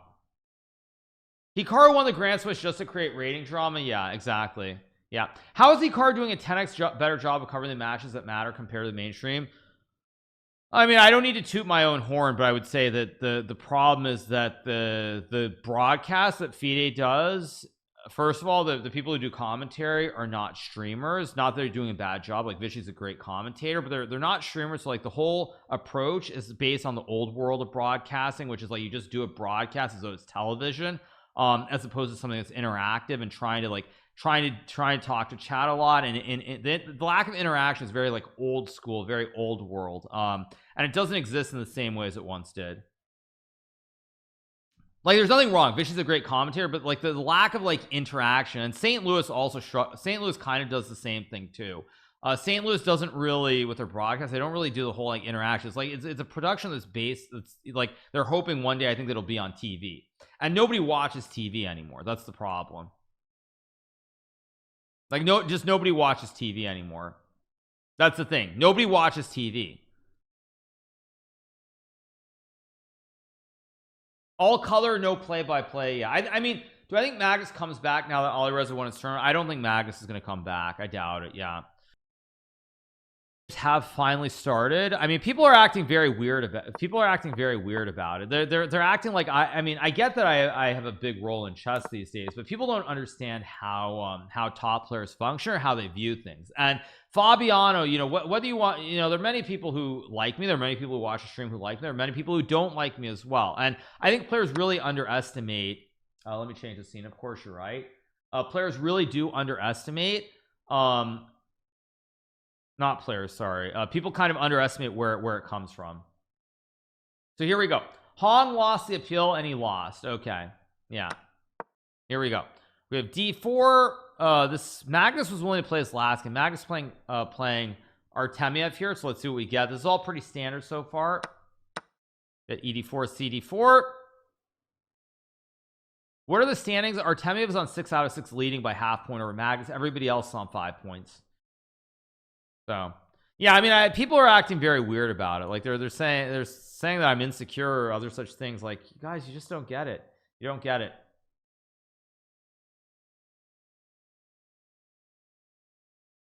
So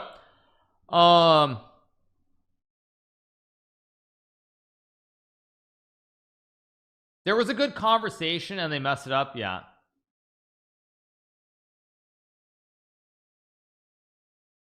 Okay, Artemiev thinking for a long time. Why is he so deep in the tank? Very bad sign since Artemiev's thinking too long. Very, very bad sign here. He's down already a minute on the clock. Artemiev is a huge supporter of the war in Ukraine, according to Tarjay. I have no idea, nor does, like, why do I care? That's not my problem.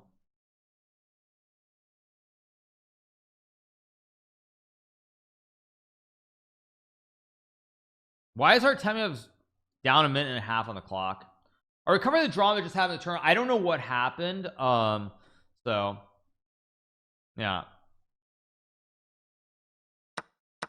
it takes probably knight a5, maybe bishop g4. This time situation is really a problem. 1 minute and 20 seconds here.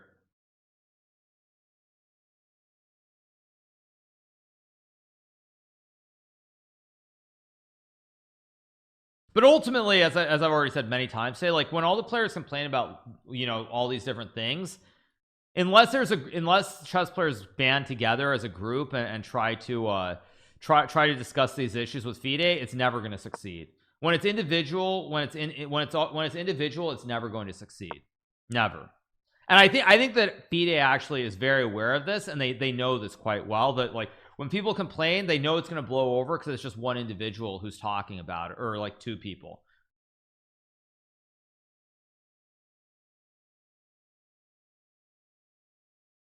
It's called a collective action problem. Okay, probably knight b3 or rook e8. One of the two will be played.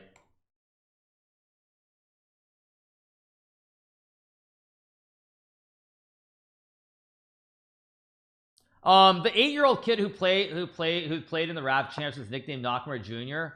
His mom revealed that on Chess Space India. That's very nice. Nice. This is a big game. We're covering this because Artemiev is 6 out of 6. Magnus is 5.5 out of 6. Authoritarians controlling what you wear is a common way to demonstrate power. It's done in many religions. Okay. Computer actually says black is better after bishop e6 here. Plays queen d5, which I like as well. Actually, you know what? Artemiev has actually equalized here quite a bit. He's come out of this with a better position, weirdly enough. Bro thinks he's Hikaru Jr. That's actually amazing. That's amazing. That's great to see, by the way. That's great to see. Queen f4. See what Artemiev does here. Artemiev, by the way, is a completely reasonable position. Bishop e6 and queen b3, and black is actually completely fine here. There's also bishop e6, queen c7, rook c8. I just realized as well. If Artemiev plays bishop e6, which he does, I'm not feeling very good for Magnus. b4 is a very ugly move to have to play here. Magnus does not want to play b4, but it's apparently the best move in the position.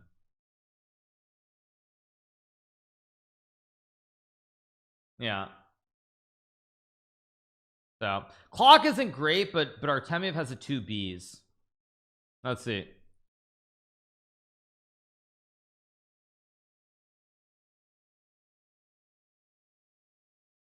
Good, I'm good. I'm good. Prague's game, I want to leave it here because this game matters a lot for the standings. Like if Artemiev wins, he's on his way to, I think, having great chance to win. If Magnus wins, I think he's going to roll the rest of the field. So it's a big moment. Wow, queen b3, good move from Artemiev here. Magnus again in trouble in this game, in trouble again. Like h6 here, bishop d5, rook e8 incoming. This is very scary for Magnus, but Artemiev's time is so bad here. Are we gonna get a draw? Artemiev's time is killing him here. His time is killing him. This is gonna be a draw, I think. He's got no time. Yeah, I mean, this is gonna be a draw. Artemiev has 5 minutes he plays on, but with 18 seconds, no shot. Magnus might try to play on, but it is also very risky. Like, Magnus knows he's worse in this position. Hans destroying Lazovic with 99% accuracy. Yeah, I think we're gonna get a draw. Just no time. Yeah, we're gonna get a draw. There's no way. He's got no time, and a draw is fine for Artemiev because he's leading the tournament. Yeah, it's a draw. Okay, a little bit disappointing, but it happens. Okay, so we get a draw in that game. Let's take a look at the standings. Okay, who's still playing? Top 4 boards are done, so it's up to all the guys on 5. So let's go to Scooby Dooby Doo. Where's Scooby Dooby Doo? Scooby Dooby Doo is playing against Prague. It looks, computer likes Prague's position a little bit more, but I think Dubov's okay here. There are tricks like queen d2 and knight f5 though, which could be very scary. Some kind of big sack here. Oh, why is it not let me refresh. There we go.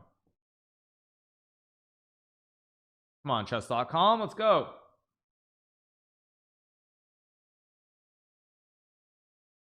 Why is chess.com so slow to load? Jeez.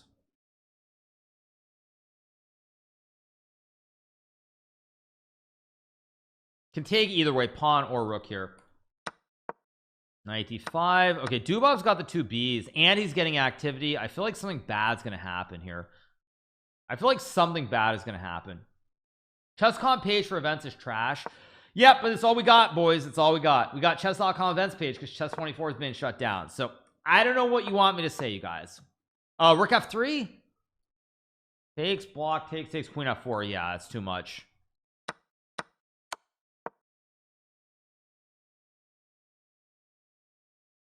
Apparently bishop d4 wins on the spot here.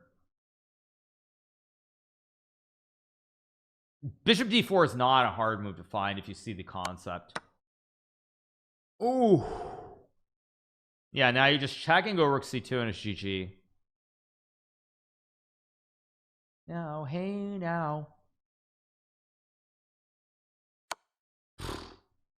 Dubov's on it. He's on a roll. Yeah, Dubov's on it. He's got it. He's got the juice today. Nice win for Dubov. Yeah, the two people who I said very early on, very dangerous. Dubov and Artemiev are playing excellent chess right now. Excellent chess. Shugarov and Duda still going. Let me check the results again. What do we have? Most games already done up here. Did Hans win again? I didn't see Hans's game. Hans is still playing as Hans is just winning too. Dubov could beat Magnus too. Dubov and Artemiev are the two guys who I think you should be afraid of. Smoke wins again. What is he? Or Smoke is only on 5 though, right? He's only on 5. Because he lost on Anish. That's right. Yes. Okay. Yeah, he wins, but he lost to Anish in the previous round. That's why he's a little bit far out. Okay, Nihal is trying to climb back into it. Apparently, was this? No, it's all just losing. Nihal trying. Yeah, Nihal gonna win again. Nihal's gonna be on what now? Nihal now on 5.5. Nihal's slowly climbing back in. Magnus playing terribly and is on 3rd. Right, and that's a very bad sign for the rest of the field. Because if Magnus brings his A game tomorrow, it's gonna be ugly. It's gonna be ugly.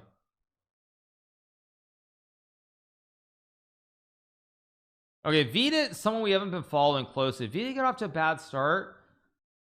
Vida's on 4 out of 6, so Vida could get to 5 out of 7.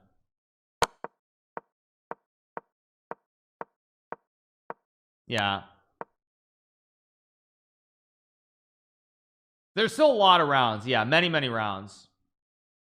I mean, the thing is, there's so many rounds, and that's why I say it's a very bad sign for the rest of the field. If Magnus is playing this poorly and he's in 3rd, if he brings it tomorrow with the 9 rounds, he'll win easily.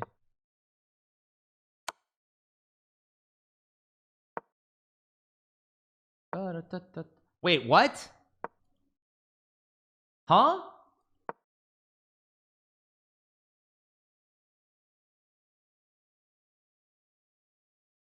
Rook a7 win. I mean, this must have been a glitch, right? He went king d7, not king d8, and the board kind of went boom and fell apart. The board fell apart.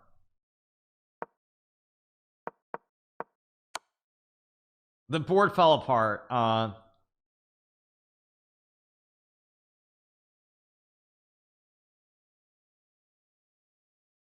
Yeah, I assume Vida won, but let's go back around. Let's see what else we have. Okay. I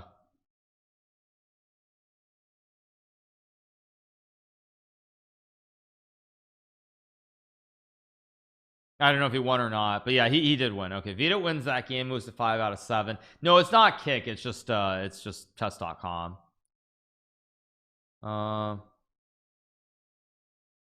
Still a few games going.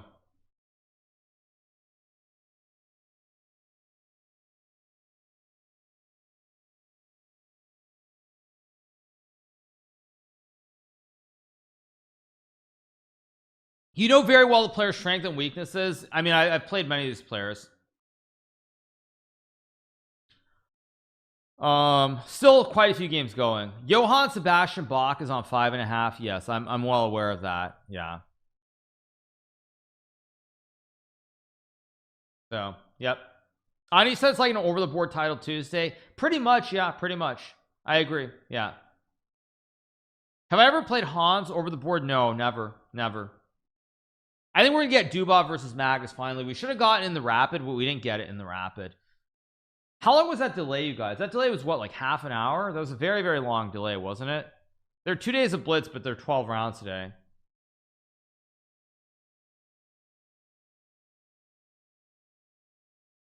Yeah. Oh.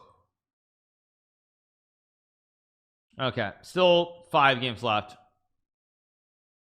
No, there are 12 rounds today and 9 tomorrow, because there are a lot of players who are going to be catching a midnight flight. Am I tired? Not super tired, no. But I think I'm going to make some pasta pretty soon. Imagine Hans versus Magnus. That would be gold. Noterbeck lost again. Tough. Do I think the stock market's going to crash? I'm not really feeling it, but maybe. Market's not open yet, is it? It could crash. I mean, it's very hard to judge. I mean, I'm not following the Fed and when they start talking again. But I'll take a look. Let me see. What is there? Yeah, market very quiet today, as it should be. What else do we have? Yeah, you were asking about Maxime, right? No, it's 9-10. It's the market's not on. Maxime won his game, but what's he on? Maximus is on 5.5, so he's a little bit back, but again, you got to remember this tournament is so long that I would argue day one almost doesn't even matter. As long as you're within striking distance after day one, as long as you're in striking distance after day one, you can just run it up and win a bunch of games, and so it's not a huge deal as long as you're not too far behind. Like Maxime, let's say he's 1 point back, going 1.5, 2 points back going to the final day. If he wins like 5 or 6 games in a row, it's boom, he's going to be right back into it. So anything can happen. Magnus near 2900 Blitz. Yeah, I don't really care that much about the ratings. I mean, Rapid and Blitz specifically don't matter whatsoever, and I don't know if that's a good thing or a bad thing, but I definitely don't. Yeah, I don't really pay attention to it. Yeah. Let's see. Do we have any games left? I think all the games are over, right? Let's see.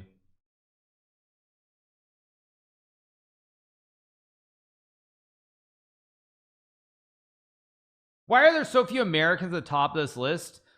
Because unfortunately, I mean, unfortunately, like Wesley is also not playing. Without Wesley and myself playing, it's not. I mean, Fabiano in Rapid is very formidable, and Blitz I don't really expect much from him, so what it is. I mean, I used to not care about Classical. Now I only care about Classical, not about Rapid and Blitz. I mean, the simple way of explaining it to anybody who's wondering is that basically, you know, I would say think of myself as a computer. It's like as a computer gets as you use a computer more and more over years and years, it you know, it gets slower. The processor stops working as well. You know, all these little things start going wrong. And so like I would use the same way. Like unfortunately I'm a human, so I can't just upgrade my brain. You know, I can't go out and buy the replacement parts and upgrade my brain, at least not yet. Maybe one day it's possible, but not yet, at least. And so like the more time I have to think, the better off I am. Like, and I think it was very clear actually in the Chess Champions Tour, because like in the games without increment, I played very poorly. Like the Armageddons, I did not do very well in, and I think that's because my split-second decisions they're not as good as they once were, because like the processor's it's not quite as good as it once was. So anyway, all right, thank you for providing this coverage. Best commentary by far. No, I mean, it's not that I can't still play well, but I feel like I'm not as good as I once was. Just bishop f5 or bishop d3. Check. Just bishop f5. Yeah, I mean, we've got one game. I mean, we have an El Clasico, rook versus bishop, but yeah, you just keep waiting.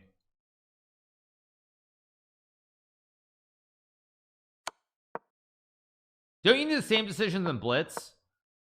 Kind of, but there's also a difference between increment and no increment as well. That's the thing. Like increment versus no increment.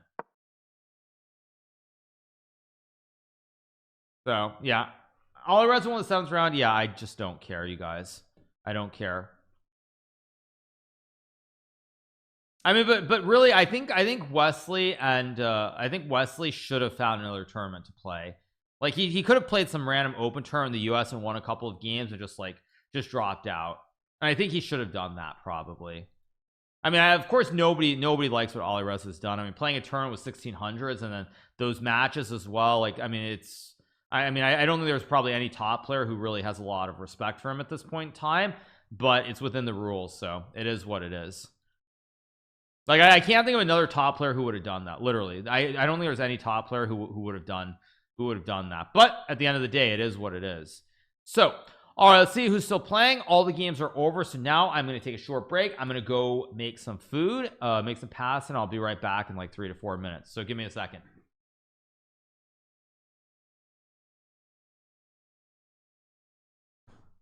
Yeah.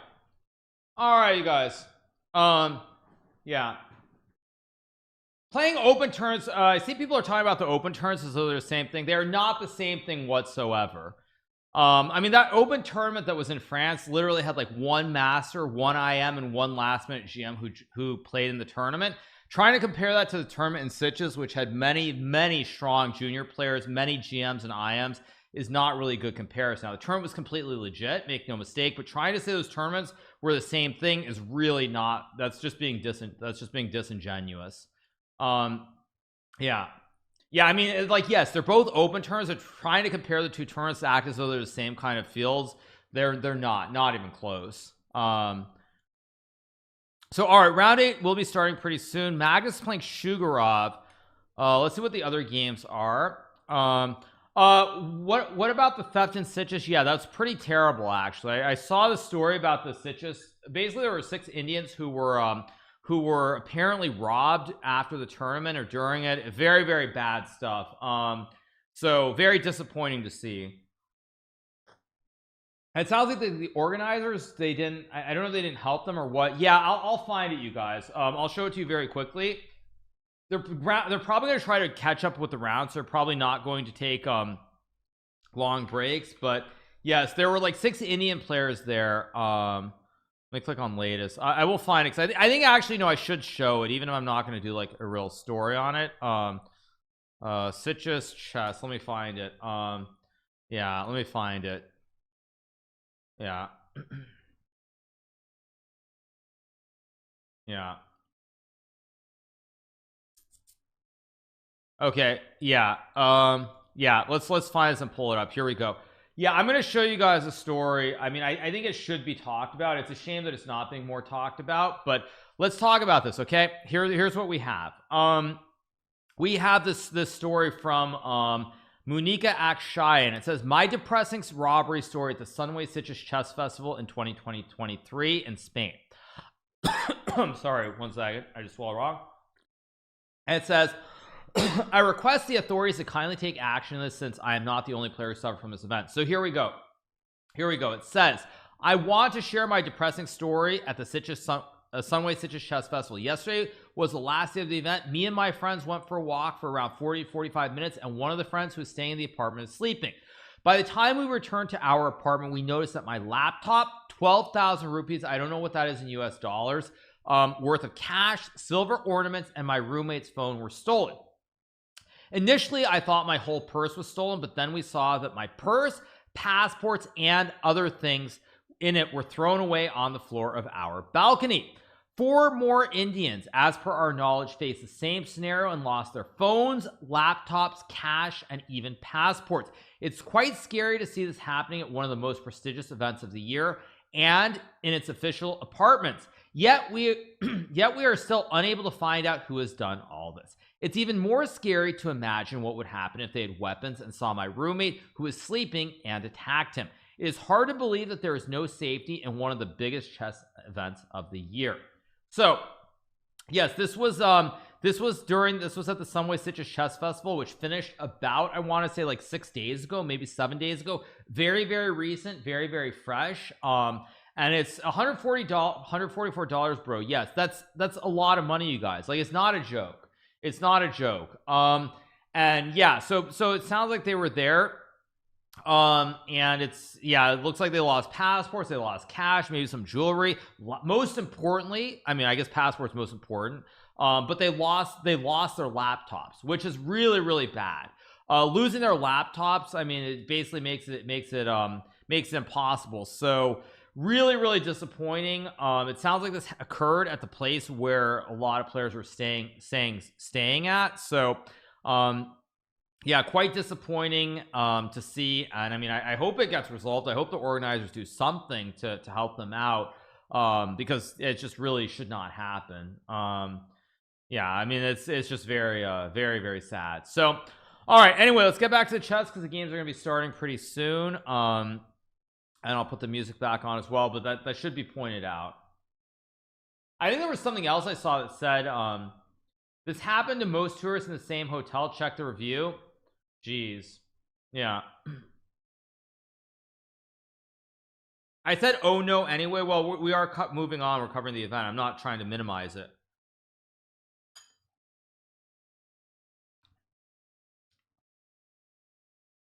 Wait, organizer did nothing, just made a statement saying it's the player's fault for being negligent. Wait, what? Are you serious? Wait, you're joking, right? No, you're not joking. I just googled it. What the heck? What is this? Organizers made fun. Police said they can't do much. Indian chess players lose valuables in 3 separate break-ins in Spain. What the heck? Oh, what the heck? Wait, is this for real? As many as 6 chess players lost their stuff, blah blah blah. Let's keep going. First incident happened, shared by Sangalp Gupta. Wait, I want to see what did the organizers say? Playing their matches. So while the players were playing their matches, while they were playing the tournament, the room was broken into. So the players were negligent. They were playing the matches, and the room was broken into. So is it their fault? It's their fault. They were playing chess games. Okay. The second incident happened when the 5 players had gone for a walk. Yeah. No, it says Sandkalp and Dushyant were playing matches when the room was broken into. The second incident happened when the 5 players had gone for a 45-minute walk. The third incident, the players had allowed themselves just a short window of 3 hours of sleep when the incident happened. Okay. But where's the statement? That's what I want to see. Wait, okay, here we go. Here's the statement. Let's see. What's the statement? It says, "Dear chess friends, we feel we have to address you today. Regarding the regrettable incidents that transpired during our recent chess tournament, we are sad to have learned some of our participants apparently fell victim to theft while deeply engaged in the spirit of competition. We were told that there were some robberies in 3 apartments located within the gated properties approximately 1.5 kilometers away from the official hotel. All 3 having been rented by Indian players who had taken part in our event. Some laptops and cell phones were reported missing." Okay, first and foremost, we would like to express our profound empathy and concern for those players who were affected by these incidents, as we told them as soon as we knew. We understand the emotional and personal toll that such incidents can have, and we want to assure you that the safety and well-being of our participants is our highest priorities. Okay. Upon learning about the incidents, our dedicated staff took immediate action to assist the affected players. Our manager accompanied them to local authorities to report the incidents to police. Although there are no signs of forced entry, and it is speculated that an unfortunate oversight in locking doors or windows may have been a contributing factor.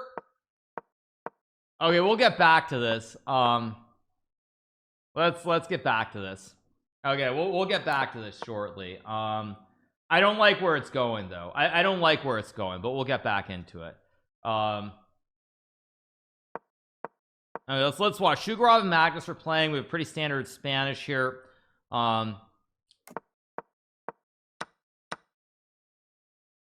See, we get D3 and Knight C3. Why is this the tournament's fault, by the way? I didn't say it is the tournament's fault. But it did seem to me that a lot of players were staying in these apartments. Like, it wasn't just these players alone.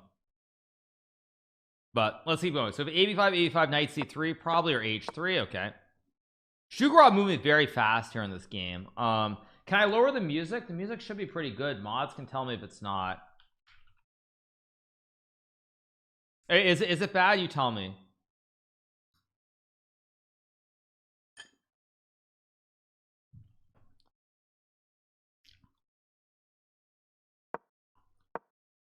It's good. Okay, I'll turn it down one smidgen, but it should be pretty good. But it's a arrabbiata sauce is like burning my mouth. It's really hot. I turn it down one little bit. Okay, so maybe Knight D5 here. We've Dubov playing on board 2. What?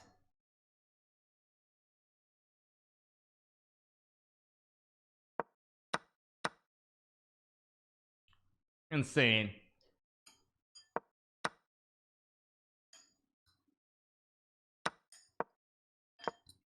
Okay,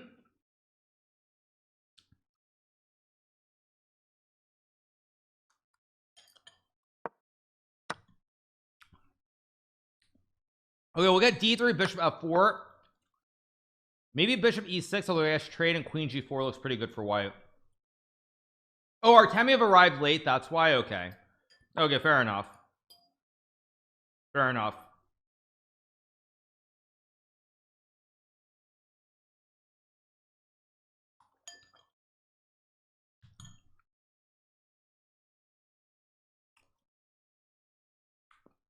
Maybe bishop f4, maybe bishop d2.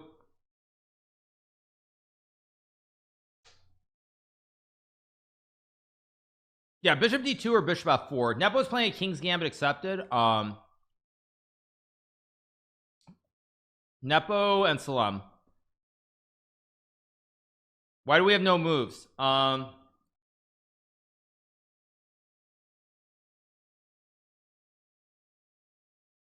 What is this? Okay. Oh, is Nepo just lost here after bishop g4? He might be just losing apparently after bishop g4.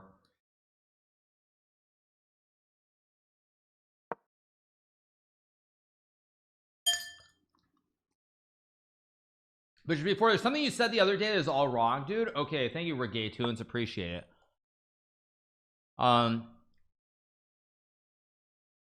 Okay, Magnus's game looks pretty balanced here. Maybe small edge for white after like queen g4, or rook a7. He goes king f1. Takes. Probably gonna be a draw. Reload. No. Apparently it's just lost. Computer hates Nepo's position. Yeah, Magnus's game looks very, very slow, very drawish.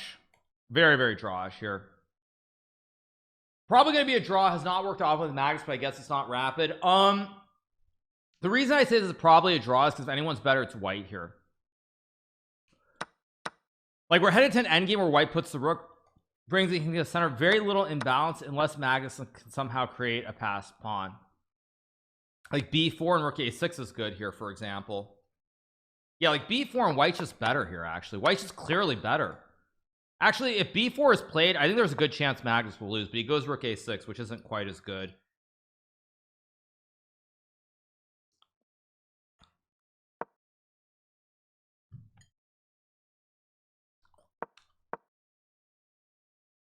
Still better for white, but it's not as clean as it once was.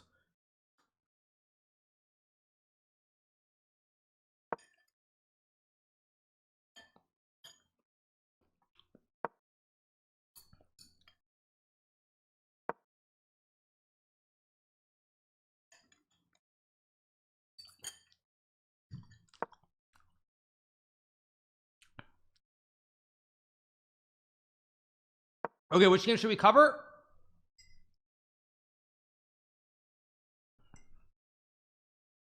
Smoke is playing who? Nihal and Maxime are playing. Hans, okay. Sorry, the food's very hot. 1 second. Let's pull up Hans' game against Prague. Okay, what do we have? White's a little bit better. Knight f5 and rook g3. Yeah.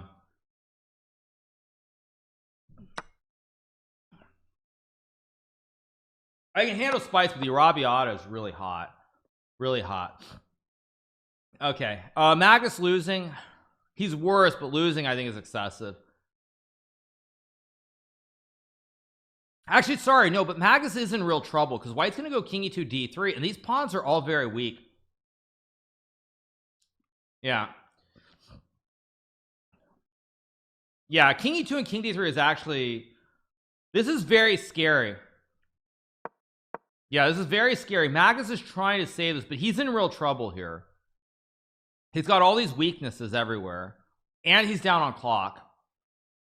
If Magnus wins this game, I would be shocked, assuming the time situation is correct. Yeah, assuming the time situation is correct, I would be shocked if Magnus wins this game because he's just worse. Just clearly worse. Clearly worse. He still can probably draw the game, but he's in real trouble. King d4 and you're just down a pawn. He's going to try to get this end game and draw the 4v3 on the king side. Of course he can still draw, but he cannot win, that's for sure. Bro is obsessed with Magnus. He's leading the tournament, isn't he? Yeah, there's probably b5 and c5 here, something like this. Small edge for Nihal. Hans's game, Hans is trying to go with D's knights. Computer actually does not like his position because black can go g6 like this and suddenly you're holding h6 and now the knights are a little bit unhappy. Let me refresh the board. I think Prague is going to win this game, by the way.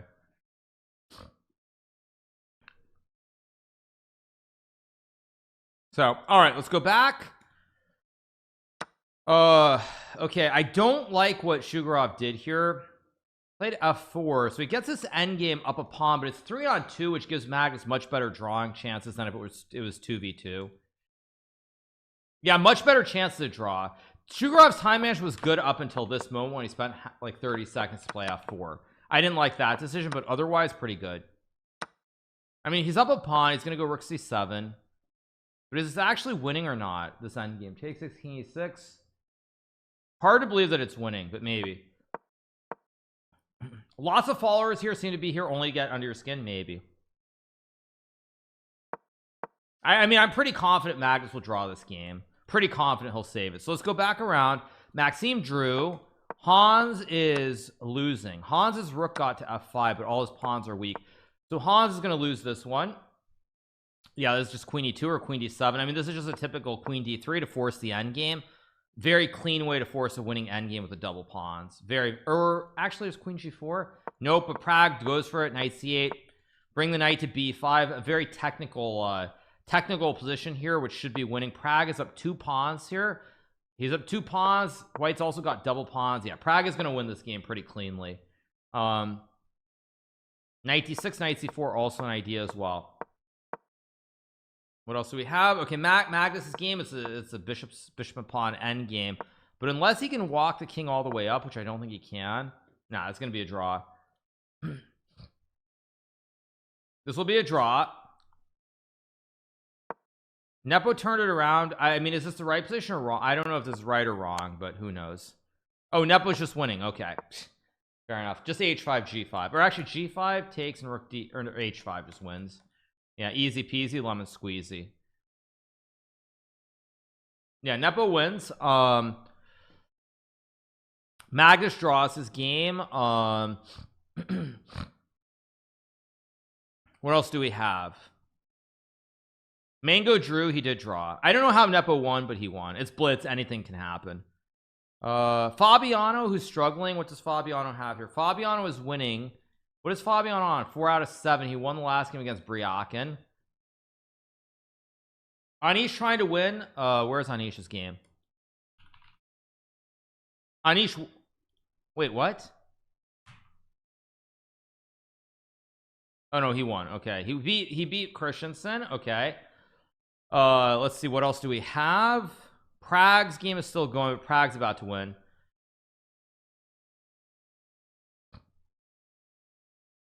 Any New Year's, come on, chess.com. Yeah, this is just GG. So Prague wins. Big win for Prague. Prague agreed to a draw, doubtful. Vided, I haven't been following. I think he was struggling early. He drew another game. What is he on? He is on 5.5 out of 8. He's having an okay result. He's kind of turned it around. He won 3 games in a row before drawing this last one, so he's still within striking distance potentially.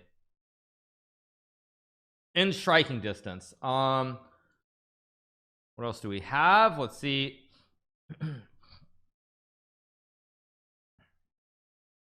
Still a few games. Noterbeck is, wow, Noterbeck only going to draw here. He's not going to win. Yeah, Noterbeck really struggling in the Blitz. He is going to be, oh, he's on 3 out of 7 and he's going to draw this one too. He's going to be on 3.5 points out of 8. Ouch. Noterbeck could get hot and win, but Noterbeck's going to need to win a couple games here to finish off the day to try and be within striking distance. Arjun, another guy I have not seen anywhere near the top of the leaderboard, so I'm assuming that means he's been struggling. He wins against Merzen. What is he on? He's on 5.5 out of 8. Oh, it's because he drew round 1 against Kevin Rosman. He lost to Rachmaninoff. He won 4 in a row, lost to Sebastian Christensen, beat Merzen. So he's also kind of on the cusp. He's close enough that if he gets hot, he can put it together. So yeah, the top 3 is here's the top 3, right? Let's look at the top 3 and let's change the music. Okay, here we go. Here's here we go. Here we go. This is the right song for this as we look at the standings of the top 3. So here's the top 3. You have Artemiev, Dubov, and Nepo are the top 3. So yeah, those are the top 3.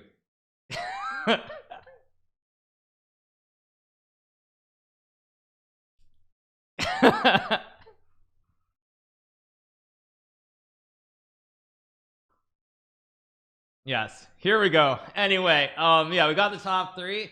We have Artemiev, Dubov, and Nepo right now. Do I need to stand up for this? Yeah.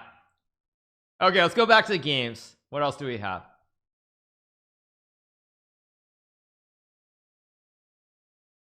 Kramnik stood up. Yeah.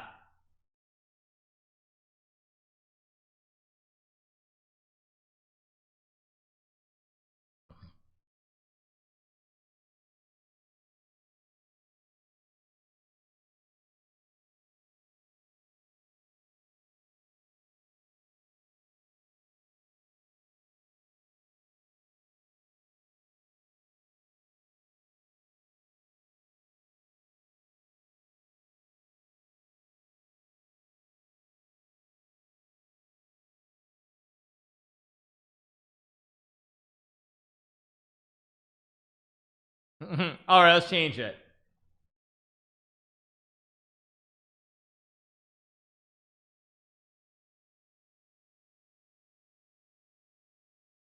Let's change the music. Here we go.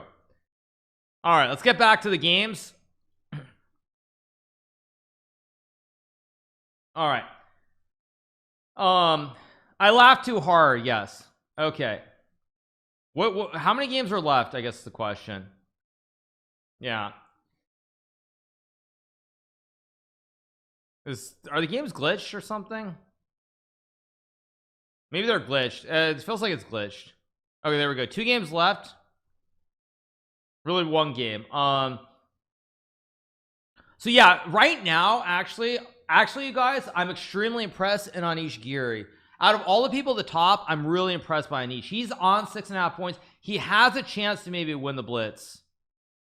Yeah. Oh, this is not the right song? Okay. Okay, this is a better song. There we go. Here's a better song.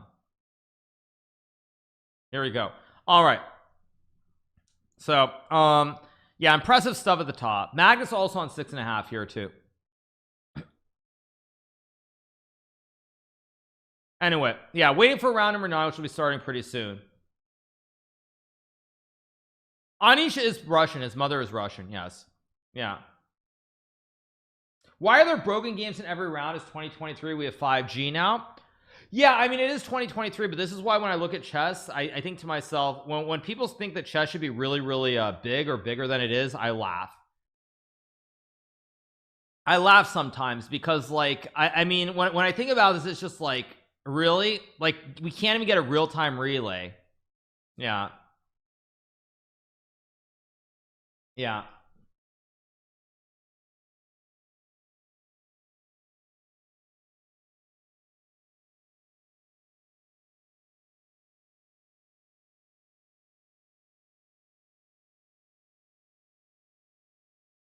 So, yeah. All right. 1 second. It's a lot bigger comparatively than before. Yeah, I mean, it's just when people say that chess should have like be like billions of dollars, everybody should be making many millions every year, etc. Like, I have to laugh sometimes when I hear that because I just don't really I just don't see how you can see that when we can't even get a live relay.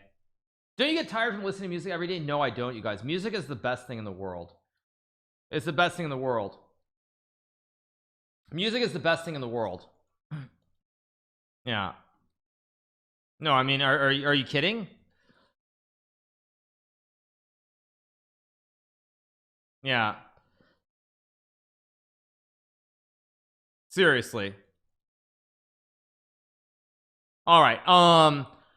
I know what's happening in this game, but I think it's over. If I had to give up music or films forever, which would you pick? I would give up films, and the reason I would give up films is because music is just one of those things. Like, actually, maybe you guys have it, but I'll give you an example. Let me find it. The Weekend. Where's The Weekend? We do it by titles, I guess is fine. Like, I'll give you an example. The reason that I could give up films and not music is for this exact reason. BLI. Like, the reason is because, like, with music, like, when I play this song, if I close my eyes, I play this. Those of you guys who are here in 2020, especially as the pandemic started going like crazy and everyone got locked at home, I would always play this song when I would start the waiting soon screen. And so, like, if I close my eyes and I just listen to the song, I can almost, like, it almost takes me back in my mind to like during that time period. And I'm sure everyone else is the same way, but with music, it's like, it's the same thing. Like, if I close my eyes, it's like I feel like I'm transporting time back to that time period. So that's why I could give up films but not music. That's the exact reason for that reason. Because if I close my eyes, it's like I can remember it. It's like it takes me back to like March, April, May, when everyone was stuck at home and just like everything was kind of exploding. So yes. Anyway, songs are like bookmarks. Yes, I know. Tell me about it. Yeah. So all right.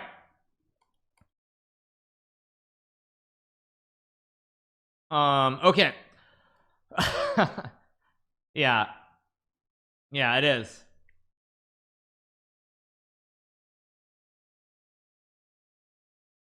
Takes me back to when I didn't invest in GameStop when I should have. GameStop is a terrible stock, you guys. Don't be stupid. Don't be stupid. Howell predicted Artemia to be in the top 5. I've spoken about Artemia probably more than I would like to admit. I was gonna say something.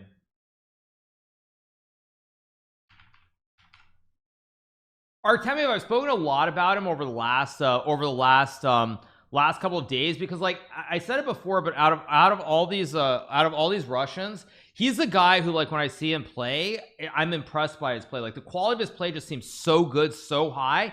And then somehow, like, when I don't pay attention for a while and I come back and I see him playing somewhere, his rating in classical never goes higher, and somehow he never is at the top. And I'm just always befuddled, because when I look at his games, I just see the games of someone who I think should be a top 10 player. It doesn't matter, rapid, blitz, classical, he's just got all the tools, and somehow he's never there.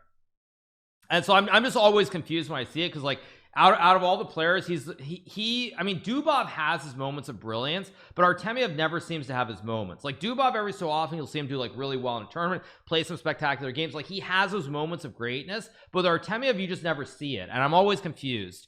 I'm always confused when I see that happen, because, like, it just feels like he should be up there, and somehow he's not. He's just not. It just always confuses me. Okay, Magnus plays Barasu Romanian, a 14-year-old kid from India. He had a pretty good result in the rapid, fell apart at the end, but doing very, very well. So hopefully he'll put together a good performance against Magnus in the Blitz. See, what's the other game? Dubov and Anish will probably be a quick draw if you were to ask me. That's what I would guess. That's my guess. That's my guess.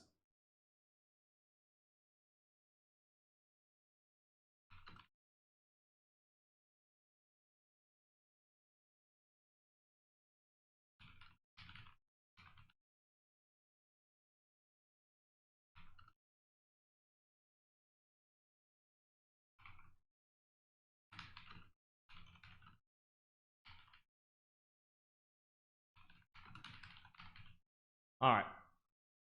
Anyway, let's keep going. Where were we?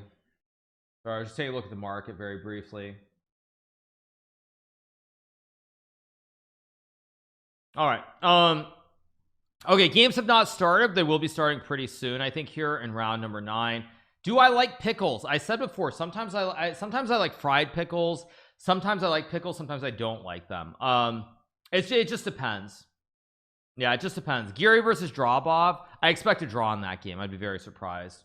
I was about to cover the Citrus stuff. I don't really know what the situation is with Citrus. But yeah. But actually, it's interesting. Looking at the Citrus article, it's kind of interesting. You guys tell me when the games begin, but just looking at it, it says the statement said they had hired a security guard to patrol the area after the first incident at the apartment where the third incident had happened was under CCTV surveillance, and that it had not caught anyone breaking into the apartment. That's actually kind of weird, isn't it? I mean, if the apartment was under CCTV surveillance and they didn't catch anything, that's kind of shocking. So that means they must have like climbed inside the window or something. I don't know. I mean, see, if you're under constant surveillance, that's, yeah, inside job. Okay, very funny, you guys. To think that they would do that's, yeah, chill. Okay, yeah, so that's all the stuff on the floor. Okay. Oh wait, but it says Sandkalp also dismissed the claim from the organizers that the players had been careless in locking doors and windows. He said that after the second incident, many of the Indian players were on high alert. Players in Arpita and Vishwa's apartment went to sleep at 3 a.m. when they woke up at 6:30 a.m. Their mobile phones, which were in the same room as they were kept beside them as they slept, had been flipped. Wait, what? In this third incident, things could have been a lot worse as the women were present in the house, said Sandkalp, before adding, the thing I am most angry about is that later we found reviews for the apartments on the internet where there had been similar incidents in the past. So this was not a one-off isolated incident, and still they did not have any preventative measures in place. Wow. The players claimed that there was just one security guard to patrol the almost 2-kilometer wide area and that there were minimal CCTV cameras present. When we asked the organizers for compensation for things we had lost because this was their official apartment, they made fun of us. They said they will compensate by providing dinner, said Munika. Oh no. Oh no, seriously? Like, I mean, I can understand, like, I get that like expecting like massive compensation for laptops and everything. I get that, but oh man, jeez, that's pretty bad. That's a pretty bad response. So, I mean, of course, nobody knows. We can only trust her word for this. But if that's really what they did, that's pretty terrible. That's pretty terrible. I'm not gonna lie. Flicked means basically stolen. It means they slept with their phones by them. When they woke up, the phones were gone. Oh, that's a pretty big F. Jeez. I mean, that's pretty bad. I mean, like, I can get the organizers obviously like expecting like compensation for it is difficult at best, but to say we'll compensate by providing dinner, I mean, that's kind of a toast for a laptop is fair. That's kind of sad, actually. Yeah, that's kind of sad. Hey man, I lost my iPhone, but at least I get a free burrito. Like, what?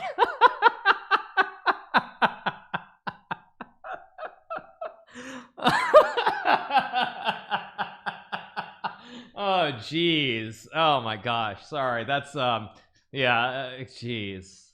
Yes.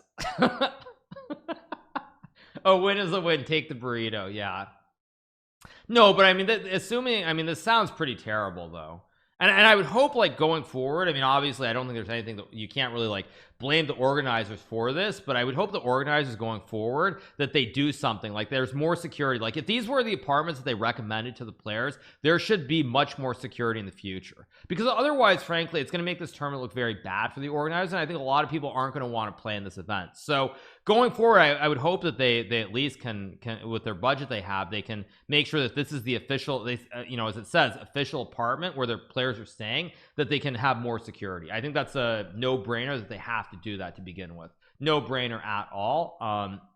But still very very sad to see, that these players, they were robbed. They lost cell phones, passports, laptops. Really sad. And I mean, I think hopefully they, like the Indian consulate and the Indian government, can help them out, but still really sad to see something like this happen, especially at Sitges, which by all accounts is supposed to be one of the biggest opens, and I think it's one of the ones that has generally, like, a lot of people speak about the event very positively. So sad to hear, very sad. This is about the tournament in Sitges, Spain, that ended probably about 5 or 6 days ago. There were 6 Indian players who, in 3 separate incidents, were they were robbed. Basically, they were robbed. So yeah, it's sad to see, that's for sure. But yeah, I feel like that's somewhat the organizers' fault, because of reviews saying stuff was stolen. I mean, I guess, but you know, people having to stay in rented apartments. Well, it's Sitges. It's not a. I mean, I've never been to Sitges, so I don't know this for a fact. But my understanding is that Sitges is something where basically it's not. I mean, many people don't realize this, but in Europe, for example, you don't have these like massive chain hotels like Marriott or Hilton or whatever it might be. So normally it's a little bit different, the style. But anyway, let's get back to chess, because we're being told it's about to start. Yeah. Okay, so let's see, what do we have? We have Artemia versus Nepo Man. Yeah, they lost their passports. We have Anish versus Dubov, and I mean, yeah, the passports is pretty crazy. Atusa did play there. Yeah, she did. But hopefully they get some compensation. Hopefully the Indian government can take care of them. Fortunately for the players, considering that they're Indian and the Indian government is so big on chess, I think it'll be okay probably for them. I mean, you know, seeing all these tweets by Modi about like players beating Magnus and everything else, just the amount of interest in chess in India, I'm sure they'll be taken care of and they'll be okay. But it still is very sad to see. Yeah, you get e4. Yeah. We got e4, e5, knight 3, knight 6, bishop c4 played here. Let's see what Dubov does. Do you 3-move draw? What about this one? Artemia versus Nepo. We're gonna get a 3-move draw here, probably. Okay, Anish is in it to win it because he needs to win the event. Did we get a 3-move draw? No, it looks like they're playing, right? Nepo's playing. Magnus played b3. Bro thinks he's Hikaru also. So first Hans thought he was Hikaru, and now Magnus thinks he's Hans or Hikaru. Probably Magnus would rather be Hikaru than Hans for very obvious reasons. But this is very classical. I've probably played 1,000 games online with this exact position. Probably 1,000 games on chess.com. So let's see what Artemia and Nepo is still going. They're playing. Anish is still playing. Fairly balanced. I think not. Dubov wants to go knight c5 here, but he already has the classic flying V formation with the pawn structure. So let's see. When did the bro thinks he's Hikaru start? I think it was a TikTok. I think it was a TikTok meme, right? Chess24 tweet.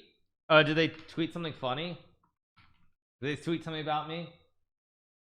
What'd they tweet? When you play your hero and he plays 1b3.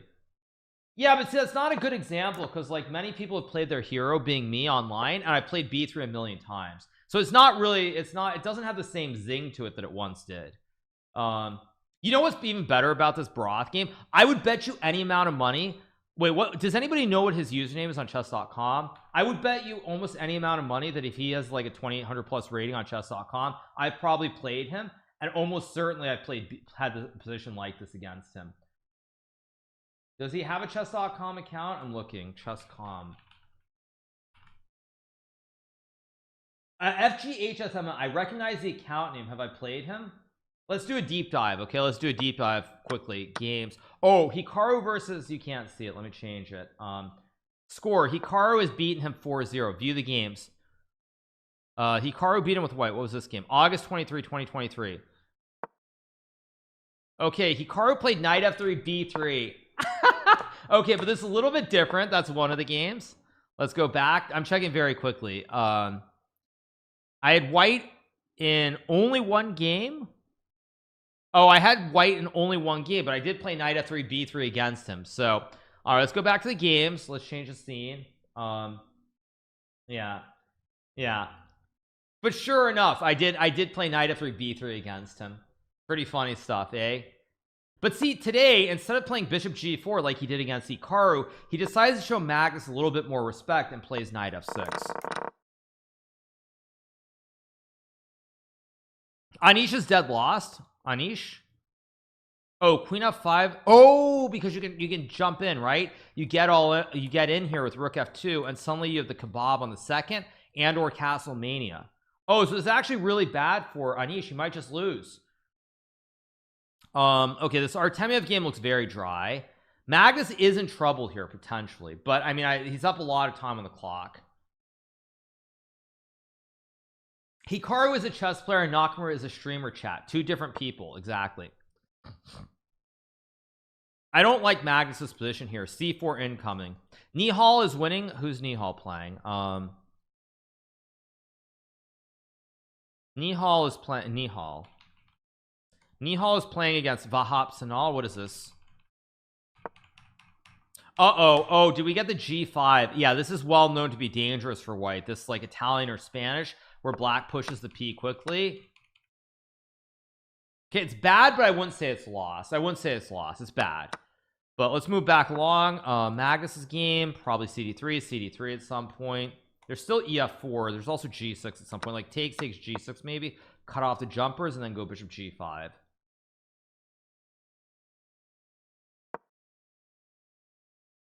They gave Alireza a trophy that looks better than the thing you got in Iceland. Do I remember that? Of course I do. That's just sitting out. That's sitting out somewhere like in my TV case or whatever.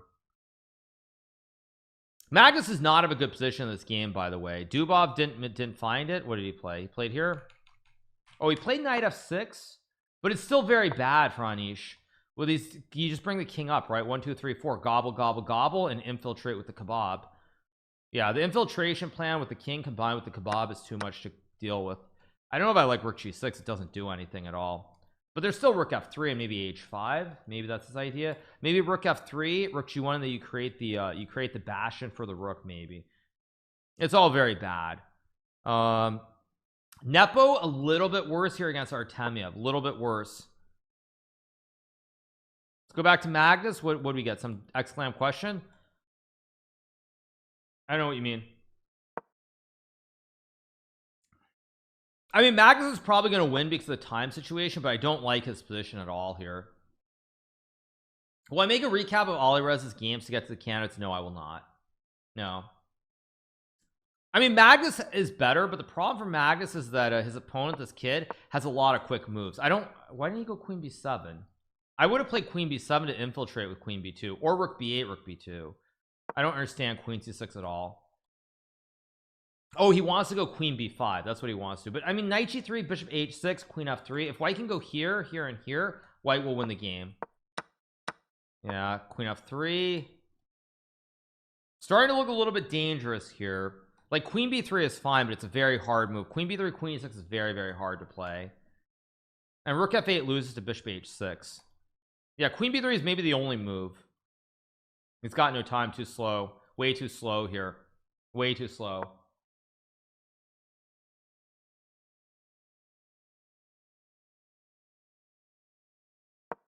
Yeah, probably queen e6, knight f5. Oh, knight f5 takes, you block. He's still defending very well. Like rook a7, there's rook c7. It's still okay for black, but it's tough. Fabi getting smoked again. Yeah. I mean, it's a tough. This is why it's so tough. Like, and I get why Fabi didn't want to play the tournament, because the thing is, like, if you think about it from Fabi's standpoint, like he played poorly in the rapid. He didn't play great. Finished in like tied eighth or something, made probably a few $1,000s. Now he's doing terribly in the Blitz, so he will have spent a week going and playing these two tournaments, and he will basically break even or have lost some money. Not that it matters for Fabi specifically, but it's still like you go spend a week, you go so far around the world, and for what exactly?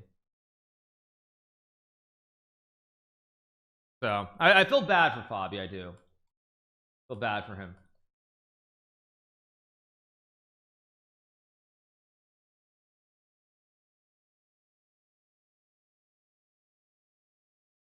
Okay.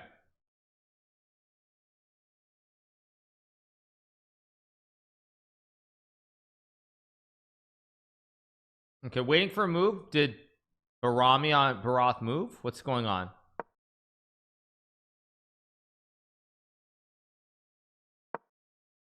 Yeah, rook a2 is a hard move to play. Oh my gosh, he finds it. This kid is good. Wow, he finds rook a2. I'm impressed. I still think Magnus will find some way to win, but I am very impressed by his play. This guy looks very interesting. This is just modern day chess. Too many kids are too good at the game. That's why I'm glad I'm not going to be playing chess for that much longer, because I can only imagine the mental trauma. Like, I remember when I was a kid playing adults, and it was like really fun playing them as a kid, but as an adult having to play against these kids, like, doesn't matter, Indian, Uzbeki, whatever they might be, like, it's not fun. It's very mentally traumatizing, very, very traumatizing. But Magnus does win. We get this huge glitch everywhere. What happened? He traded. Oh, he went rook f8, which wasn't so bad, but Magnus used the dark arts.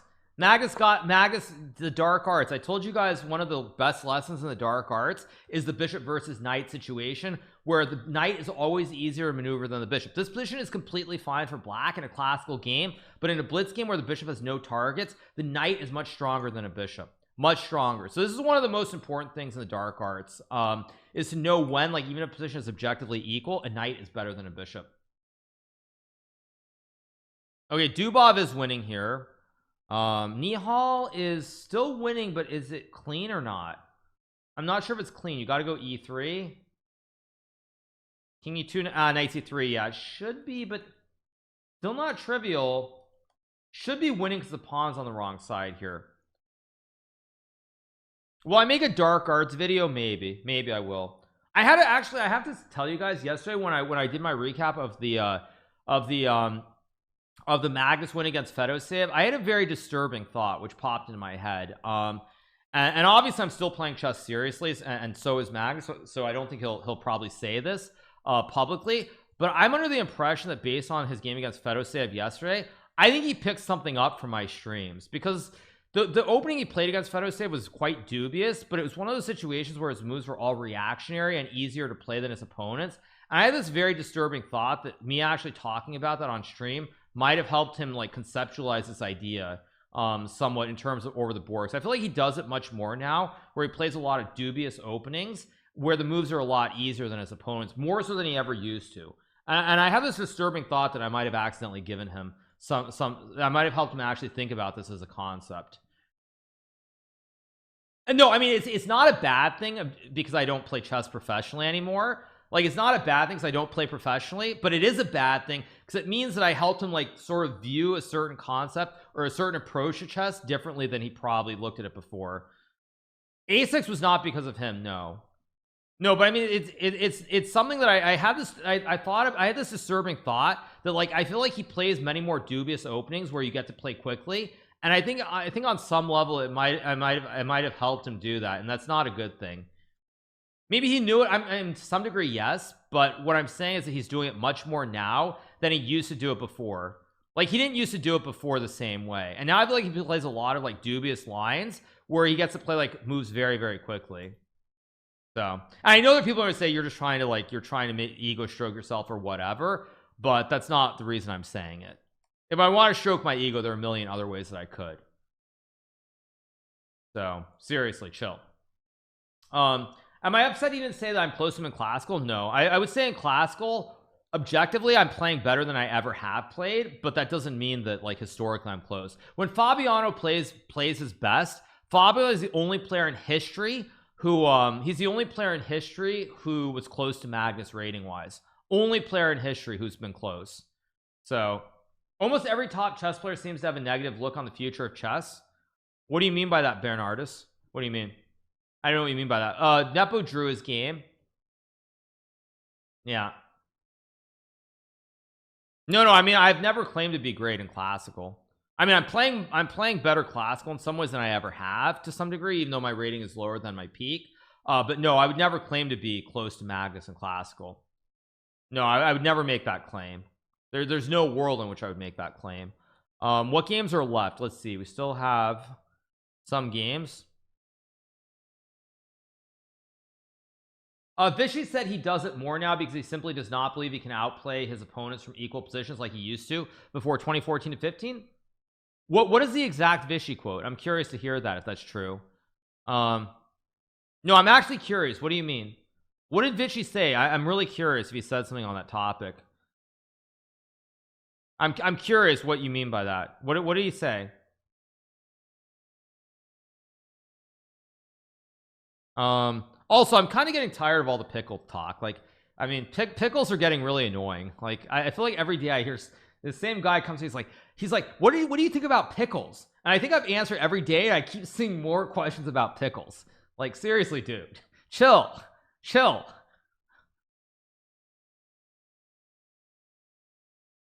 Yeah. Yeah. Seems like you're in a pickle. Yes.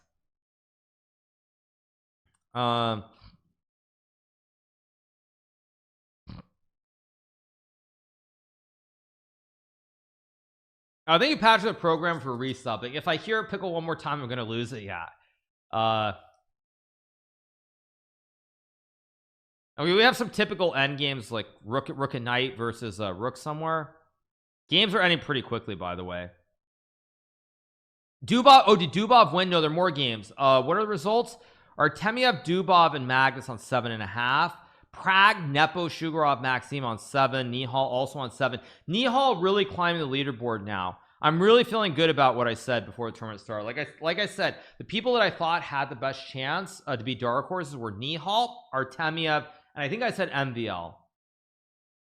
Those were the 3 people I thought were real dark horses. Also, Prague continuing to play great chess.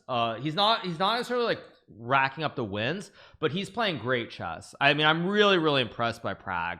I really do feel like when I look at the Indian players, Prague is the one that I'm most impressed by. Like, he's just very steady, very steady. Very steady. Like in the Rapid, he didn't light it up, didn't win enough games to finish in the top 3, but he was extremely steady throughout, picked up the wins here and there. I'm really impressed by his play.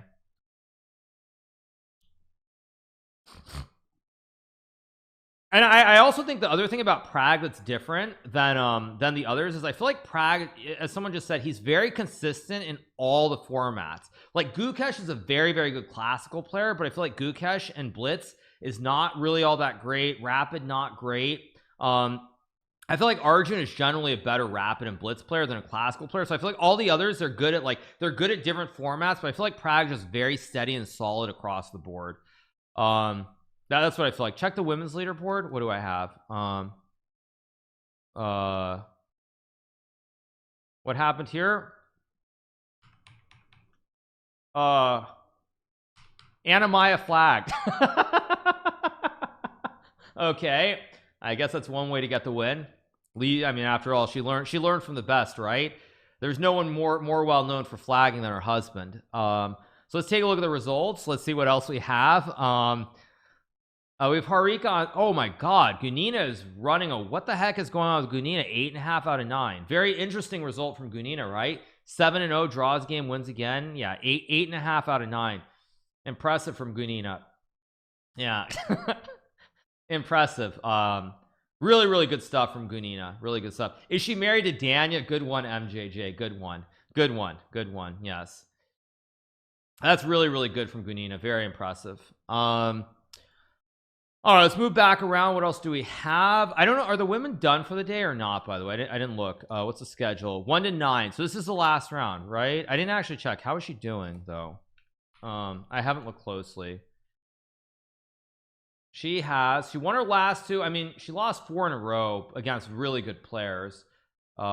Decent result. Not great, not terrible. So yeah. All right, so the women's section is done. Let's move back to the men's section because that's all that we have now. Prague trained with Magnus Chess Club and PHI in Norway to play a role. Maybe it played some role, but I don't think that's what it is. I don't think that's what it is. Why doesn't Danya play? Because for Danya, he knows it's going to be a big struggle and it's really far to travel. He's probably going to like.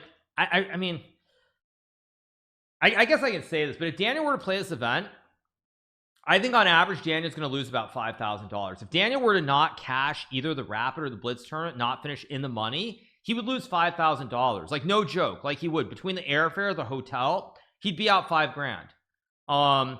And that's a lot of money to, like, if it's gonna be a big tournament, it's very stressful, and if you don't do well, you lose that much money. Why would you want to do that? Yeah, why would you want to do that?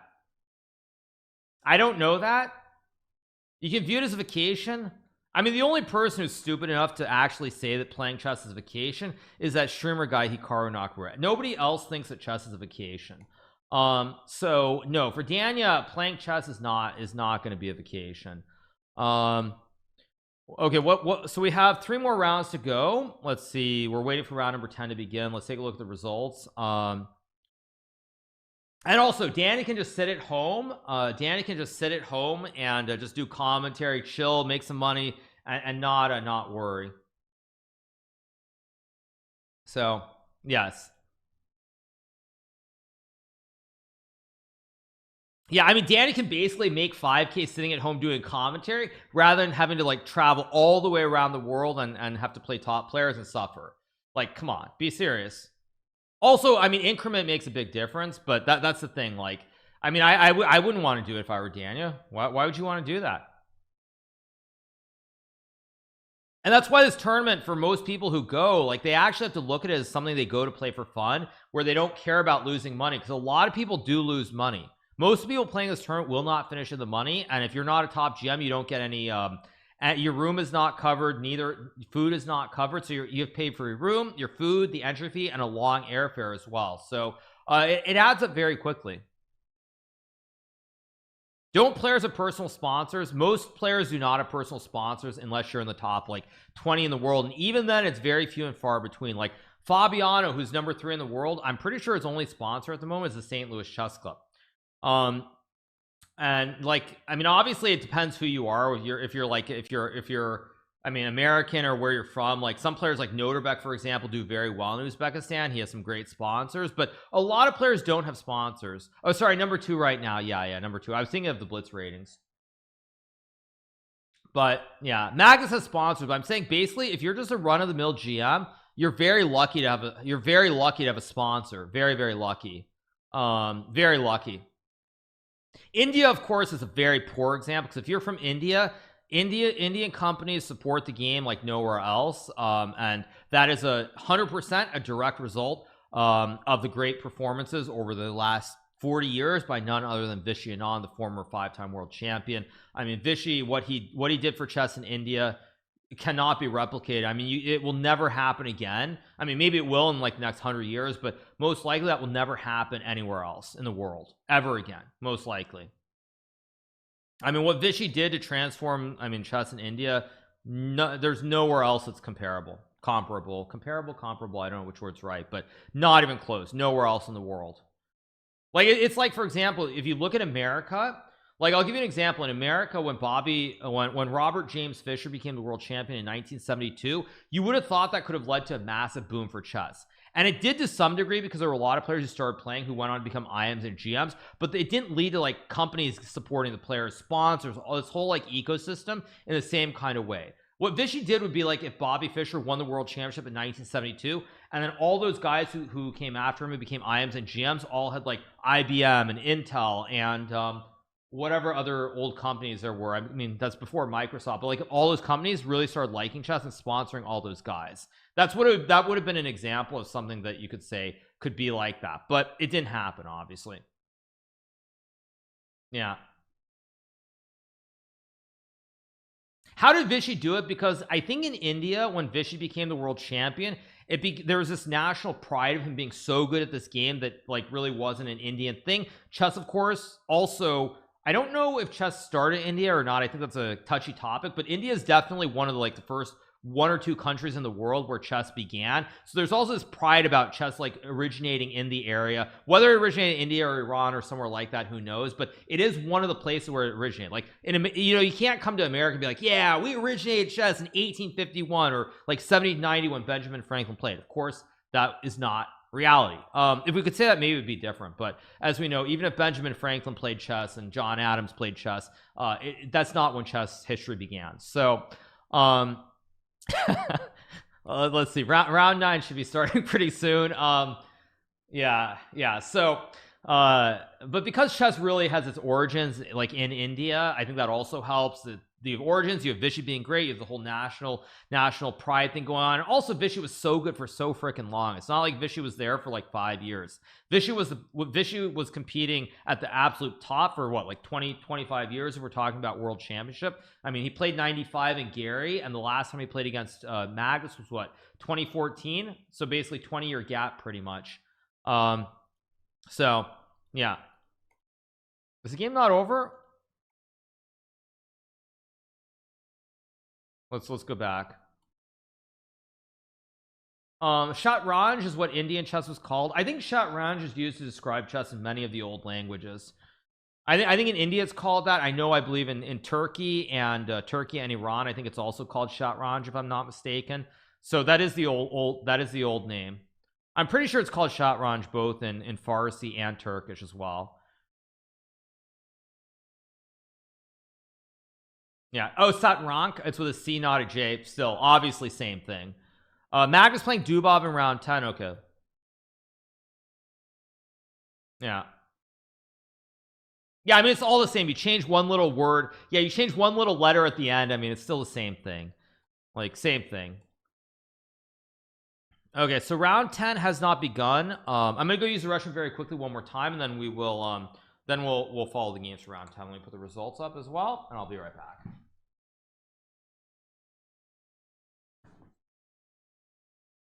Okay, we're back. So what did we miss? I don't think we missed anything while we were on the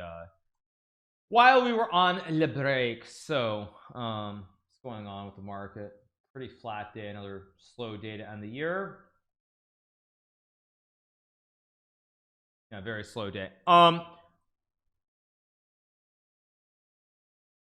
we have round 10? Not yet.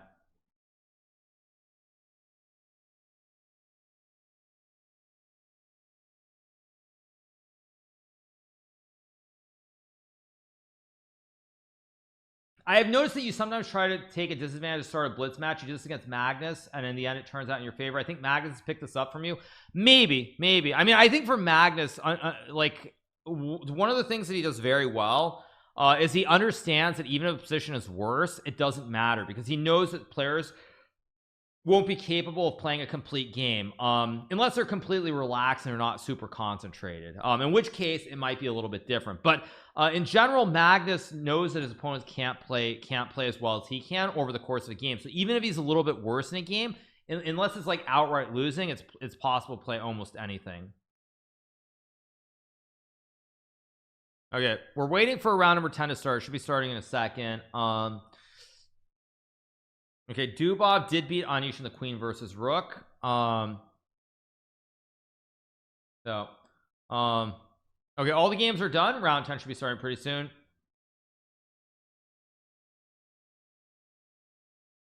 But basically, yeah, I mean, I think I forget what we're talking about. We're talking about Vichy, right? Originally, I mean, like, no, I mean, we're talking about chess in general and booms and everything else. I mean, I would say that, yeah, what India has with sponsorships and just the amount of money in the game right now, it's very hard for me looking forward to envision a world where you don't have Indians at the top. It's very hard for me to believe that you're not going to have one of the Indians won't be world champion in 10 years. Like, if you were to ask me where I see chess in 10 years from now, I would be absolutely shocked. Whether it's Arjun, whether it's Gukesh, whether it's Prag, whether it's another one of the juniors, I'd be very shocked if we don't have an Indian world champion. I'd be very surprised. Do I have a sponsor? I mean, the St. Louis Chess Club does to some degree sponsor me too. But in terms of, like, you mean like companies or things? No, I don't. I mean, that's the thing. Like, people always assume that Americans do really well in chess, and it's just not. There aren't many sponsors. Like, I had no sponsors until Red Bull. Like, I had no sponsors literally until I was like a top 5 player in the world. And I think when I was sponsored by Red Bull, that's when I actually got to number 2 in the world also. So yeah, Bobby said something about esports. Well, that's different. That's tied to streaming and everything else. I'm talking about from the time that I started playing chess. When I started playing chess, from up until I became like a top 5 player, I had no sponsors. It was basically my parents were supporting me. And I mean, I got some stuff from USCF, like I got the Sanford Fellowship, which Hans currently has, but that was pretty much it. Magnus had sponsors from a very young age. He had a sponsorship from the local Microsoft in Norway. I think from the time he was about 12 or 13 years old. I think he had other sponsors too, but he had sponsors from a very young age. So anyway, is lack of sponsors an individual or global chess problem? I mean, I would say it depends where you are. So for example, if you look at Uzbekistan, you've got, you know, it's very weird because actually Uzbekistan has so many strong kids who are very good. You've got Noterbek Abdusarov, you got Noterbek Yakubov, you got Nojerbek, who's like 13 years old, who's very good. You have Vakidov, Vokidov, and many others who are really good. And I think almost none of them have sponsors. Noterbek Abdusarov definitely does, and maybe Yakubov does too now. But like you know, it doesn't feel like there's the same amount of support, and yet they're all getting really, really good. But nonetheless, there is support for the best, and I think there are other countries as well. There's also Sindarov, who I forgot. I thought I said Sindarov, or maybe no, I said Vakidov, Vokidov, and I didn't say Sindarov. But yeah, they're all the Dovs exactly. Okay, so yeah, it depends where you are. Like even Armenia, for example, they support chess too. Like small countries that aren't generally like outstanding in a variety of fields tend to support chess more. Like in Uzbekistan, they do. In like actually, I think Vietnam for a while they supported Laquang for quite a while as well. So it just depends where you are.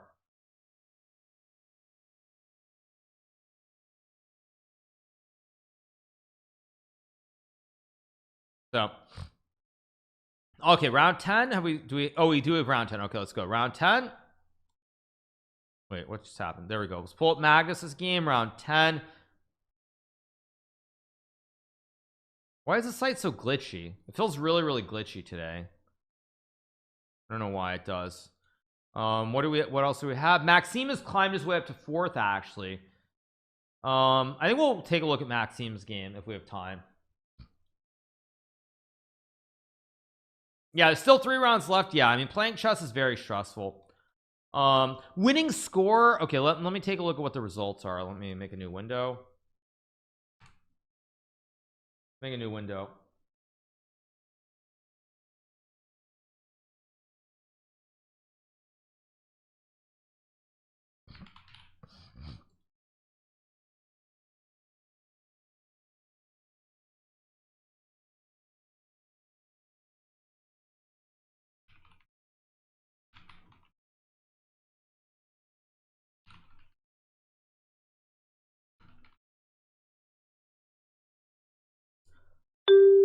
Let's take a look. What are the results? What are the results? Wait. Let's take a look at the results here. Yeah, results. What do we have? Who's on 7? We've got Nepo on 7, Prague on 7, Maxime on 7, Nihal on 7, all very dangerous guys. Rapport on 7, Anish on 6.5. So a winning score. Winning score, there are, this is round 10. I think the winning score, I actually don't know what the winning score traditionally has been, but what are they on? They're on plus, Artemio's on plus, they're on +6. There are 11 more rounds. See, no, this is 9. There are 21, right? So 12 more rounds. Even would be 6, which is 13.5. I think plus 11, so 5 wins. I think like plus, maybe plus 12 actually. Yeah, so 6 more wins would give you what, 13.5, and then a bunch of draws. I don't know, you tell me what that comes out to.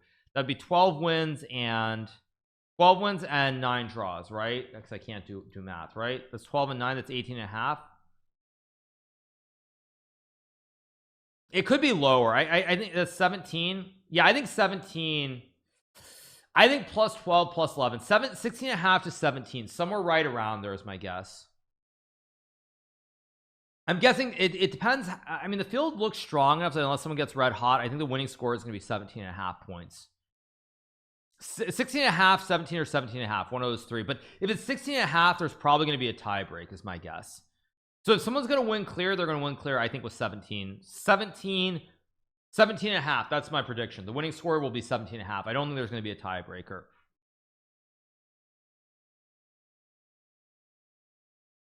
Okay, have the game started? No, they have not. Yellow submarine, we all live in a yellow submarine.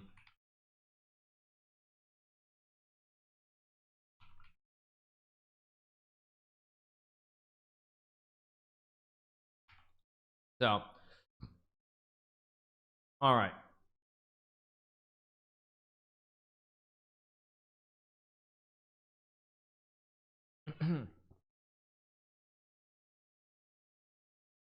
Magnus, Dubov, Nepo, and Rapport laughing together. Yeah, I don't know what the score was last year, but I don't see it being insane, basically, is the point.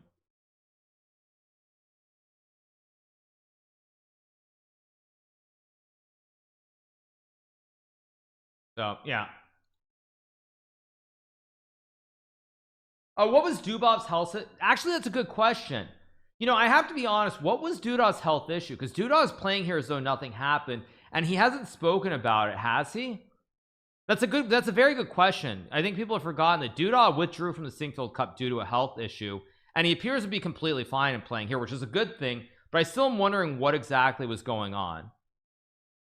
He doesn't have to explain, but it's just kind of odd.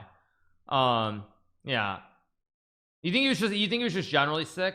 Yeah, probably just generally sick. Thought he might have COVID or something. That makes sense.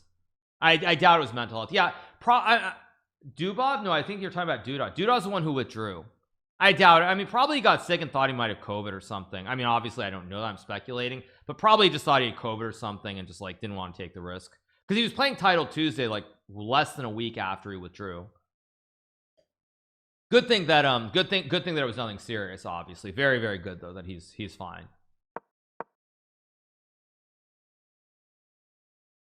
Is it playing Hall in the World Rapid and Blitz silent? Yes, it is. Yeah, don't make jokes about serious health issues, guys. It's not funny. Not funny at all. Yeah, he probably had the flu or a headache or something. He's like, oh no, I might have COVID, so like he just withdrew. Probably something like that, which is good, because I mean, you hope it's something minor.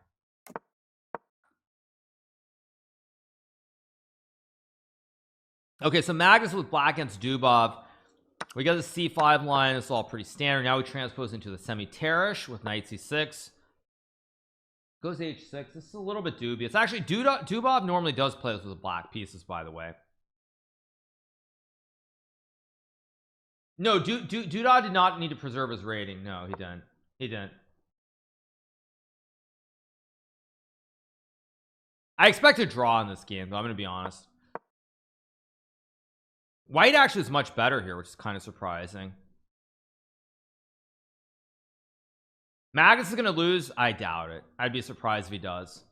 I'd be very surprised. Magnus loses, I'd be shocked.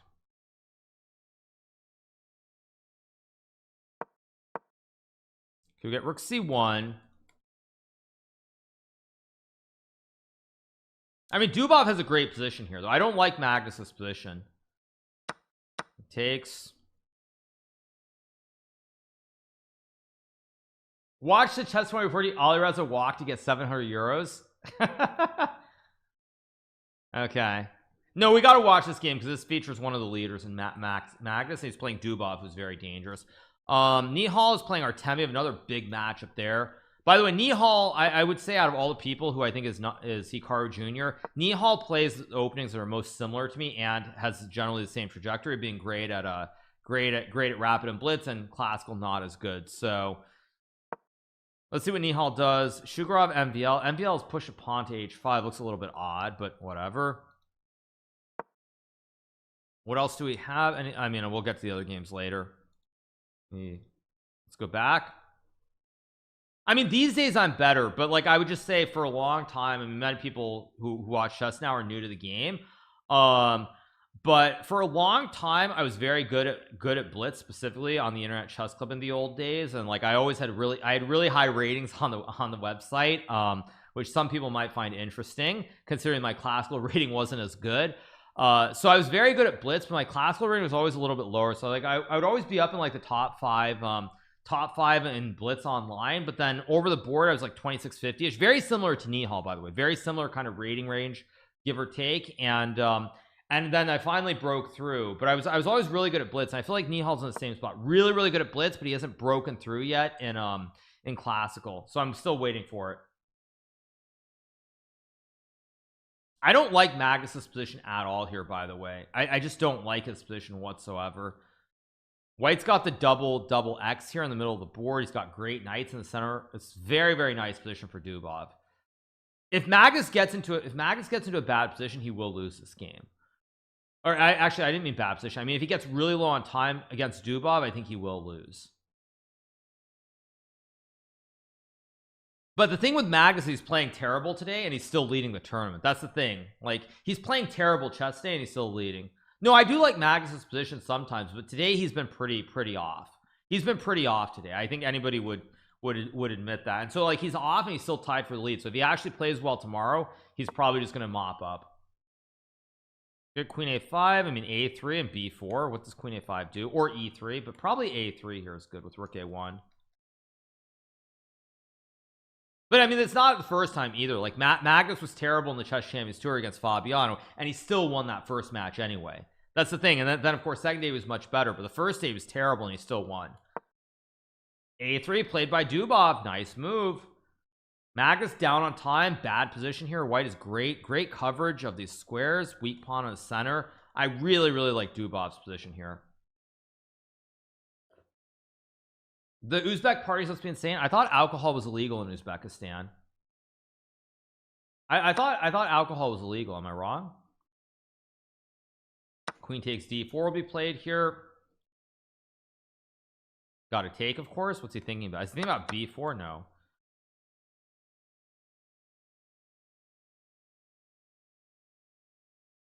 It's a Muslim country, right? I mean, maybe I'm wrong, but I thought alcohol was haram. Plays bishop a3, which I don't like at all. Knight d5 and knight f6 was just better for white. Now takes bishop e6 and it's going to be a draw.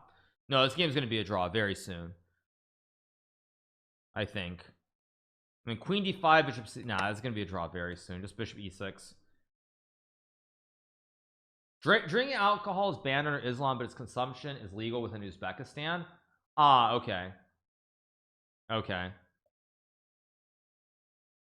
It's haram, but it's not illegal. Okay. Yeah, I mean, knight takes d5 looks delicious for Dubov here. Takes. Bad pawns everywhere. I mean, looks great for white, but Anish is crushing Prague. Okay. Anish. What's going on? Anish's game, we got some kind of like London system, right? It looks like a London. Okay. Hey, pretty normal. Anish channeling his inner Bobby Fischer, by the way. Anish showing why a bishop can be better than a knight. But yeah, you say he's crushing him. Like, he's much better, but this has a long way to go. Like, g5, hard move to play, because after this, now the knight gets to f5. Like, yeah, I mean, this is great for white, but proving it's going to be very difficult. And I don't think he will prove it. Although now he will, because now you can't move the rook and bring the knight in. Big mistake from Prague, because now you can't get the knight here immediately. Magnus' game was a draw, right? Yeah, I mean, I expect it to be a draw. Okay, they drew. Okay, let's move along. Nihal is better against Artemiev, trying to squeeze in another endgame. Hikaru, why isn't your stream sponsor a good young American chess player you could run fundraiser and be their mentor? Think of the content. I already do that, but I don't really need credit or like special recognition. Like I do. I mean, I've already said before, like I have financially supported one of the American juniors, Andy Woodward, over the last year or so. So like when you guys think I do, but I don't need any credit. That's why I don't talk about, I don't talk about these things publicly, because contrary to what a certain place like Reddit would have you believe, where they think I'm some egomaniac who thinks I'm the best thing at everything in the world and like I walk on water. I don't really need credit for that. Like there's a reason that like I don't talk about that, just like I don't talk about my charitable contributions over the course of the year. Like I don't talk about these things because I don't really need recognition. Like I do these things, I don't need people saying, oh, you're so great, you're so amazing. Like I don't care about that. So I don't really make it public. But yes, I have supported Andy, and I might support others, someone like Alice Lee, maybe some others, we'll see. But so yeah, like I mean, is this winning here for this? Looks pretty good. H3 takes.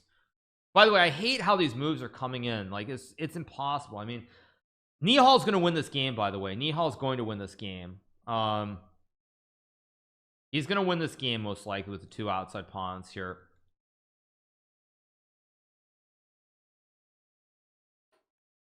So yeah, I mean that's the thing. Like I don't need credit. I mean, it's not a big deal to me, but I do stuff without talking about, without like making a big deal out of it.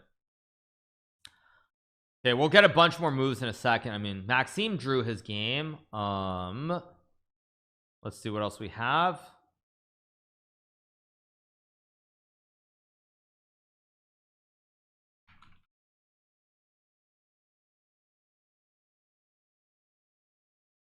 Really hoping Alice Lee sticks with chess, but she'll probably go to Harvard. I mean, that's just that's a universal problem, if I'm being honest.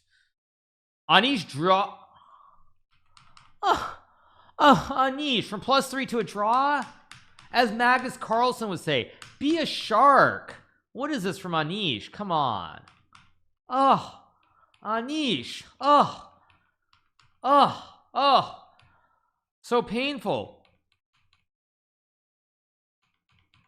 Anish has to win the tournament to qualify for the candidates, and he's happy with a draw. Very sad. No, I mean, he should respect Prague, but I just mean like he's got to go all in here. The only way he makes the candidates is by winning.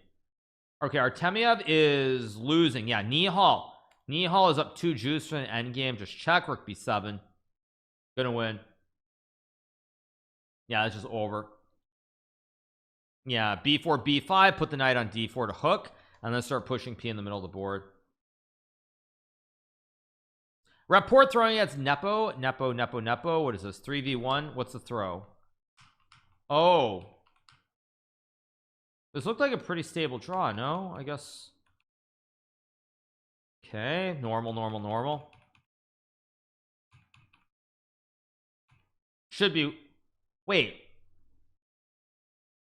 was this a draw? I couldn't tell if the bar was even or not. I mean, white's pawns are too fast here.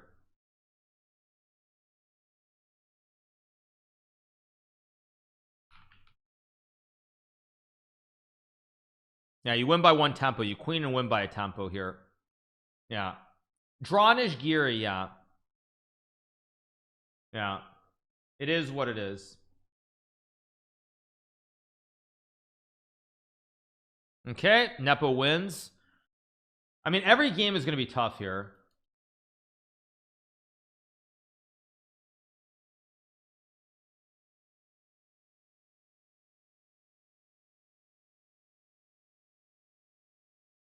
Faustino Oro is playing. Actually, how is Faustino doing? How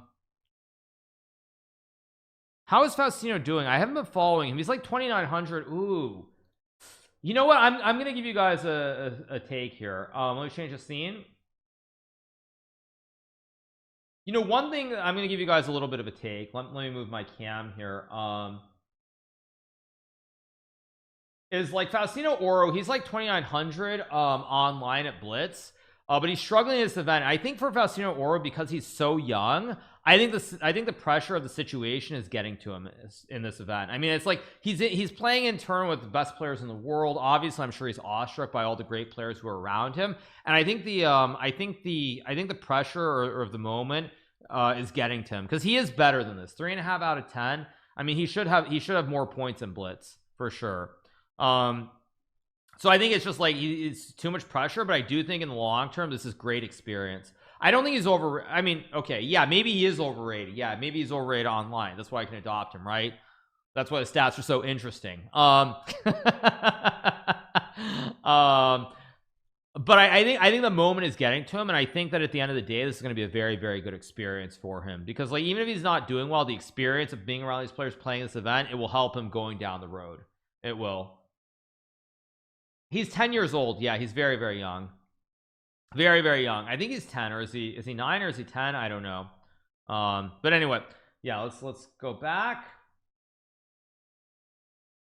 Yeah, I mean, he's, yeah, 2D and 3D are different. I mean, not a major difference, but certainly something that can be different. Is Nihal tied for the lead? My boy Nihal. I'm feeling really good. I'm feeling really good about it. I told you guys my 3 dark horses were Artemiev, Nihal, and MVL. Now MVL is on 7.5, but Nihal is finally up there. I think if I have to root for someone here, I'm rooting for Nihal all the way. I got to root for Nihal. I have to root for Nihal. Why am I rooting for Nihal? A couple of reasons. First of all, when I look at players who I think are very similar to me, I feel like Nihal's a player who's been stuck in this 2660, 2670, 2680-ish range for a very long time. He hasn't broken through, even though I think there was more hype about him before the others. Like if I go back 2 years, I think everybody was talking about Nihal like he was going to be the best Indian player, and he's kind of gotten stuck. He's like gotten stuck in the mud, at least in classical chess, whereas like, you know, Prag and Arjun and Gukesh have all like surged past him, where he's kind of gotten stuck. So like he hasn't had many great successes. He feels like he's getting overshadowed by all the by all the other Indian junior players. So when I combine that with the fact that I feel like he's a great blitz player and everything else, I have to root for him. I hope he finally has his breakthrough here. He's not from Chennai, that's why. I don't know how India works. Like people have said like Arjun doesn't have support because he's not from like Tamil Nadu. And I don't know how. I don't know how I don't know how what the whole like what the political like the how the little political how all the politics work like based on the regions or whatever. Like I don't know, are Prague and Prague is Prague from the right region? Like I don't know how it works. Obviously, I mean I don't know a whole lot about India.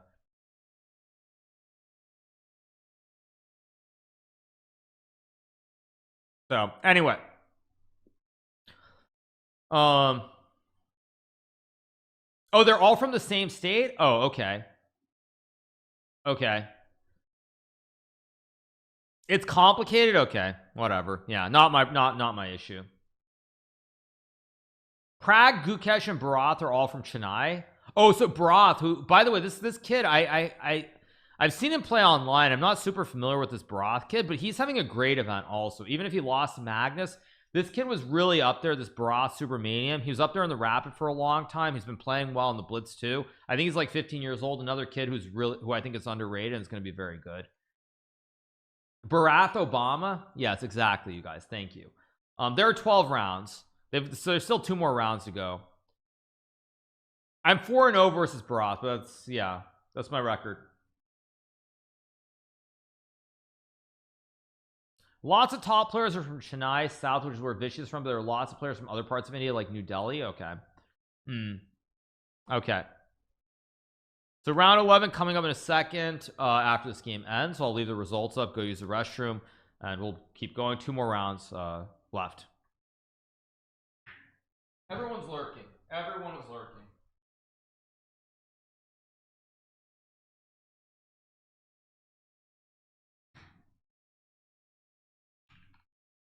Okay, there's still 2 more rounds to go, you guys. 2 more rounds.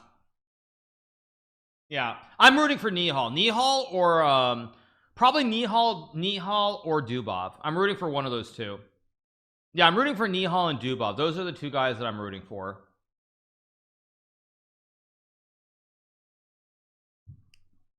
Not really Magnus. Magnus has won so much. Like you can't really root for him. I mean, he's already won so much. Yeah. Doesn't Dubov think you're a cheat? Dubov, as I said in 2020, said something, but I've never heard anything since then. So I'm kind of skeptical that he's in that same boat with like Kramnik and Nepo and others. A little bit skeptical about it, but I don't know. Maybe. But yeah, probably Nihal. Nihal and Dubov are the 2 that I'm rooting for.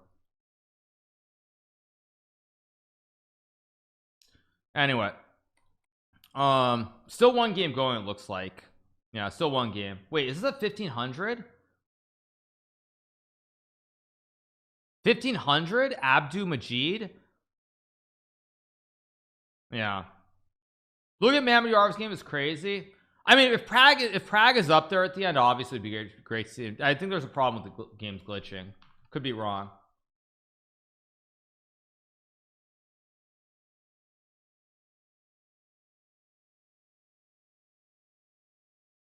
Okay.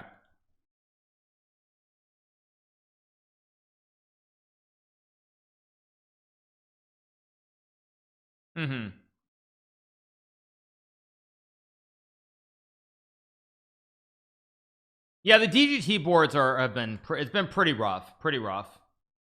Hans's opponent resigned from a slightly winning position. Wait, again? No, did Hans get a second resignation?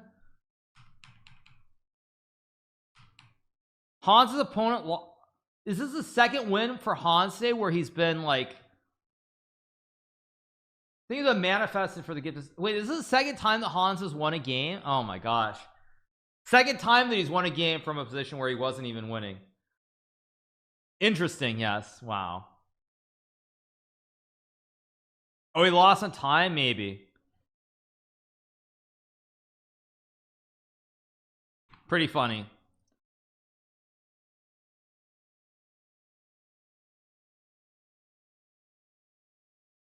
Magus versus Nepo incoming, probably.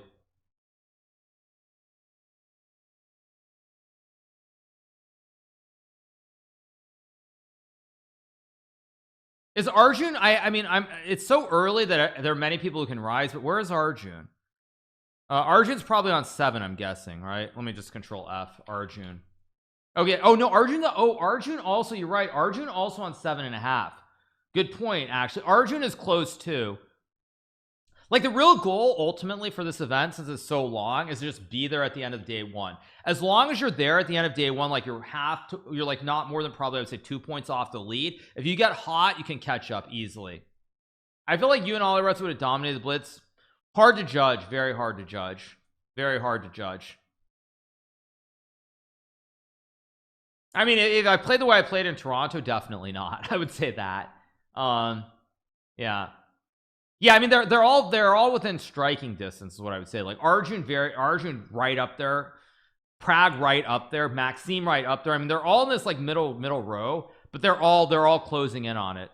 You know, it's funny actually. Olireza, when was the last time Olireza played the World Rapid and Blitz? He didn't play last year, did he? I think he skipped it last year too. When was did he play the World Rapid and Blitz? He played in 2019, but has he played since then? Is what I'm trying to remember. Has he played since 2019 in Moscow?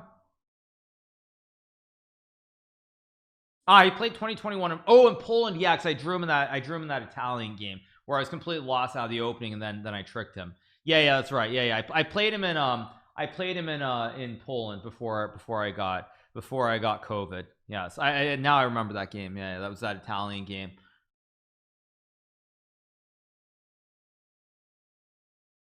Hikaru, will top chess players including you change your behavior towards Olireza? I don't know what you mean by that exactly. And stop writing in caps, you guys. Everybody's writing in caps. Yeah. Olireza is a $1,000 Gucci jacket. Yeah. I really hope Olireza saves some money. See, Olireza kind of, it's like he reminds me a little bit of like these basketball players. Like you see these basketball players who make a ton of money playing basketball, and then like 2 years after they retire, they're like bankrupt, they're like broke. So I really hope that Olireza is saving some money at least, because when you spend all your money on this stuff, like it's not going to have any value down the road. So what do we have? 4 people tied for the lead with 8 points right now. Oh, tomorrow starts 1 hour early. Oh no. Do I have to start covering this at 4 a.m. tomorrow? Oh no, are you serious? Oh, let me look at the schedule. No, it says 5 a.m. Eastern. No, okay, no. I was about to like freak out if I had to wake up an hour early. No, okay, good. Yeah, no, it says 5 o'clock.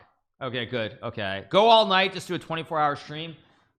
Yeah, I could do a 24-hour stream, but I don't know what I do, because I don't have other games on this PC really, and Fortnite for whatever reason it always dies. So yeah, they said somewhere it's 1 a.m. early. I will check. I'll make sure my mods check. I actually, I saw Eric Rosen doing something. I saw Eric Rosen do a 24-hour like arena. I can maybe do a 24-hour arena, like do a 24-hour arena, and just like try to play the arena for 24 hours. No, but I mean for real, you guys. I don't mean like stream 10 hours and go to bed. I don't mean go to bed. I mean like, I don't mean any of this like nonsense where you sleep on stream. I mean like be a man and stream for 24 hours. None of this nonsense where like you call it a subathon and you're like you play videos and sleep for 10 hours. Give me a break. That's not it. That's not it. That's just not what. Why don't we have round 11, by the way? Or is it just glitched? Is it just glitched? Yeah, I don't know. You mean 24-hour stream like an alpha? I don't know if that's what it means, but no, because I've done 24-hour streams. I have, and I'm awake the whole 24 hours. I think my longest stream was when I was in LA, and I think I did it was about 25 and a half. It was 25 and a half hours. I think was my longest stream ever. It was 25 and a half. I'm not gonna do it today, you guys. It's like I'm not. Today's not that day. Today's not that day.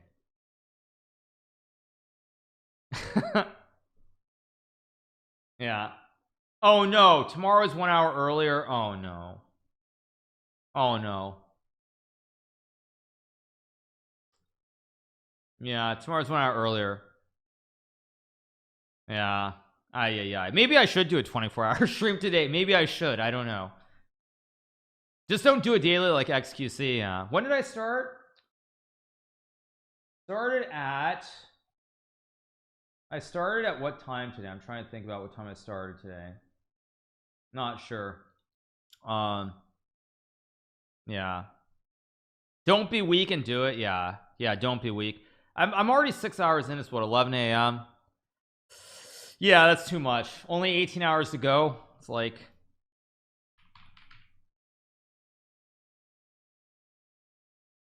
yeah, very funny.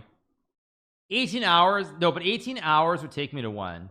I'm thinking about it for some reason. Now I'm thinking about it, and I don't actually know why I'm thinking about it.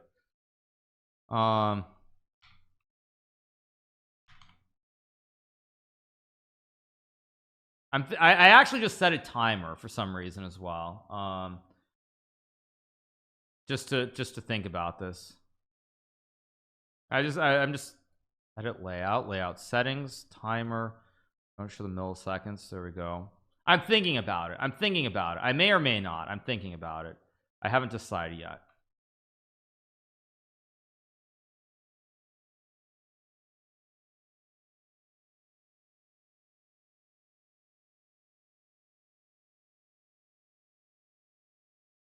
Go for it. But I don't have a speed run idea either. That's the thing. Don't do it if you haven't planned for it. You know what's funny? The first time I ever did a 24-hour stream, it was not planned either, by the way. I remember the first 24-hour stream I ever did was right after I came back. I remember this very well. It was right after I came back from Kauai, one of the islands in Hawaii. And I came back, and I was lucky to leave because it was literally right before everything got shut down. We all got locked down at home, and I was jet lagged, and I woke up, I think, at like midnight or something. I woke up at like midnight, and I just started streaming for some reason, and I just decided to do a 24-hour stream. Yeah, so no, but 24 hours from now is basically just going to cover the whole thing. So I'm thinking about it. I'm just thinking about it. 24-hour stream with Master Chef? No way. But then you be going to sleep for day 2? No, because that means that for the last 6. No, because that there are less games and it starts an hour earlier, meaning that basically I'd be covering it and I'd be falling asleep as it happens. I'm just thinking about it. I don't know. Thinking about it.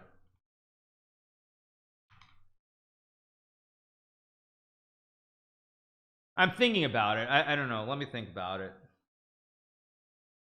Do we have round 11 yet or not? I don't think we do. I mean, it's been a long time. It's been a long time since I last did one. I'm just debating whether to do it. Bullet Brawl. I mean, if I do a 24-hour stream today, I'm not playing Bullet Brawl because I'm literally going to be like, I mean, I'm going to be at 28 hours if I do that. It's like I'm going to be at 28 hours if I do that. I'm very tempted though. I'm not going to lie. I'm very tempted. I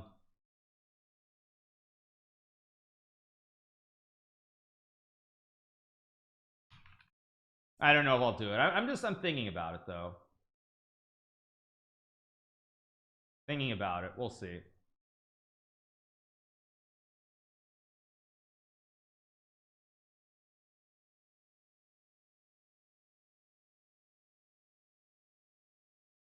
I'll decide later, but I'm thinking about it. Thank you so much to I am Lucas for the sub, appreciate it. Thank you so much to I am Lucas for the resub. Do we have round 11, by the way? We don't have round 11 yet. 960 arena, maybe. Your wife isn't home to tell you no, so do it for the bros. Yes, that's yes, you guys, clearly yes, you do that. Thank you that's always great idea, a great idea. Okay, do we have round 11? We do not. So I think get some drinks. Yeah, actually, you know, these days you can order, can't you just actually order stuff from like the liquor store with like DoorDash or things? I don't know if I'm gonna do it. I'm thinking about it though, as you can see, because I put a timer up. Do we have the game? Not yet. I guess I'll refresh. Thank you so much to Black Hat for the sub. We don't have the game yet. I mean, I feel relatively okay right now. I don't feel amazing, but I don't feel terrible either. But I haven't decided. I might do it, I might not do it. A lot depends on whether I want to do a recap for YouTube. Do I want to do a recap for YouTube or not? That's the only question. The Blitz will finish in 24 hours, not 18. Oh, sorry. Oh, no, you're right. I can't do math. You're right, because you're right. It's not finished. I've already been live 6 hours. No, I'm going to be like at 30 hours. No, I'm literally going to be falling asleep, right? I'm trying to figure out, can I actually physically stay awake that long, or am I gonna literally like at some point, like it's literally I'm gonna be going like yeah, and then I'm just going, and I'm gonna like literally my head's gonna fall, I'm literally gonna fall over, and like was it Snoop Dogg who fell? Was it Snoop Dogg who accidentally left his stream running? I think it was, right? I think it was Snoop Dogg. I mean, that's different because he didn't fall asleep, but I think he just left it. It's like I'm literally gonna fall asleep and everyone's gonna see my head like down on the mouse pad.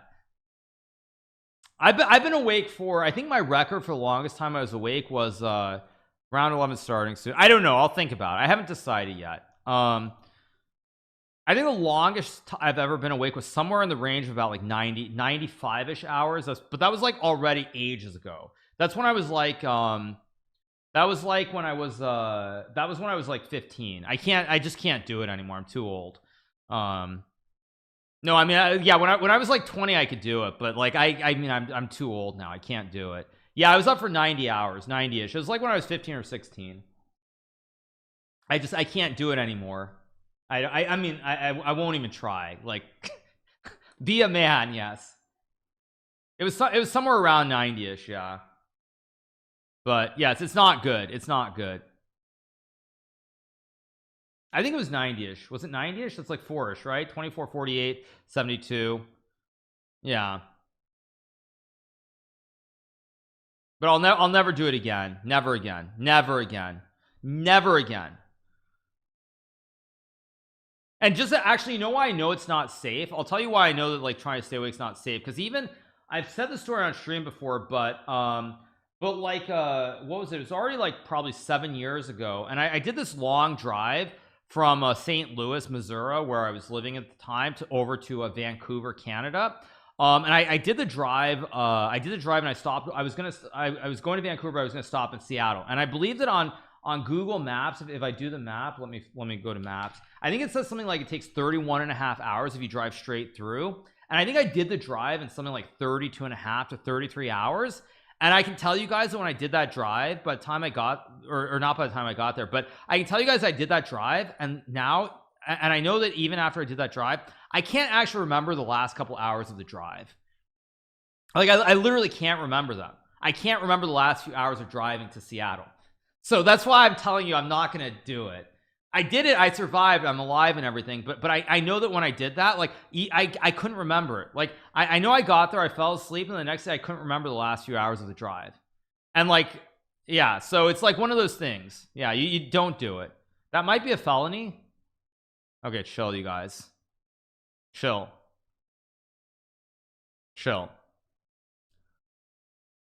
Yeah, relax. Yeah, stop being weird.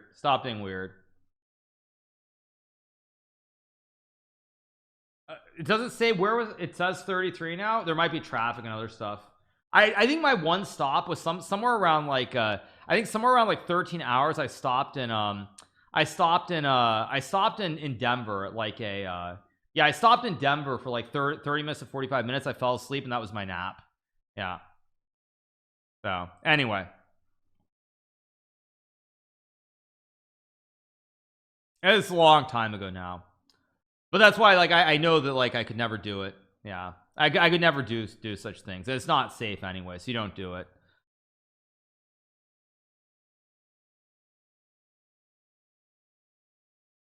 Yeah, just chill, you guys. Okay, so what do we have? The games have not started yet. I don't know if I'm doing a 24-hour stream. I'm thinking about it right now. I'm thinking about whether to do it or not.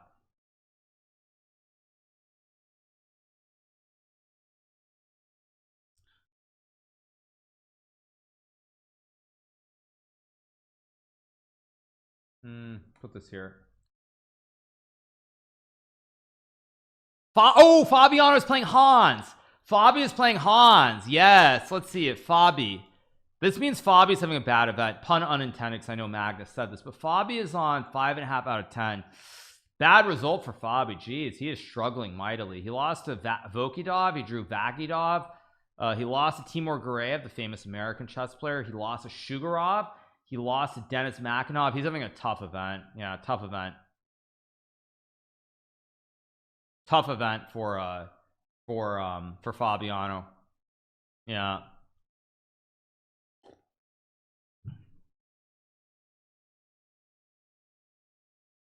Magnus versus Nihal, yeah, big game.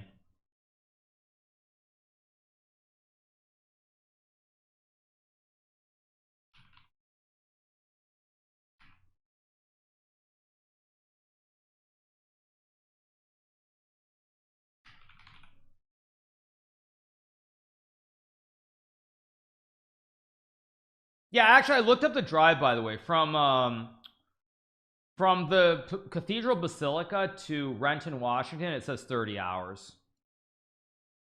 It says 30 hours to Renton for the drive.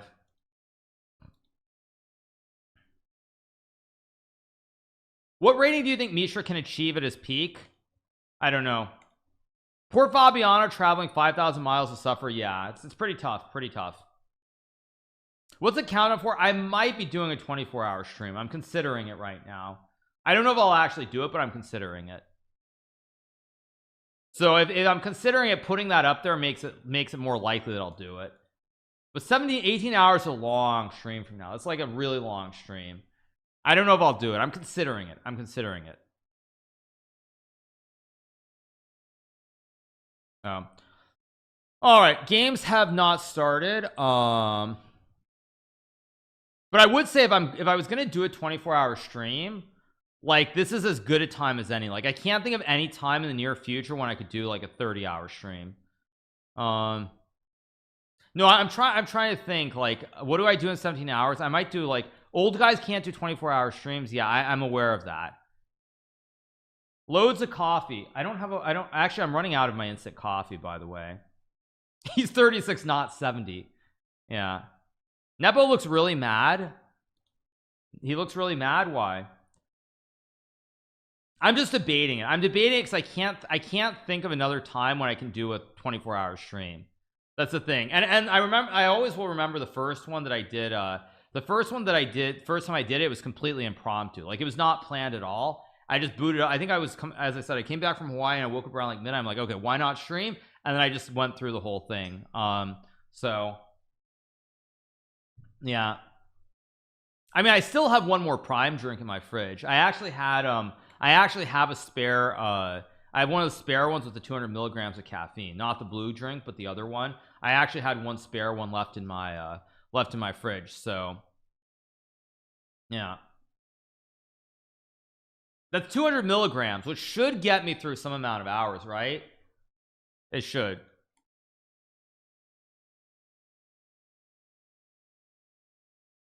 Yeah,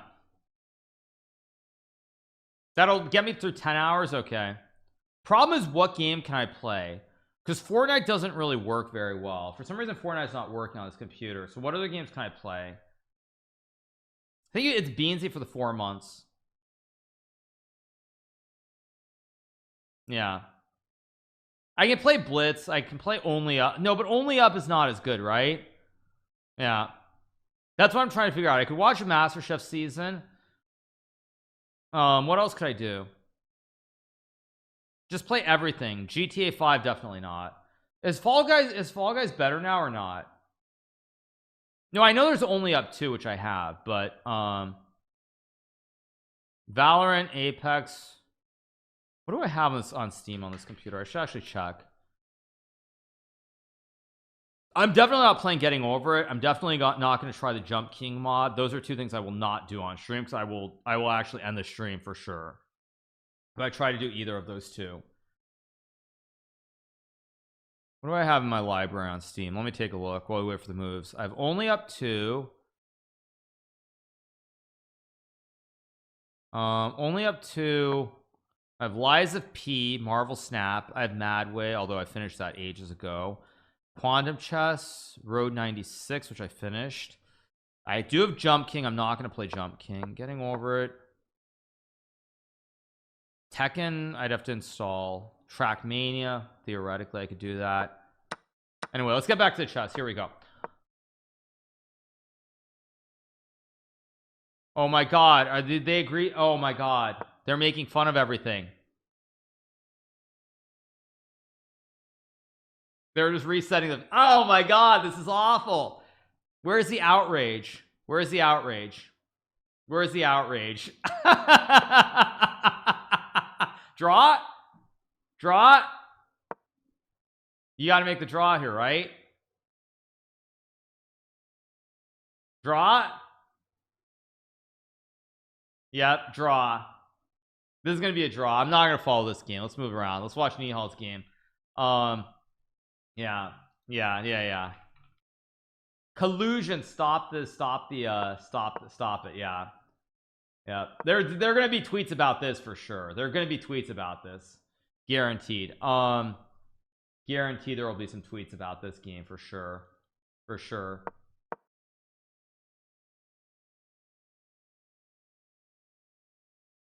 Okay, what do we have? Magnus game still going. Was this? No, this game was a draw, I think. I mean, it shouldn't happen, but like it's what it is. Artemiev and Shugarov are going. What else do we have? Fabi and Hans playing another Berlin, as usual. Fabi beat Hans in a Berlin in where was it? In Isle of Man.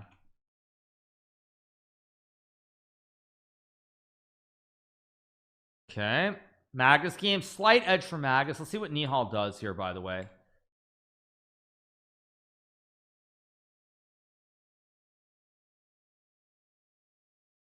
What's the counter on top of you? Can anyone tell me what it is? It's if I choose to do a 24-hour stream. I'm still thinking about it.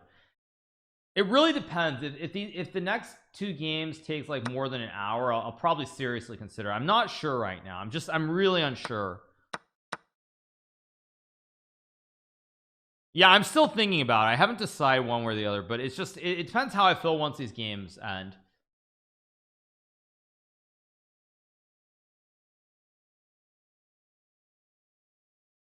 Did Nihal blunder? I mean, apparently this is a blunder. I feel like I've seen this position before, by the way. Like I'm sure that I've seen this position with knight f4 castles, queen c7 before. Like you go knight f4 castle, and like whoops, bishop e6. Didn't mean to do that. Yeah. Wait, what happened to the game? No, here we go. Yeah, I'm pretty sure I've seen this exact position after castles before. How I feel at 1 a.m. on Saturday, I don't know. That's really the question. Like the danger is not this. The danger is, do I find a way to keep going through the coverage tomorrow? That's the problem. Like I want to, but I'm really worried that I'm just gonna be so dead, and it's gonna like it's better to cover this and be alive so that it's hype rather than just dead. That's what I don't know. Not sure. I'm just thinking, but I'm still thinking about it.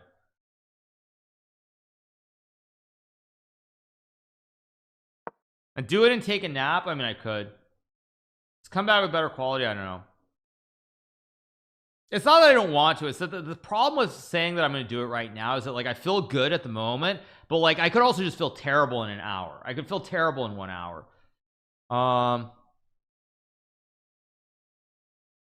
Is there queen g5 here? Knight d3 and takes here. Maybe it's better. Oh, you can castle. Wow. Let's see if Nihal has it in him to play queen g5. I mean, it's a very tough move to play here. Queen g5 is a very hard move to play. Let's see if he can find it though. But Nihal's so slow, it's hard to believe he'll play it. He's using so much time that he's got to go for it actually, because if he doesn't, he's just going to end up losing the game without a fight due to the time problem. Gotta go queen g5, only move. He does it. Yes, we get it. Let's get it. Let's get at it. Might Dubov have problems after all these draws? Not really.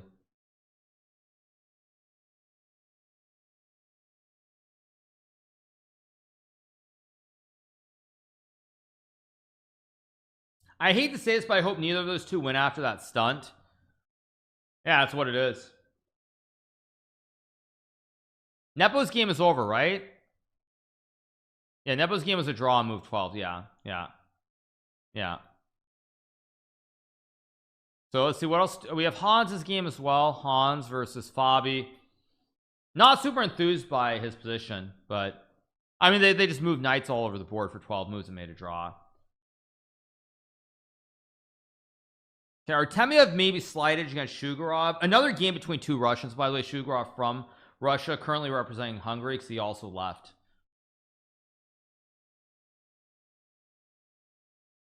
The next game to start what, 11:30ish roughly, probably a little bit after 11:35. I'll be 7 hours in, 17ish. We'll see. Nihal did it. Yeah, Nihal. What do we have? Takes and castles is the key move here. Will he castle is the big question. Wow, he does it. Oh man, so now it's game on. Rook d2. Ooh. Oh, Nihal. Okay, this is gonna get exciting. Leko said they're gonna be given 0 points each. I would be amazed if they get 0 points each. That would be shocking to me. If Nihal plays knight d4 and rook c2, I don't think he's gonna lose this game, but he has to see this knight d4 trick. Oof. So tricky here. So tricky. This is going to be an exciting game. If this gets into a scramble, I think Nihal could easily outplay Magnus. Nihal also a bullet god.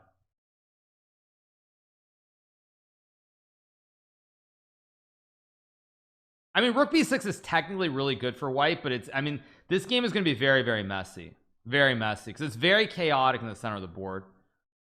My board's frozen. There are no more moves. Yeah, rook d2 and then rook a8. Rook d2. I mean, this is very hard to win for Magnus. Very, very hard. His rook on g2 is very, very bad here.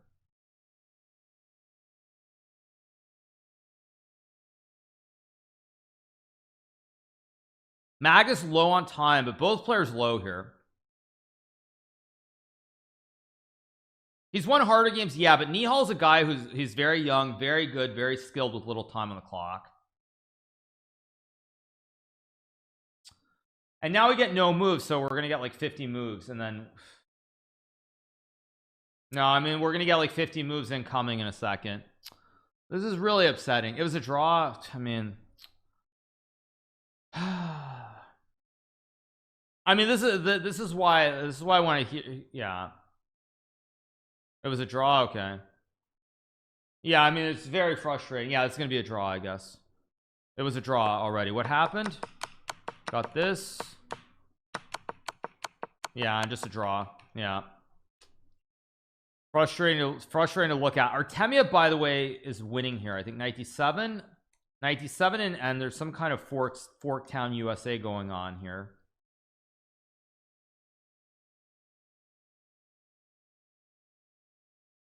It's frustrating because you're like you're in the heat of the action, it's getting really exciting, and then it hangs and you don't get any moves. So yeah. Uptown. Yeah, 97 King G5 H4 is winning according to the computer, not surprisingly. Get all these moves. What the heck did Artemiev do to this? Yeah, and see, this is just not followable. I can't follow this. Like, this is ridiculous. I can't follow this. It's just not possible to follow these games, follow games like this.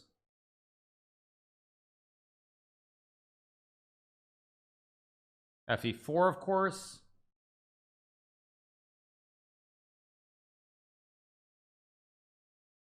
It's a draw, yeah.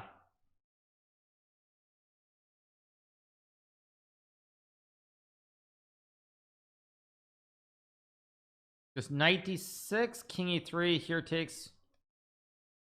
Should be a draw with 96 and King F6. Prague is losing. Okay, let's go back. Fabiano beat Hans, by the way. Fabiano beats Hans.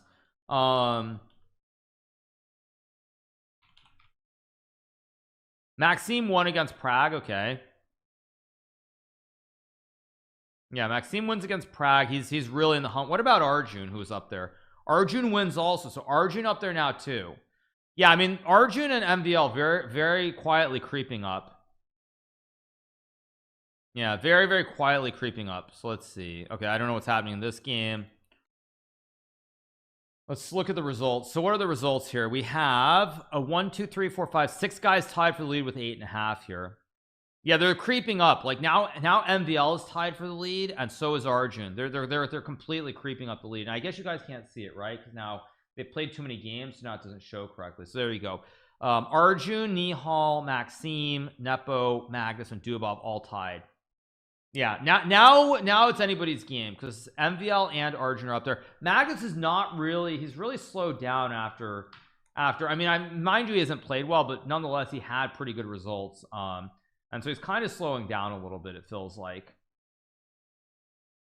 But at some point they're going to start getting easier pairings. It's going to come down to who does well against the weaker players, because they're all going to have to play each other and then at some point deal with it. Yeah. So, all right, let's go back to the games.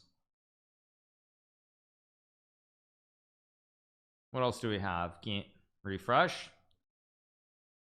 Okay, Artemiev won. Wow. Okay, fair enough.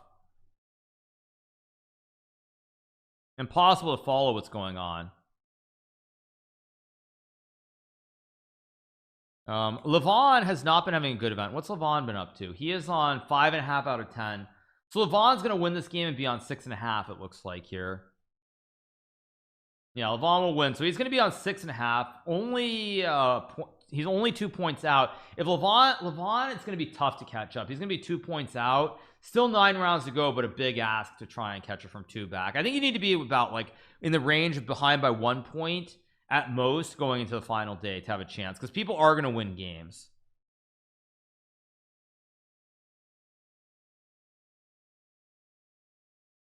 The results, yes, I've looked at the results lately. We have 1 2 3 4 5 7 guys tied for lead on 8.5 points.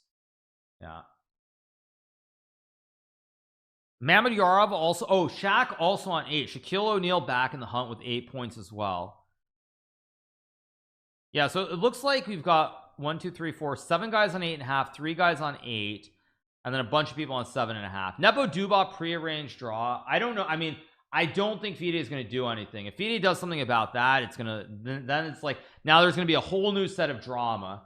Like there's going to be a whole new set of drama. Like it's like I can already see the headlines tomorrow over it.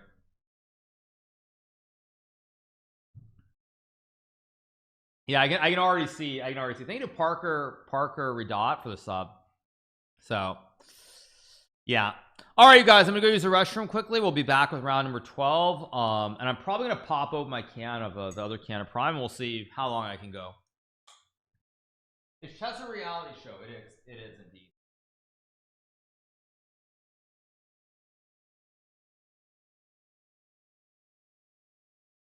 What happened? Did we miss something? I don't think we did. All right. YouTube recap for Dubov versus Nepo. That depends whether I do a 24-hour stream or not.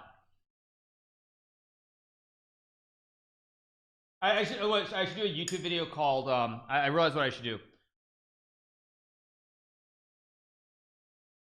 I realized what I should do is I should do a video called it should be called "Is Chess Prearranged?" or "Is Chess Rigged?" Right? That should be the title. Yeah. But I have a shot. I realized the way I can do a 24-hour stream is I have this like spicy arrabbiata. So like I assume that if you're really falling asleep and you eat something spicy, that'll just like wake you up, right? Yeah. If you eat something spicy, that's just gonna like wake you up, right? I assume it will. I don't know. So I feel like caffeine has a limit, right? Caffeine has a limit, but I feel like coffee yeah, like coffee has a limit, but if you like eat something really hot, that should just snap you out of it really fast. You need a whacker to hit yourself in the head with. That's like self-abuse. It's bad. Anyway, all right, what do we have? There's still a few games going or not? Very few games. Okay, I think all the games are over. All right, that's my assumption.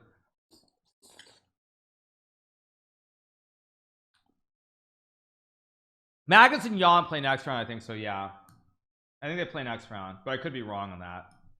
We'll see.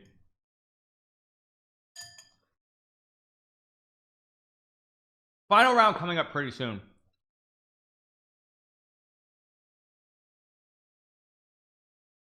It's hot. It's good. Watching the Russian players collusion puts a dream of players union in perspective.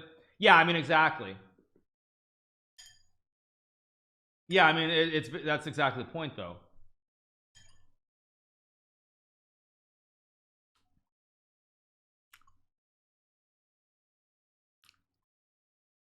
All right.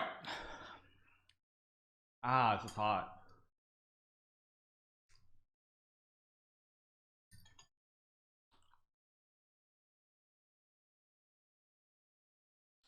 Okay.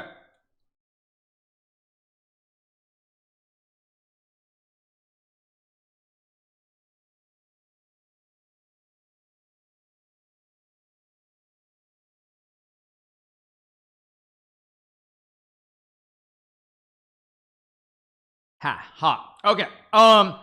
Thank you so much to Blue Cosmic Storm for the 10-month resub. Thank you so much. I think Magnus and Nepo are gonna play. What the fridge was Nepo versus Dubov. Can I name any food created by America?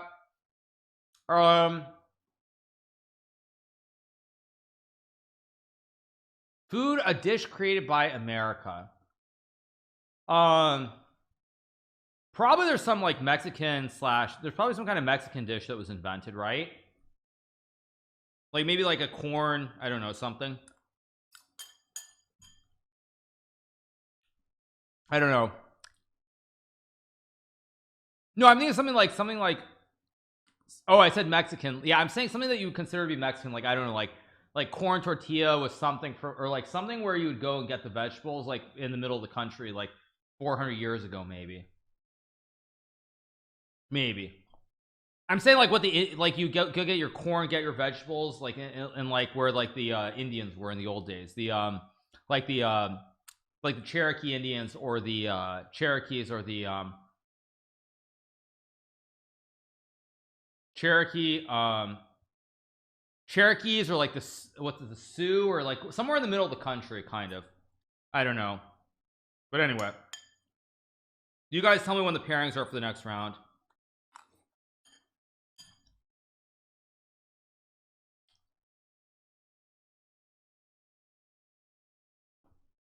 Can I check Buddy's game? It's over.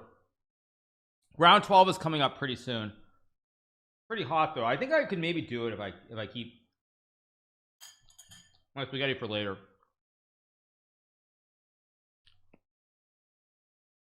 Good night, Hikaru. Would love to watch my stream, but I can't because I want to save it for the tournament tomorrow. I think I'm gonna do it actually. I think I am. This arrabbiata is spicy enough that I think it's gonna keep me awake, because I can have at least one more or two more dishes of this, and it's pretty hot.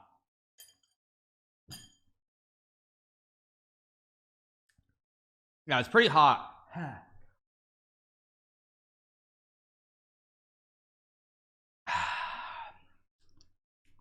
Have I ever been to Kurdistan? Where's Kurdistan? No, this is arrabbiata. This is not like homemade. This is like hot. It is legit hot. I think they put like real pepper in this.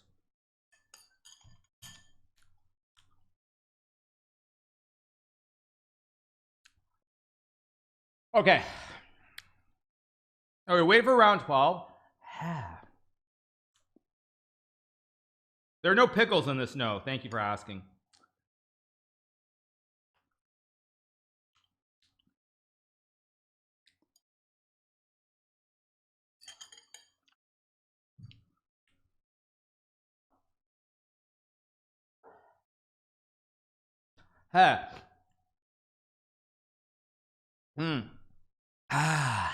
Okay, round 12 should be coming up pretty soon. Yeah, it's spicy.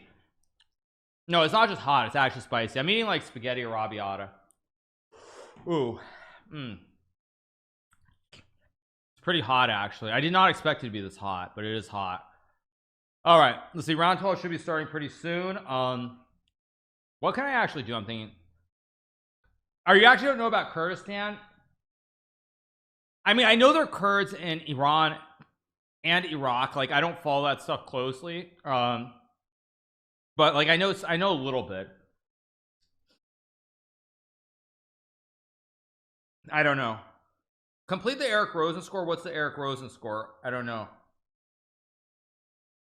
Like I was saying, arbiters should double forfeit the players and give them 2 zeros. I would bet you a good amount of money that won't happen. Although FIDE is not happy with Nepo, so maybe it could. I've been to Sri Lanka before. Yeah, actually the food was really hot in Sri Lanka. There was nothing that I ate when I was in Sri Lanka that was not like spicy. There was nothing that I ate that wasn't spicy. So yeah. All right, waiting for round number 12. It should be starting pretty soon, but we'll see. I'm gonna push through. I'll decide sometime in the next like 3 hours whether I'm actually gonna go all the way or not. I think if I get to 12 hours and I'm not falling asleep, I'll probably do it. I think that's my barometer.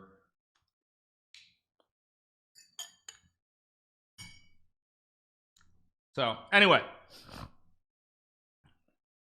although actually I kind of, it's a problem if I do, because I have to go pick up my mom from the airport tomorrow, so maybe I can't do it. I don't know, we'll see. Maybe in the evening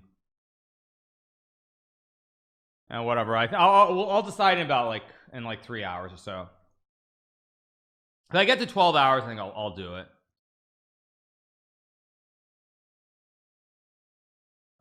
Anyway, all right, what happens in 17 hours? It's the new year. It's 2024 in where? It's 2024 in Australia or somewhere. I'm betting in 17 hours. Is it 2020? Let me see. Time in Australia. Let's see. Time in Australia. It's 3:38 a.m. So it's nearly exactly 1 day ahead. So yes, 17 hours it will be 3. No, I guess not. Close. Thank you, Darks, for the host. Appreciate it. And no, I mean in 17 hours will it be 2024. It'll be 2024 on Mars. Yeah. Oh wait, sorry. No, sorry. Oh, I'm a dummy. Sorry. They're 31 days in December. Sorry, I'm an idiot. They're 31 days. They're 31 days. I'm an idiot. Sorry, they're 31 days. I forgot. They're I thought tomorrow was the last day of the year. Sorry, I'm an idiot. Never mind. Yeah. GM, by the way. Yeah. It's like, yeah, exactly. Yeah, of course. Okay, round 12 should be starting. Thank you, Darks, for the host. Appreciate it. Round 12 coming up in a second. Let's see, with Magnus Carlsen, who's playing against somebody. Magnus is playing against Nepo with black. Let's see what else we have. We have Arjun versus Artemia, big game, and we have Dubov versus Nihal. This should be pretty good. MBL also playing as well. Let's see, who does MBL play in round 12?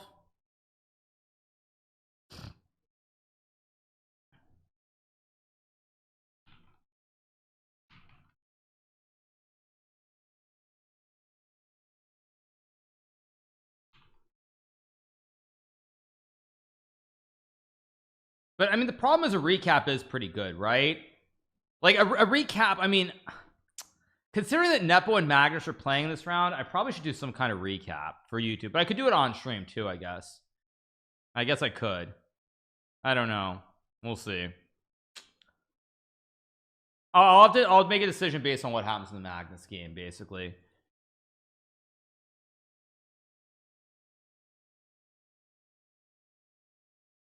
Jan Ludwig Hammer, let's see. Jan Ludwig Hammer on Twitter. Let's see, let's pull up Twitter. Jan Ludwig. John Ludwig. Okay, let's pull this up. What do we have?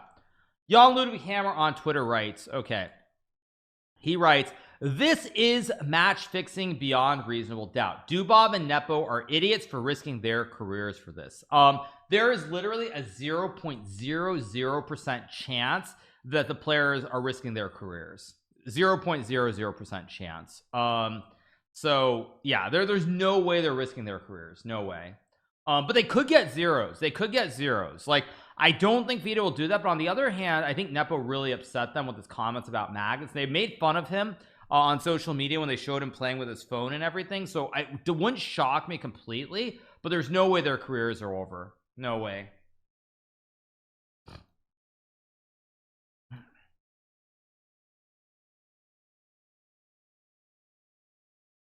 Yeah.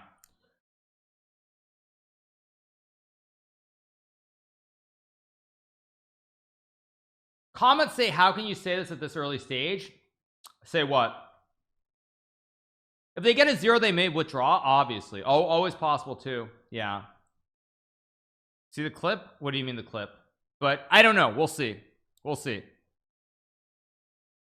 I mean, there's just no way it's happening. So, all right. Nepo versus Magnus. Big game here coming up. Big game.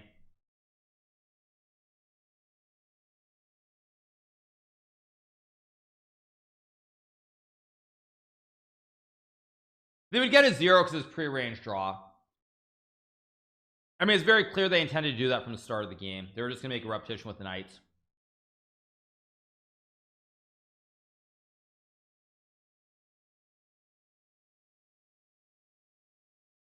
What about the time you and Magnus played the Blanc Cloud? Well, obviously there was no agreement ahead of time, and when we played King E2, I had no idea, which is why I started laughing.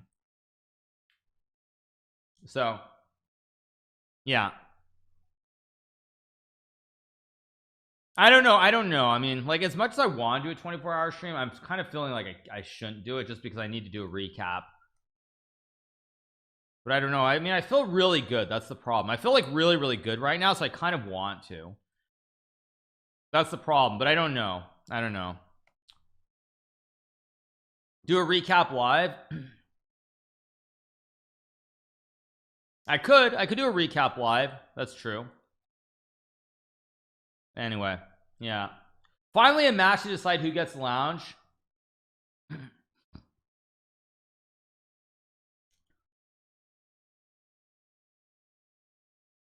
Come on, Hikaru, finish the year strong. Finish the year super strong. Yeah, maybe. I don't know. We'll decide. I'm leaving the timer running. I'm not getting rid of it. Just leaving it running on my other screen. A recap live would be cool. I have done recaps. 17, so end of this round 17-ish hours, 17 plus minus our recap, 16-ish, 12, 4-ish. Doing some mental calculations. Can play an hour, do like 1 hour of that, 1 hour of that, 1 hour of that, 1 hour playing Fortnite, 1 hour playing something, maybe. We'll see. How's that any different for Berlin draw? Not necessarily different. No, I mean, I'm trying to figure out how I bridge the gap. That's what I'm figuring. How do I bridge the gap?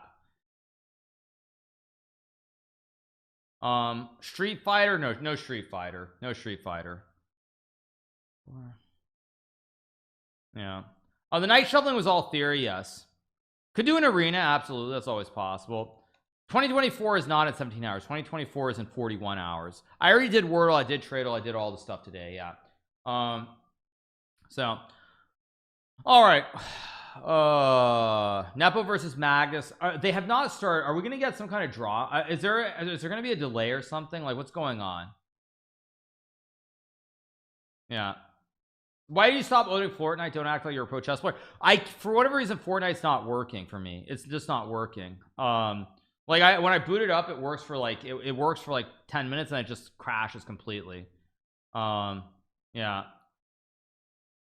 I'm wondering if is there any drama around the Dubov game? That's what I'm wondering.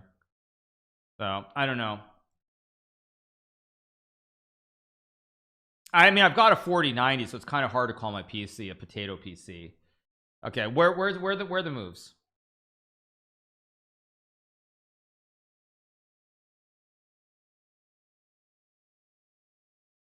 Magnus just arrived at the board. I mean, I don't know what's gonna happen with this Dubov game. Like, I don't know. I don't know. Yeah, I mean, I've got a 4090 for chess.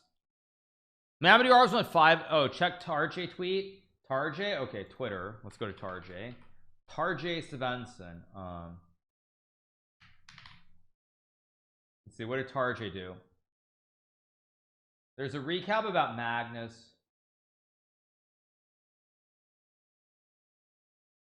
I don't know. Yeah, I don't see anything special.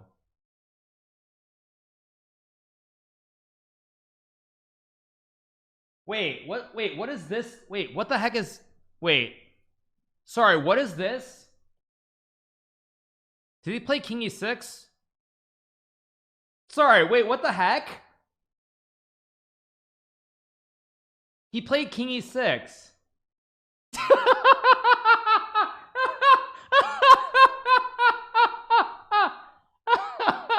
Oh my god.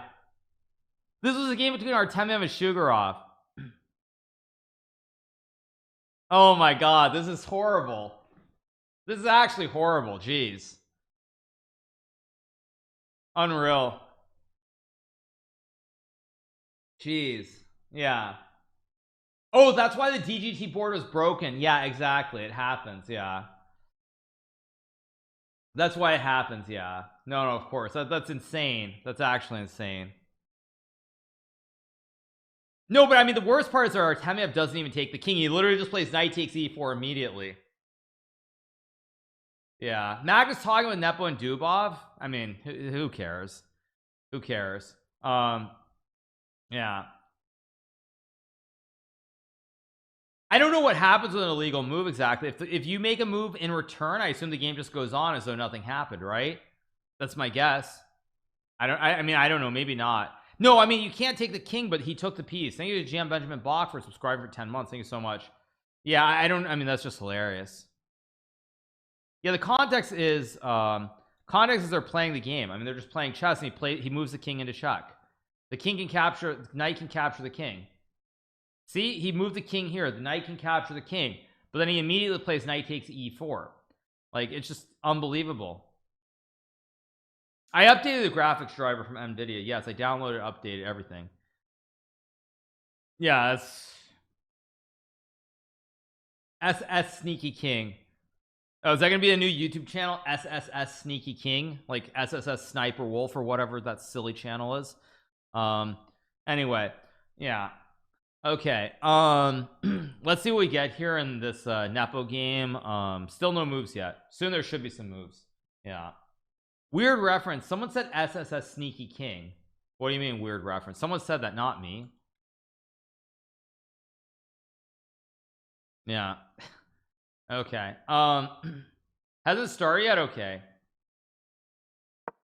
Finally, we got e4. We got c6 from Magnus. Let's see what Nepo chooses to do. About to get doxed. Yes. Yeah.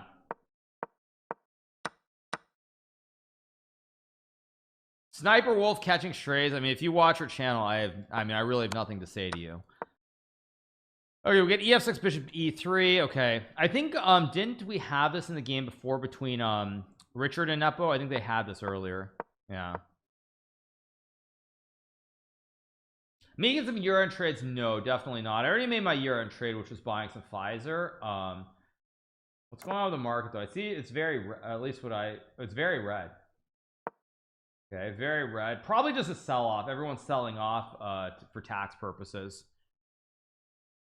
Okay. Standings right now are what is this with these quick draws? Maxime and Chakra make like a 9-move draw now. What the heck? The heck is going? Why is everybody making quick draws? This is insane. I mean,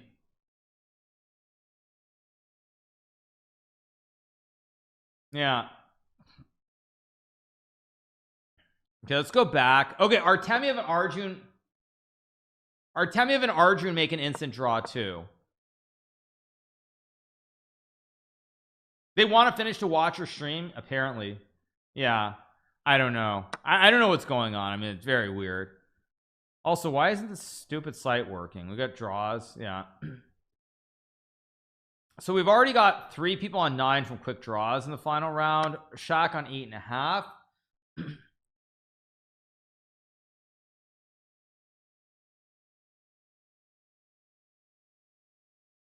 Probably bishop d3 or bishop f3. If you play a move like rook c1 after f4, you just resign the game.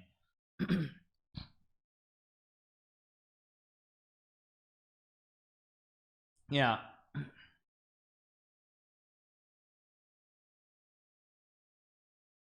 Nihal Haswin. Who is Nihal playing? Nihal is playing. Why is this site not working? What the heck's going on? It's insane. Nihal and Dubov make a quick draw too. What the heck? What the heck is going on here? I mean, I'm honestly just a little bit confused. Seriously, I'm just confused. I don't know what the heck's going on. Yeah, I don't know what's going on. Let's go back. Go back to the Magus game. Yeah, I guess bishop f4, bishop d6, white's fine here.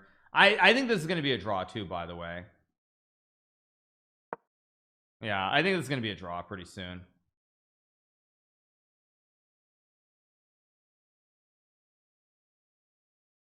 The script was not so good this time. Yeah, I mean, I'll have a word with the Magus bishop c5. Which move? Oh, bishop takes c5 is just winning. Wow.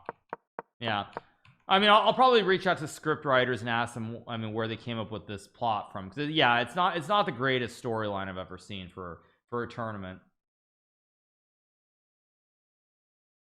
Yeah, I mean, I think everyone's tired. That's the only thing I can really judge from these games. Yeah, this is like the last season of Lost level. Yeah. What is Anish doing? Oh, is Anish messing up somewhere? Why does the site not work? Come on, what is this? I'm starting to lose my mind over this. Anish is losing to Shimanov apparently. What do we get? Takes queen e7. This is going to be a draw, I think, pretty soon. We'll get like queen f5, rook d8, and like d5 or b4 or something. Magnus is worse after b4. Is he losing? I doubt it. But actually, no, you know what? This is kind of scary for Magnus. d5 is a big issue here. Yeah, like d5, this is actually a little bit scary. Magnus cannot win this game. He's going to be struggling to draw. He probably will draw this, but 0 chance of winning, and Nepo could win this. Scary. Wooden shield in the middle, probably just queen f3, g3, king g2 down the road. Clearly better for Nepo. It's the lounge effect. Yeah, probably queen f3 or rook d3, queen c4. Logical. Just gonna go rook d3, rook d1. Could go h5, but I think there's queen b5 or something here, so it's a little bit scary. Yeah. Queen b5. Yeah, this looks kind of scary after queen b5 for Magnus. I would not want to play this position here with black, but of course Magnus probably will save it. Queen b5 is very scary, by the way.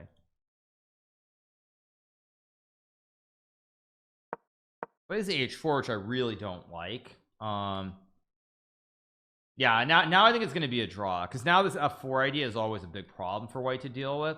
So Nepo's gonna have to force a draw. I thought queen b5 was very strong. Yeah, we're gonna get like this, something like this, and just get like some kind of draw with queen e4, something like this.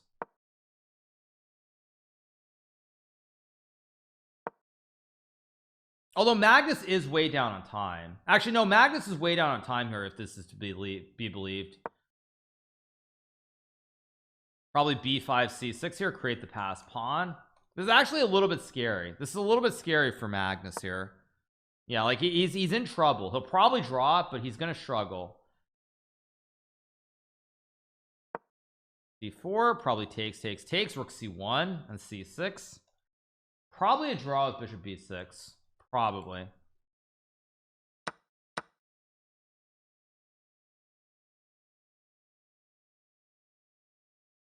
Rook c1 is the computer top move, but I doubt we'll get it. I expect a trade. I mean, today you've heard this a lot because Magnus has been in trouble in a lot of games today. He's been in a lot of trouble. Magnus won't win this. This will be a draw. It'll be, I mean, Nepo will win or it will be a draw. One of the two. Yeah. I expect a draw. Yeah. Like c6, rook c1. This will be a draw. Yeah, it's gonna be a draw pretty soon. Yeah.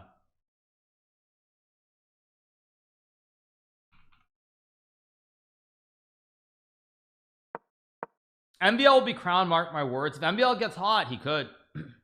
Yeah. So if I do a recap, you guys, which games to cover besides the Dubov Nepo game? Because it's gonna be a massive tie right up top. Wait, bishop d1, bishop d1, bishop b3, maybe just rook d3 or something. Is there f4? Magnus I think missed f4. There's f4. f4 and bishop f7 was winning.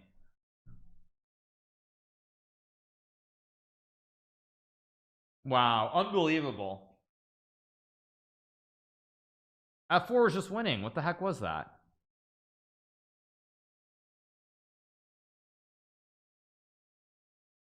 And this is going to be a draw. Rook c6 and f4, king f6, bishop b3, rook c7, draw. I think. Never want to draw, probably. Yeah.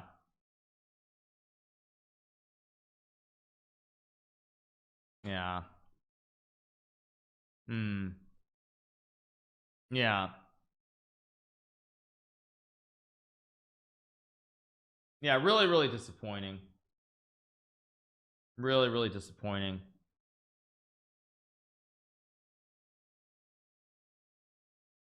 Nihal versus Artemiev. Did Nihal beat Artemiev?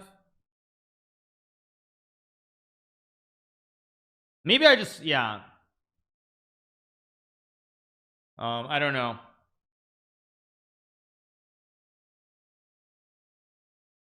Honestly, I feel like the Rapid and Blitz is a system problem with all these draws. Maybe, yeah.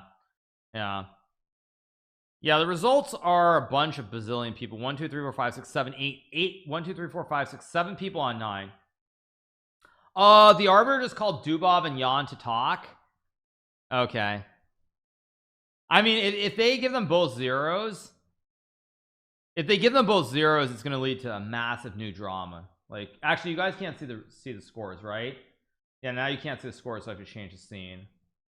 Yeah, so you've got 1 2 3 4 5 6 7 people on 9 points here. Yeah, you got 7 people on 9, then you have Shimonov and Shakur on 8.5. And then you have a bunch of people on 8. No one's super dangerous on 8. Why would they cannot offer a draw? I don't know what you mean. Yeah, I mean, I could, but I don't need the drama of like a stupid email and having a fight with FIDE right now. For certain things I will, but this is not one of the ones where I feel like dealing with it. Yeah. So how many rounds? 21. 9 more rounds. 9 more rounds.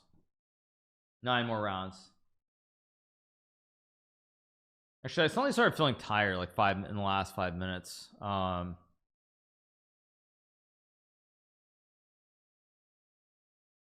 we get here? Yeah, it's 9 tomorrow. I might stop. I don't know. Like I said, it's like the problem with it is if you hit it at some point. I didn't do anything in the last 5 minutes, but sometimes you just hit the wall. That's why, like, if you make it 12 hours, it's very easy to do 24, but it's like out of nowhere you can get tired for no reason. Yeah, I don't know why I suddenly feel tired. What the heck? Okay, let's see, what else do we have? Noterbeck versus Fabiano. Fabiano in trouble here, I think. If FIDE doesn't give them zeros, we'll encourage other players to do the same. Maybe. Because I just ate. Yeah. Oh wait, but it's still a draw. What the heck? What the heck is Noterbeck Yakubov doing?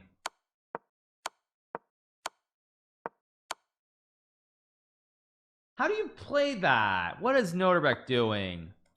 What the heck is this? What is Bishop C6? I mean, you just queen. Come on, this is a draw. Come on, what is this? What is this nonsense?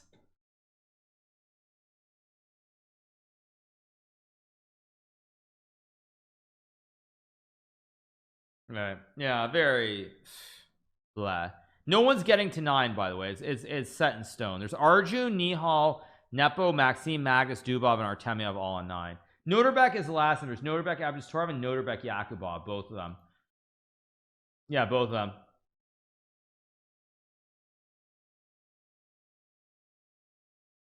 Yeah.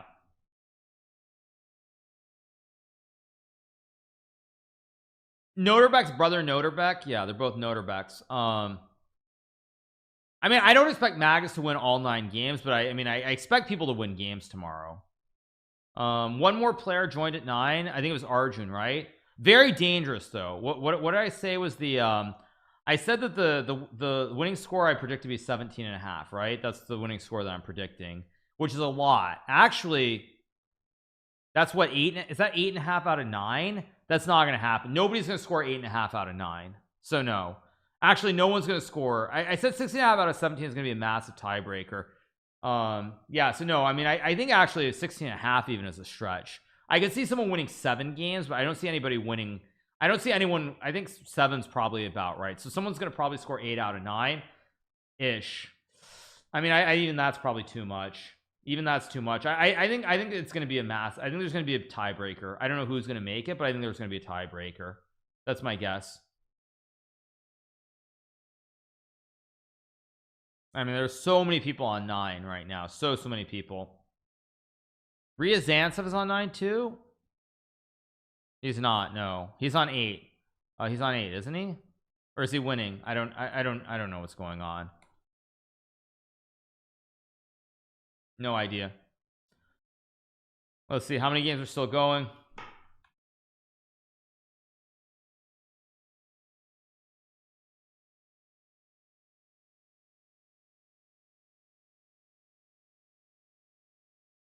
Are all the games over? I guess not, right? They're not all over. I don't think they're over. Yeah, I think actually eating that food was bad because that really just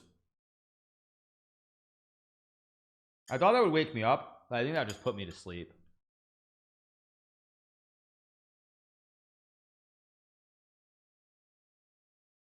Why don't you react to the Kasparov podcast? I don't know which one you mean.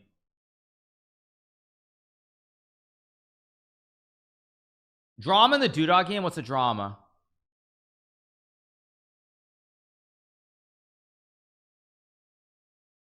Oh, what happened? Did I miss something? Drama in the Dudok game. Which game? Dudok? What's the drama? It was a draw, no?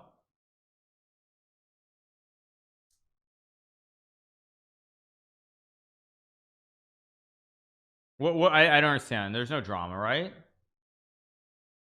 Yeah. No drama, just a very long game. Okay.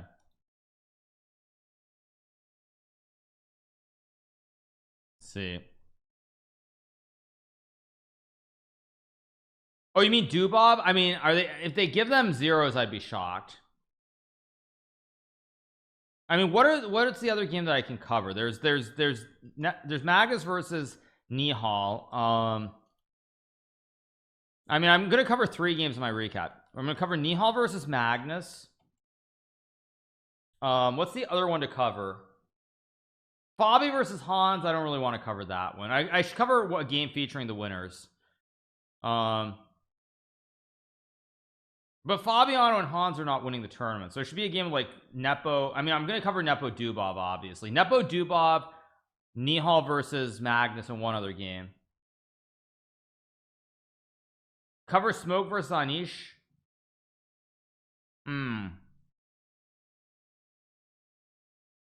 Dubov versus Anish or Nihal versus Artemiev. I mean, I'm going to do Dubov Nepo, obviously, but Artemiev versus who? Nihal versus Artemiev. Who won that game? I don't remember. Okay. All right, maybe I'll do Smoke versus Anish. Yeah, maybe I'll do that one. So, okay. Yeah. Okay, fair enough. All right. I think all the games are over. Let's take a look. Are they over? Why did I eat that food? I suddenly want to just go to bed. I think all the games are over. Or we're gonna get a slew of moves in this game, right? We're gonna get a million moves. Check Rapport's game. Was it +7? Okay. Rapport. Oh, was it an accidental threefold? It was an accidental threefold, right? Wait, what? Wait, what the heck? Wait a second. Wait, whoa, what the heck? That's not a threefold. What? Wait, what? Is some kind of bad joke? I mean, this isn't even, this must be a joke. This can't be the right position. There's no way you take a draw here. Did he claim a threefold and they accepted a threefold repetition when it wasn't? This is only the second time the king's on ether. It's not a threefold. This must be an error. Surely white won. No, this can't be the one fold. Yeah, this must be a joke. Yeah, this must be a joke. Must be a joke.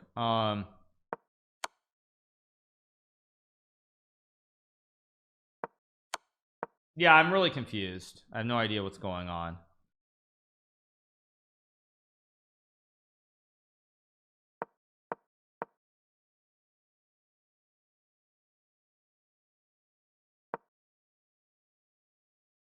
Yeah, I really have no idea. I mean, the difference between the game that Magnus and I played online is there was no pre-agreement to make a draw. When Magnus played King E2 against me, I started laughing, and then I made the repetition with King E7. But there's no agreement. You can't just move your knights around for move 1 unless you know you're going to make a draw. That's the problem. I mean, that's basically the issue with the situation. Is like when Dubop plays knight c3, if you don't know what the intention is, you're not going to play knight c6 on move 1. That's the problem. That's really the big issue, I would say. That's the whole problem with the thing. I'll pre-arrange laughing. Yes, thank you guys, appreciate it. Considering I never talked to Magnus, appreciate it. Yeah, you guys are funny. Yeah, you guys are really funny. Really funny. Wait, this is yeah.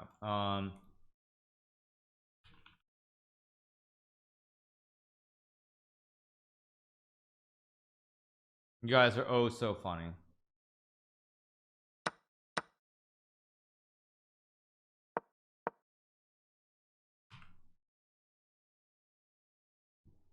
All right, this game's gonna somehow be a draw. Yeah, somehow it's a draw. Don't ask me how.